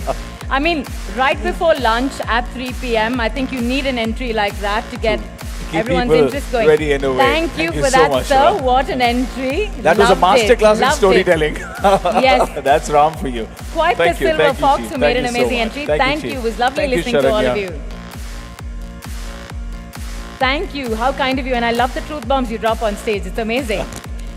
The price tag we will remember. And I have a feeling Meta listens to pretty much anything and everything through our phones. They're going to be taking some suggestions. And if we see price tags up on Instagram next to wedding pictures, we know That's who needs because to of be him. calling. We Right, definitely so do. now I would like to invite on stage Mr. Ravi Bura, General Secretary, TCEI, Mr. Balram Babu, President, and Shravan Madiraju, Convener, SIWPC Global 2023, to please come up on stage, because there are a few more who have extended a support in putting together SIWPC Global 2023. We would like to felicitate them before we move on to the vote of thanks, and then the Bhakti Bhojanam. Right, first, please request all three of you to be on center stage. From the Green Apple Production, request Ms. Vandana to join us on stage, please. From Antique World, Fahim Memem, right? Oh, lovely, lovely, lovely. It's there already. Avenue Production House, Fazaluddin, requested to please join us on stage. From Ravishing Flows, we have Raman. And from Seating Project, we have Sumani. From Event Affairs, we have Viren Savla. Right, Event Affairs Luxury Furniture, we have Viren Savla, requested to please join us on stage. From Light Design, we have Avinash Rao. Our VJ or our visual jockey is Chanakya. Our DJ disc jockey is Wiki. And Mr. Ramesh Adda from Planet Pro. Request all of you to please join us on stage so that we can say thank you in our own little ways. And I also love the fact that we've got a small little hint, so we've learned how to turn the page over. Right, so there is a PTO, and on the other side of the page we have... I like how event managers are learning here on the fly. Thank you, sir. We appreciate that. From Leo Entertainments, can we have Akash join us on stage? Mr. Dharampal Singh from Namdhari Events. And from Telangana Tourism Department, Mr. Prabhakar. Request you to please join us on stage. And Thank again, you. to everyone that's out here, can we give all of our sponsors a huge round of applause? Big Please round of make applause. some noise. There you go, there you go. Can I just commend you on the energy you've had for the last 2 days? It's absolutely infectious. You can thank the second person in the third row. I know. I know that the lovely lady there is the wind beneath this man's wings, and I understand that. Yes.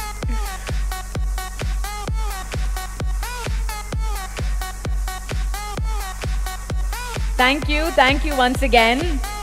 None of this would have been possible without all of you stepping forward, supporting us wholeheartedly, being there every step of the way. It means the world to us. Thank you so very much.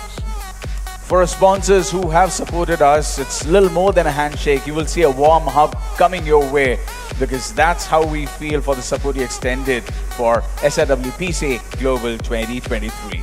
And there's also like an interesting exchange that goes on there. Those heartfelt words of gratitude that we're not privy to just yet. But hopefully we'll find out about that later. And to make sure that that conversation happens, we also have an amazing lunch spread, which is called a traditional Bhakti Bhojanam. We will talk about that a little later.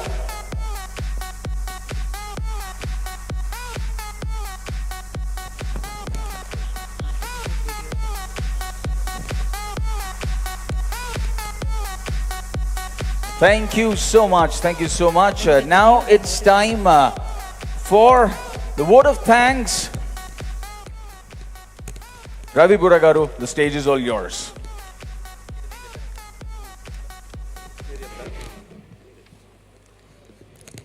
Good evening, ladies and gentlemen. Now we come to the concluding part of the two-day Congress, the SIWPC Global 2023. I request, it's been very informative and educative, all the sessions. And at the outset, I thank all the speakers for participating. And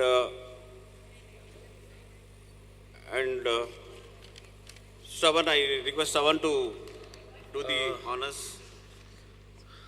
I want to thank our title sponsor, the Golconda Resorts and Spa, co-sponsored by Coronation Weddings, powered by SSP Events, and our supporting partner, Telangana Tourism. Hospitality partner, Novotel HICC. Venue sponsor is Hitex. Food partner, Foodlink, FBN Holdings Private Limited, Spicy Avenue, and premium lounge partner, Inventum Global, Accor, Raffles Udaipur and Fairmont Jaipur, Gala Dinner Pattern, Red Rose Mart. And I know this is very quick, we're all feeling hungry, but I am falling short of words.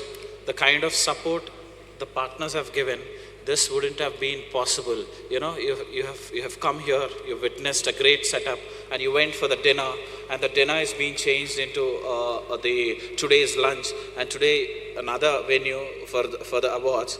This is all not easy without the support of the partners. This is, and this, you all know, events are never a one-man show. It is an army. And now if I start telling these names of the army, it is going to take much time, but they all do understand. Thank you so much for the support and love.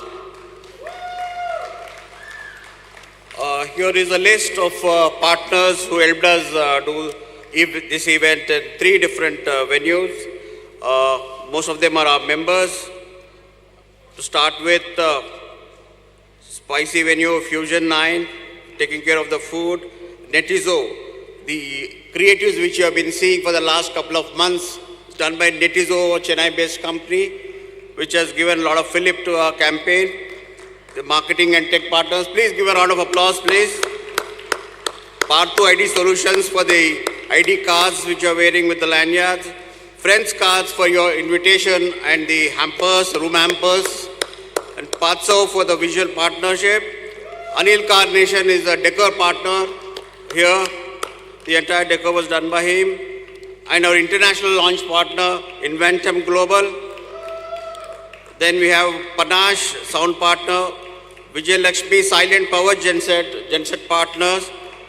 Overlighting and power for scaffolding and also generator. We have used around more than a dozen gensets to run these shows at these different venues. And we have grand suppliers, the grand sofas which you are seating, and the seating arrangement done by grand suppliers. The printing partner, KJ Xerox. The PR partner is Totem, where, you know, today's newspapers, if you see, more than 20 newspapers have covered our yesterday's event. Then hospitality partner by Event Elements, the logistics and the rooming and other things taken care by Gauzen team. Miles for the travel partner. OneDrive is the ground transport from airport pickups and drops and local running. OneDrive, and NITHM is our knowledge partner. NITHM is the National Institute of Tourism and Health, Hospitality Management. Joe and Company is our traditional decor partner. Ayana, the dance troupe, the scintillating dance which they performed yesterday. And the coconut water partner is health drink, for the health drink. And Coke is a beverage partner. Magazine partner is Wedding Affairs. And the powered by partner of this big event is SSP Events. Our member Devendra Shastriji. And artwork partner, all the visual designs and all have been done by our artwork partner, Mr. Scientist by Sons. And Wings Tech Structures is the expo fabrication partner. Thanks Manoj Bhai for that. And staging partner is FNDU Production House, Fazal Bhai. Music studio entertainment partner. The seating project is furniture partner. Sugar Brew is ice creams partner. Ravishing Floors is a platform and carpet partner. SSK Enterprise and event production is doing the draping partner. The drape which you see all around the venue, inside all the walls and covered by him, and the ceilings. Prakash Light for lighting. NM Company for water-food shed.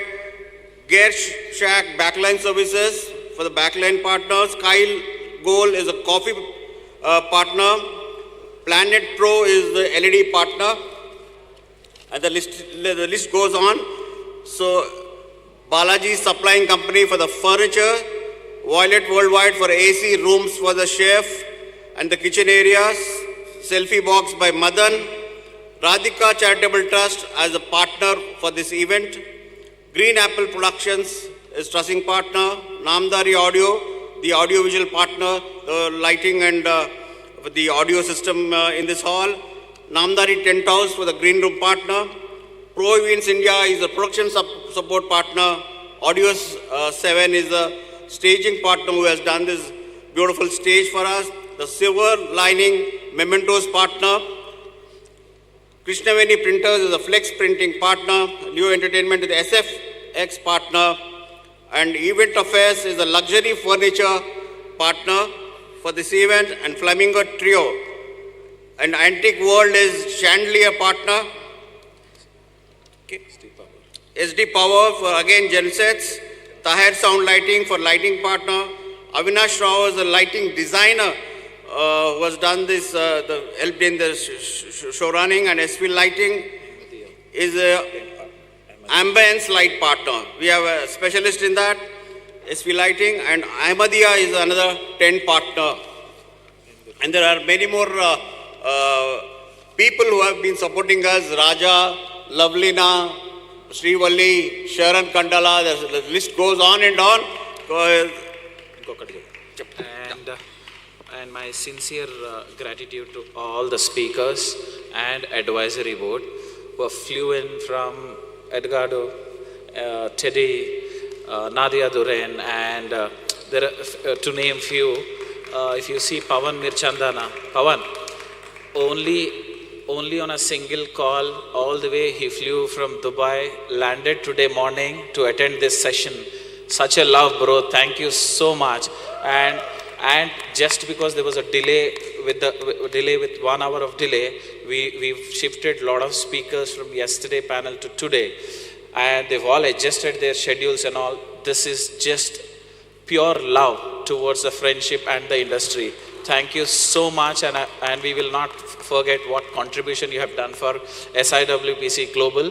And this is not just for SIWPC Global, this is for our industry. Thank you so much.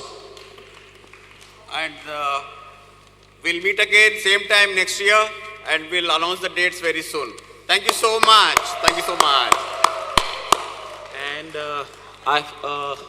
And now I would request the AV team. You guys have goofed up and missed me while opening. So I want you guys to do that while we are closing with a great success of SIWPC Global 2023 Edition 2. Go to the center. Go to the center. 3 of you. So in our industry, there is nothing called a miss. There might be a delay, but there is never a miss. We missed playing the entire, the video, the audio, and the lights at the opening yesterday. But we want to do that once again, just so that we know what was planned. Okay, to the team there. Thank you so much. Can we have the effect, please?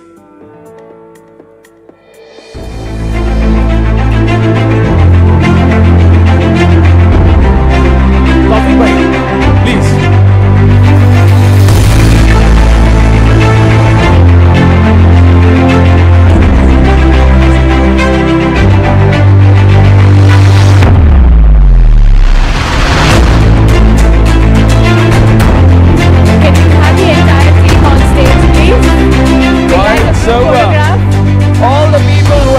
the midnight oil to make SIWPC Global 2023 a success that we are right now about to celebrate. Request everybody from the team to please come up on stage. Without you, this just wouldn't have been possible. Request the entire team that has run around, spent sleepless nights, made those endless calls, leaned on power banks day in, day out to coordinate and make this happen. Request all of you to please come up on stage. Without your contribution, this just wouldn't have happened. You know who I am talking about.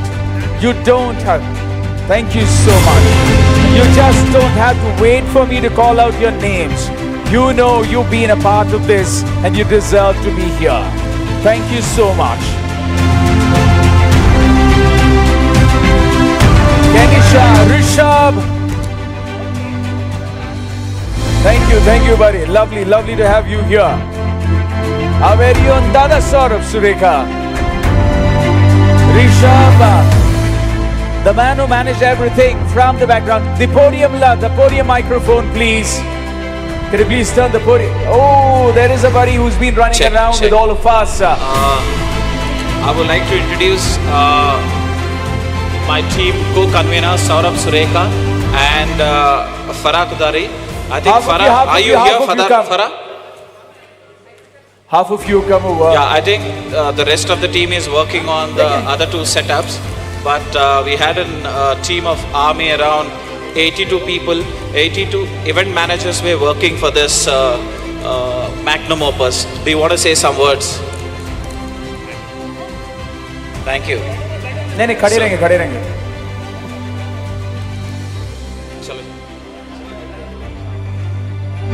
अरे लोगो आ रहा है, लोगो नहीं आ रहे.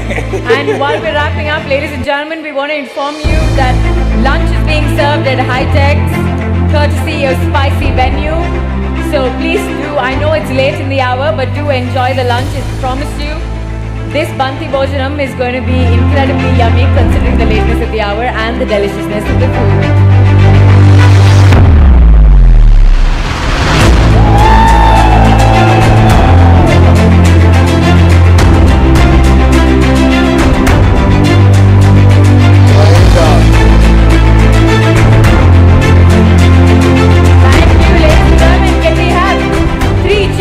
TCEI, SIWPC Global 2023.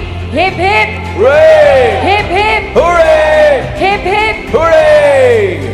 Nation now moves to High-Tech's where there's a traditional lunch being served, and we say serve, we will be the ones who will serve you. So join us there and let us serve you a traditional Banti Bhojanam. And Nation moves there. Thank you. We have an amazing awards night tonight. But this is me, Sahitya Jagannathan, signing off for And this is me, Harish Bharadwaj, signing off on behalf of TCEI. Thank you so much, man. Why didn't somebody call it out? Thank you for being a sensational audience. But before we do wrap up, we would be remiss if we did not thank two of our lovely sponsors who are here with us. Can we have a representative from Miles to join us on stage? And a representative from SD Power. Pleasure having you. We would love to have you on stage, honor you, felicitate you, celebrate your contribution. Thank you.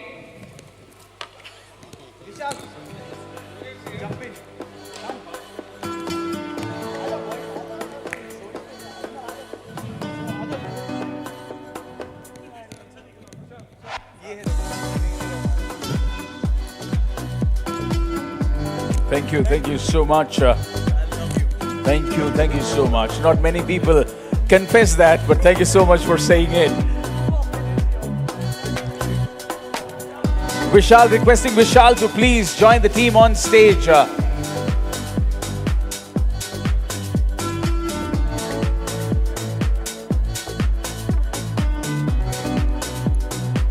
We'd also like to invite Akshat to join them on stage. Come on, Akshat, join them. Congratulations on a job well done. Thank you once again. The man who's there for everything, the man Friday, the man Saturday, and the man Sunday. Thank you so much. You've been a pillar of strength. Thank you.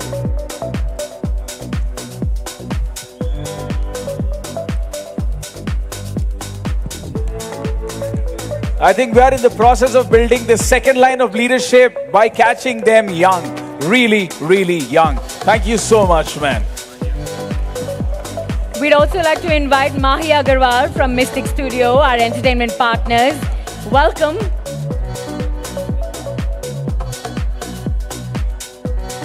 Thank you once again. Thank you for the incredible support that you've offered us on this amazing journey. Careful, bud. Careful, careful.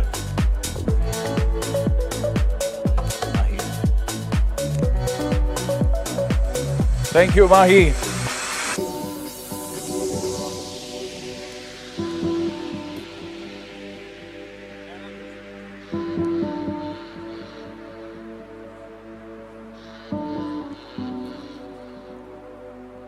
Harish, may I encourage you to join me on stage so we can wrap up together, if that's okay with you? Okay, we could do that.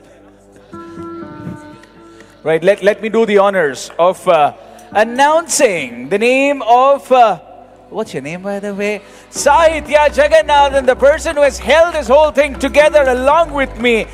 An absolute live wire. Thank you so much. Thank you. Thank you, sir. Thank you for having me. Recreating the magic that a lot of people experienced in Chennai. In fact, you've taken that a notch higher. Now the standards for everybody, including you, is set so high. How are we going to do that? Sahitya Jagannathan, all the way from Chennai, joining us at SIWPC Global 2023 and owning it like no one else's business. Thank you once again, Sahitya, for being the magician with the mic and maybe even without. Thank you very much. Thank you for having me. And you also cut short my introduction during my panel, and this is how you pay back now, right? Considering the fact that this gentleman took 25 minutes to introduce panelists, I'm not quite sure I'm going to return the favor. But ladies and gentlemen, the man with the wit, the words, the sense of humor, who's been an absolute pleasure to co-host with. Ladies and gentlemen, give it up for one of your own, a man who likes to call Hyderabad home, Harish Bharadwaj.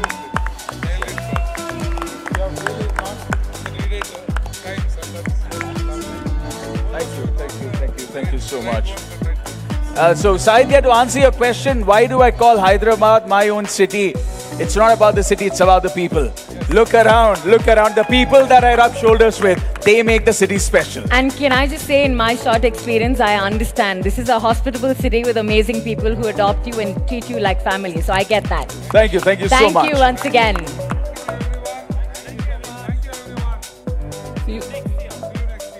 Ladies and gentlemen. But for now, the video from Spicy Venue, the guys who are already spelling their magic at High-Tech's Hall. So we'll check that video and then walk towards High-Tech's and enjoy the Bhakti Bhojanam. Thank you so much, Harish Bharadwaj, and this is me, Sahitya Jagannathan, signing off. On behalf Thank of you. TCEI. Thank you. Have a great evening.